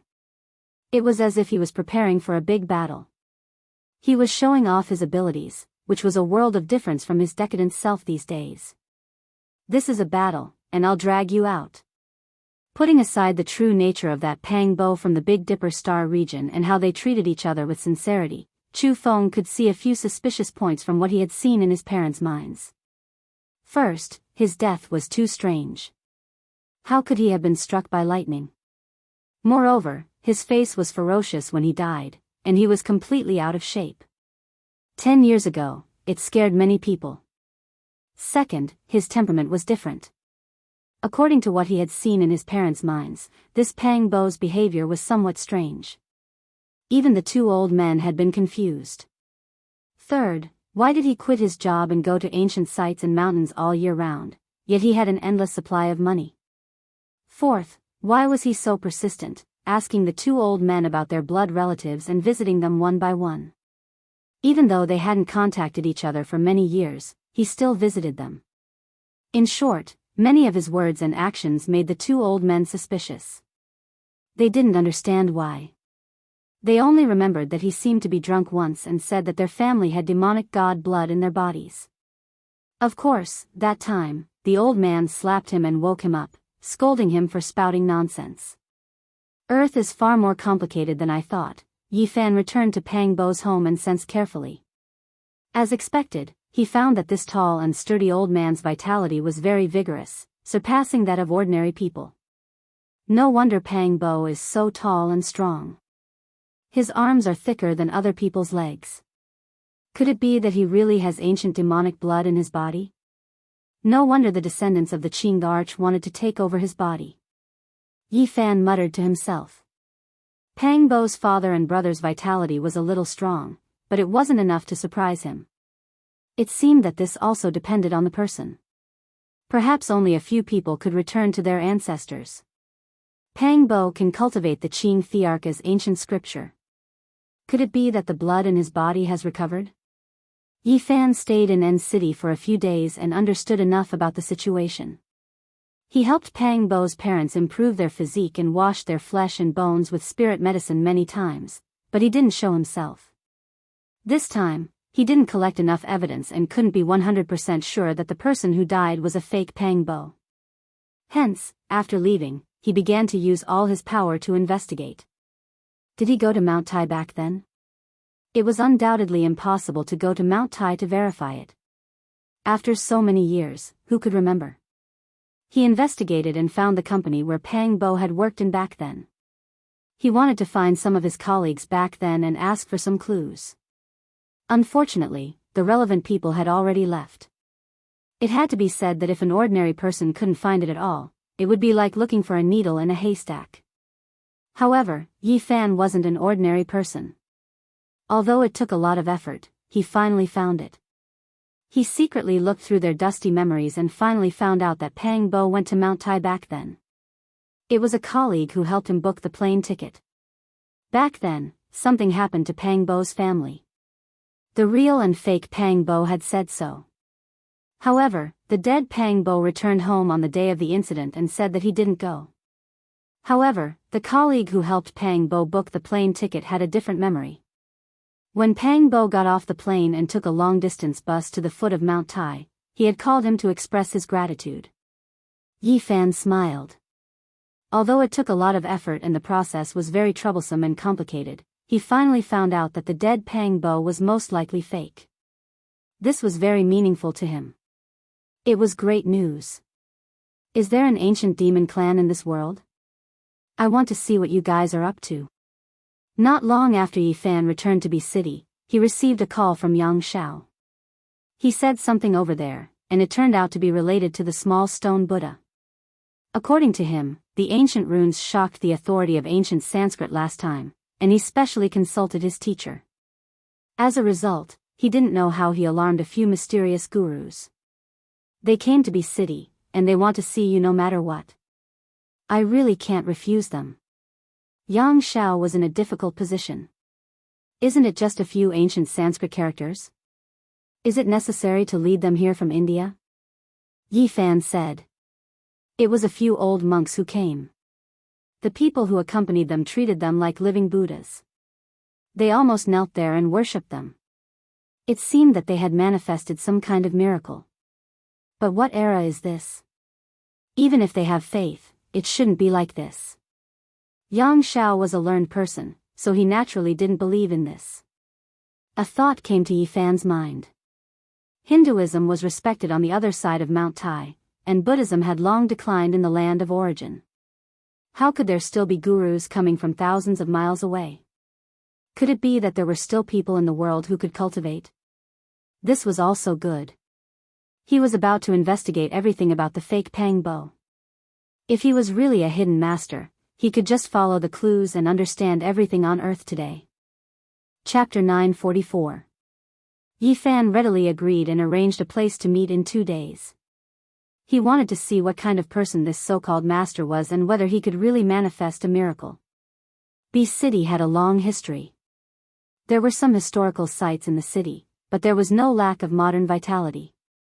It was one of the largest cities in China, and after more than 20 years, it had become even more prosperous. Yi Fan walked on foot. There were people coming and going on the streets in an endless stream. After traveling for so many years, it felt like a lifetime had passed for him to walk in such a place again. Although he had been back for a few days, he had always been immersed in his own world and couldn't extricate himself. He had never seriously experienced the hustle and bustle of the city. It had to be said that B City was developing very quickly. Row upon row of high-rise buildings were built, and this famous pedestrian street was even wider. All kinds of brand stores were connected to each other, and there was an endless stream of people, rubbing shoulders with one another. Suddenly, Yi Fan saw a poster. On it was an exquisite mutton fat jade bottle that emitted a mysterious halo. It was truly like a divine artifact, magnificent to the extreme. He was startled. This was a cultivator's artifact. After a closer look, he couldn't help but be dumbfounded. Wasn't this the artifact he had crushed into a dozen pieces and entrusted to auction? After careful observation, he discovered that this was the publicity done by the Jiada auction house. In order to maximize their profits, they had really put in a lot of effort. They had assembled the pristine jade bottle, but Yi Fan didn't allow it to be auctioned as a whole and could only be auctioned off piece by piece. There was nothing to say about the quality of this jade. Each piece was very expensive, but after 2 were auctioned off, they were very unwilling to give up. They made this kind of publicity, telling people that if they collected all of them, they could reassemble them into a pristine jade bottle. It had to be said that the effect was excellent. These days, it caused a great sensation in B City and quickly spread to other places. Now, it was hyped up like crazy, and there were posters everywhere. During these days, with the third and fourth pieces of mutton fat jade being auctioned off, the entire collection world was boiling over. This was a rare treasure. An astronomical price. Each piece of jade was auctioned off for a sky-high price, and the transaction amount was frighteningly high. All the major media outlets were reporting about it, and all the web portals were competing to expose it. This was indeed a rare mutton fat jade. Because Yi Fan had meticulously refined it in the past, there was not a single flaw in it. Just from an aesthetic point of view, it was indeed a rare fine product. However, this was not the main reason why it was auctioned off at such a high price. Everything was due to the power of hype. And now, the price of this mysterious mutton fat jade bottle was comparable to a national treasure. The methods of the Guardian auction house were very sophisticated. They fully exploited the psychology of the people, allowing the real rich to experience the excitement and sense of accomplishment of collecting all the pieces, making the price even higher than when they were undamaged. At the same time, they displayed all kinds of information, such as Buddhist stone carvings, and atop pictures from ancient books, to explain that this vase was exactly the same as the legendary Guanyin jade vase. This kind of explanation was undoubtedly very attractive. Although it was impossible for it to be true, it still made people feel very peaceful. If such a precious bottle was placed on the table, there would be a kind of indescribable comfort. Maybe it really is a precious vase left behind by Guanyin Bodhisattva. Have any of you seen such a flawless piece of jade? It's such a big piece, and there's not even a trace of impurity. It can be said to be a miracle. Even the common people were talking about it. One could imagine how successful the hype created by the Guardian auction house was. And this kind of heated discussion climbed to the highest point because of the Indian gurus. Several old monks entered the auction house and saw the broken vase, and their faces all changed. They excitedly chanted Buddha Shakyamuni.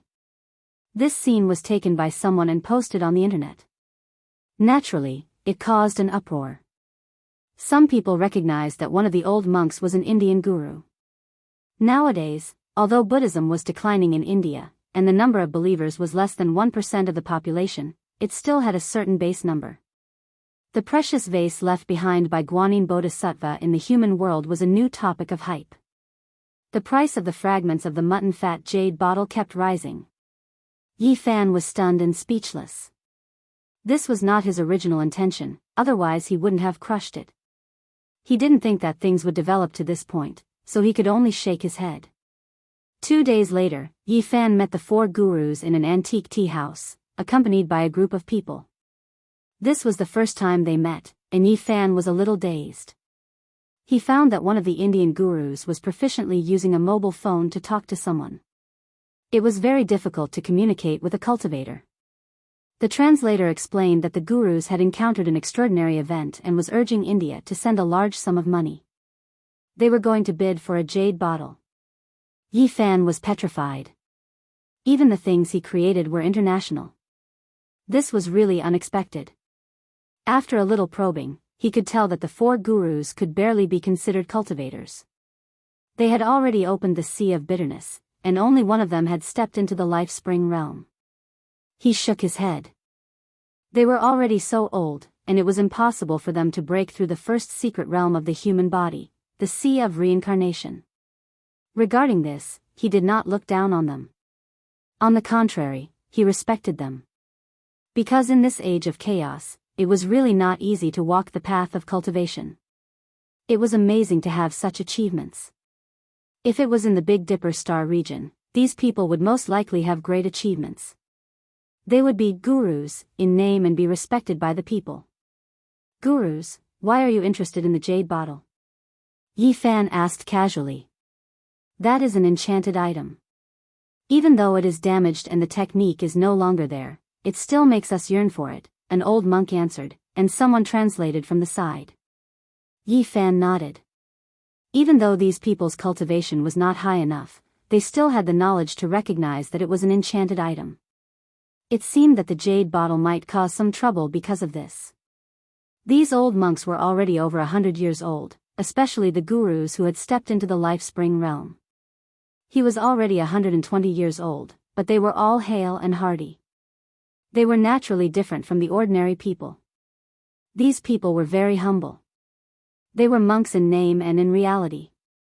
They did not talk about magical powers, but rather about Buddhist scriptures. The so-called miracle was said by the translator. He said that when he was in India, he once saw a guru single-handedly stop an elephant's leg and save a child.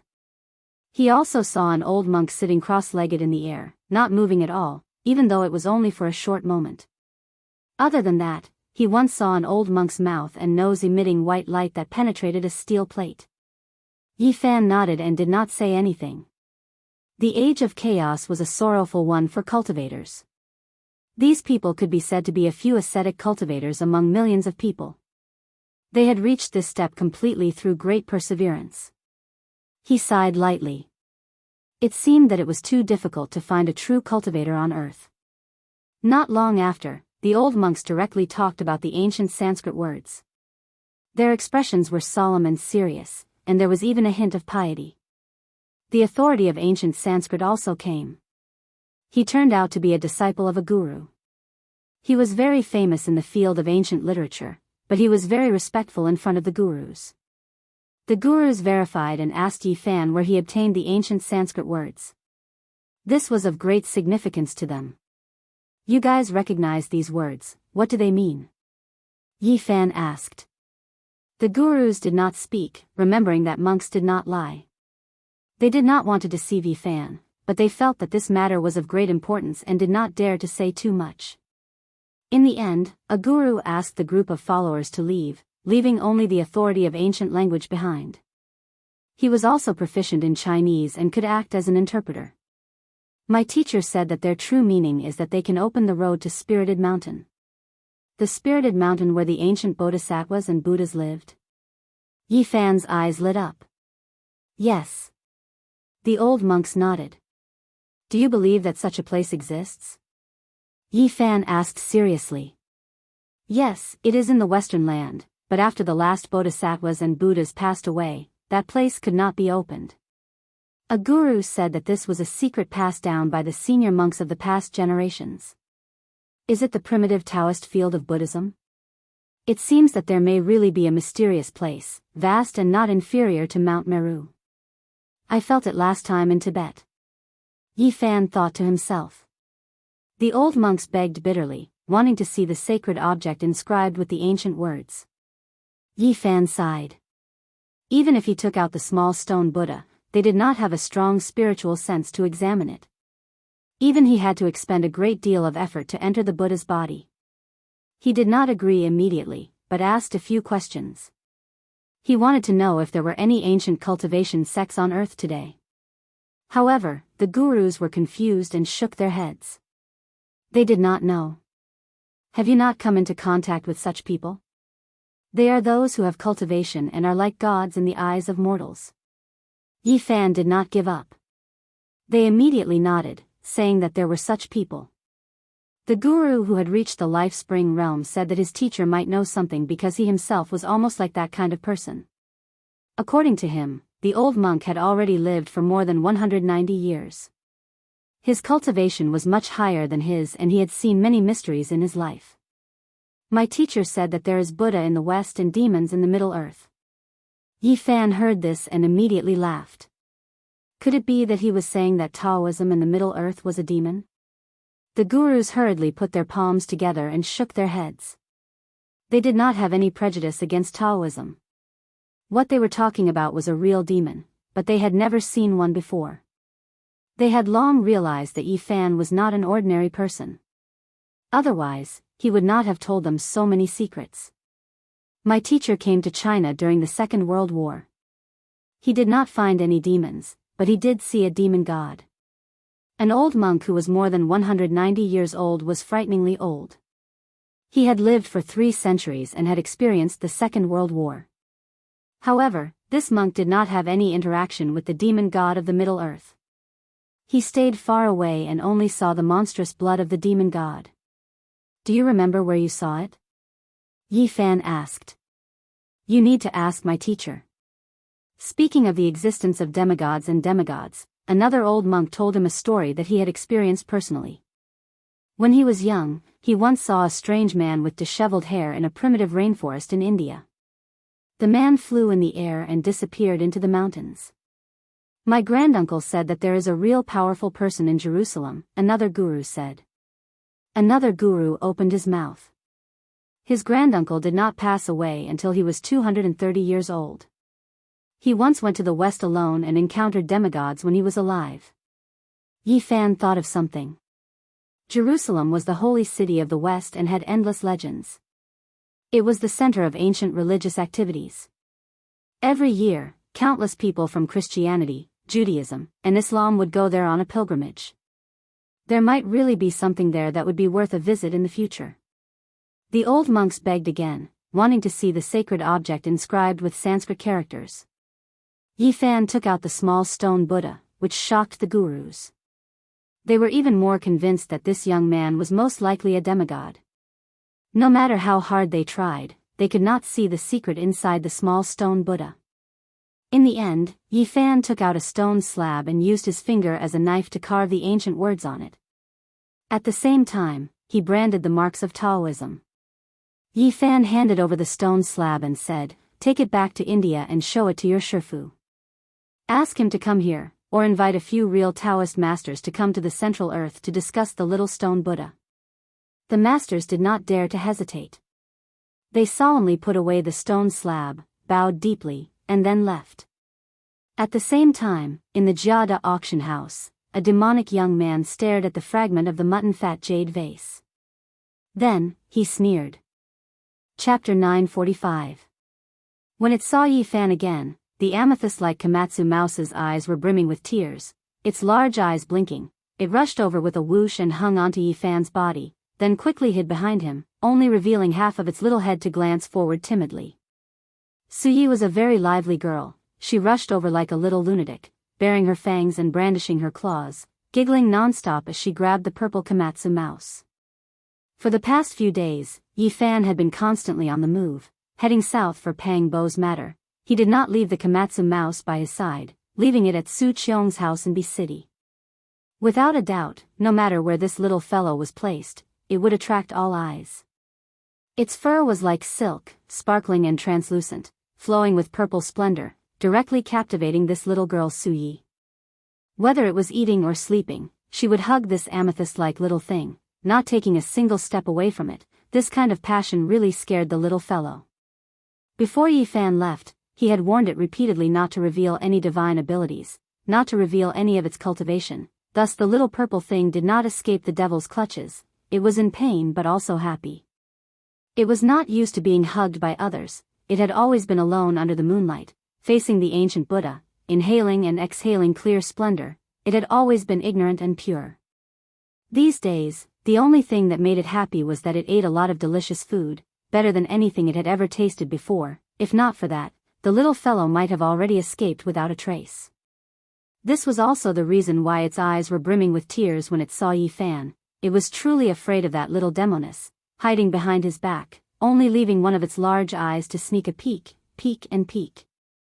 "Little Yi Z, how did you mistreat Komatsu? Why did you scare it to this state?"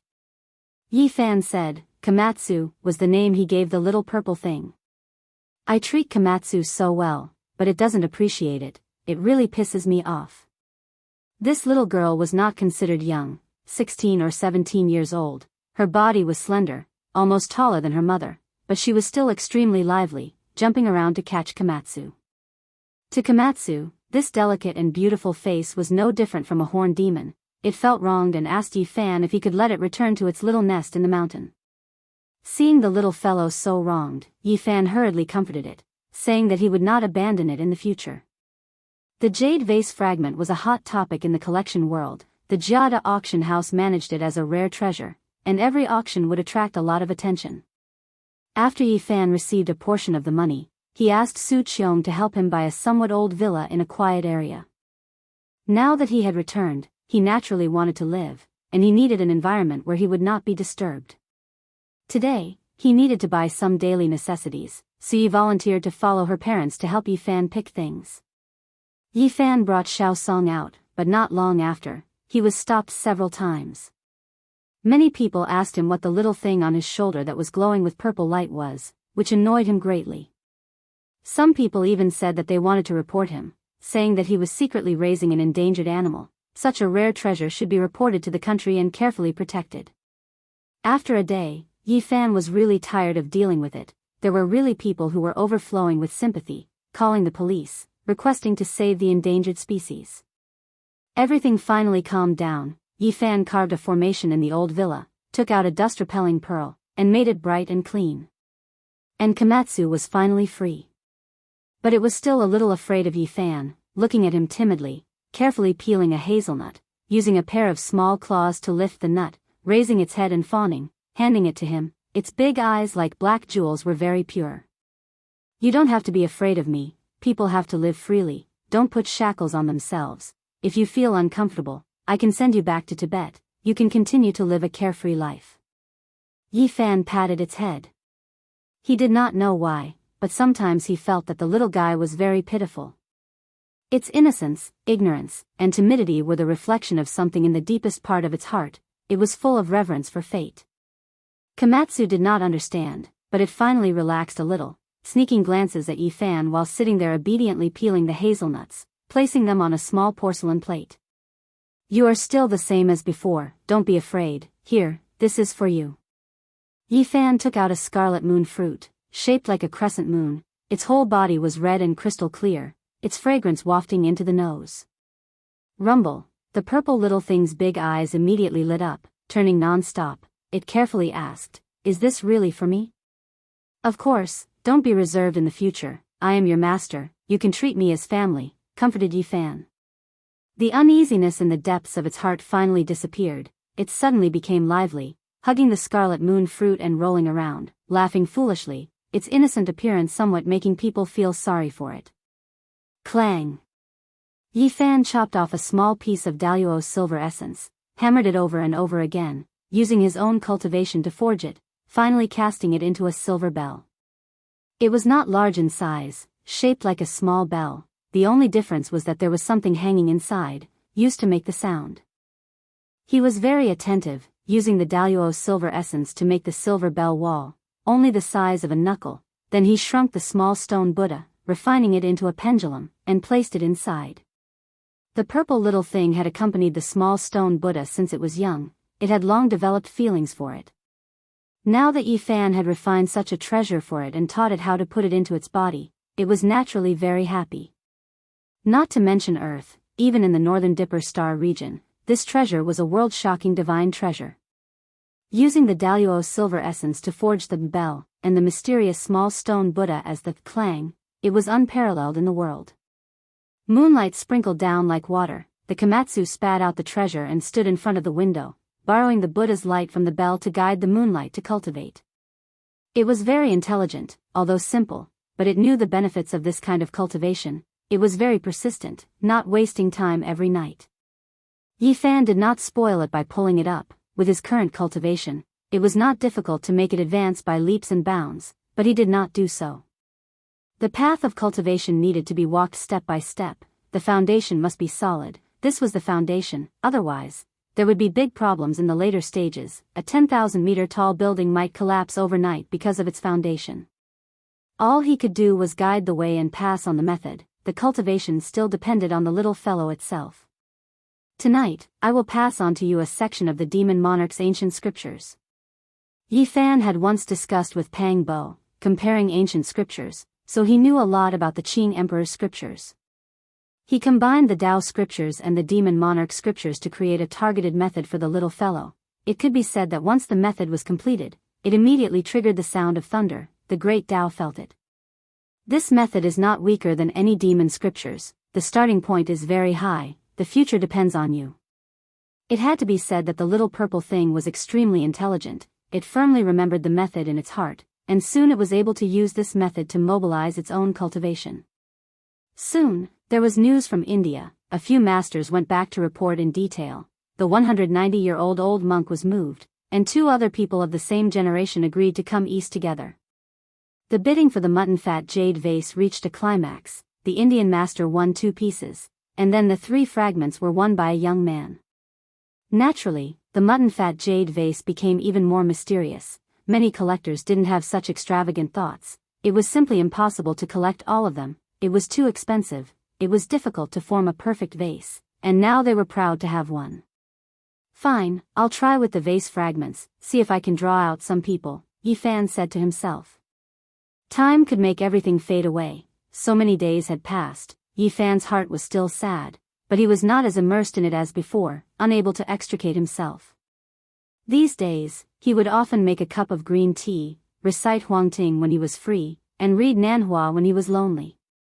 His heart gradually became empty, he often looked up at the starry sky at night. Severing the Tao. He knew it was not far, if he was willing, he might be able to enter at any time, but after the recent ups and downs, he suddenly felt that erasing the obsession in his heart was not his Tao.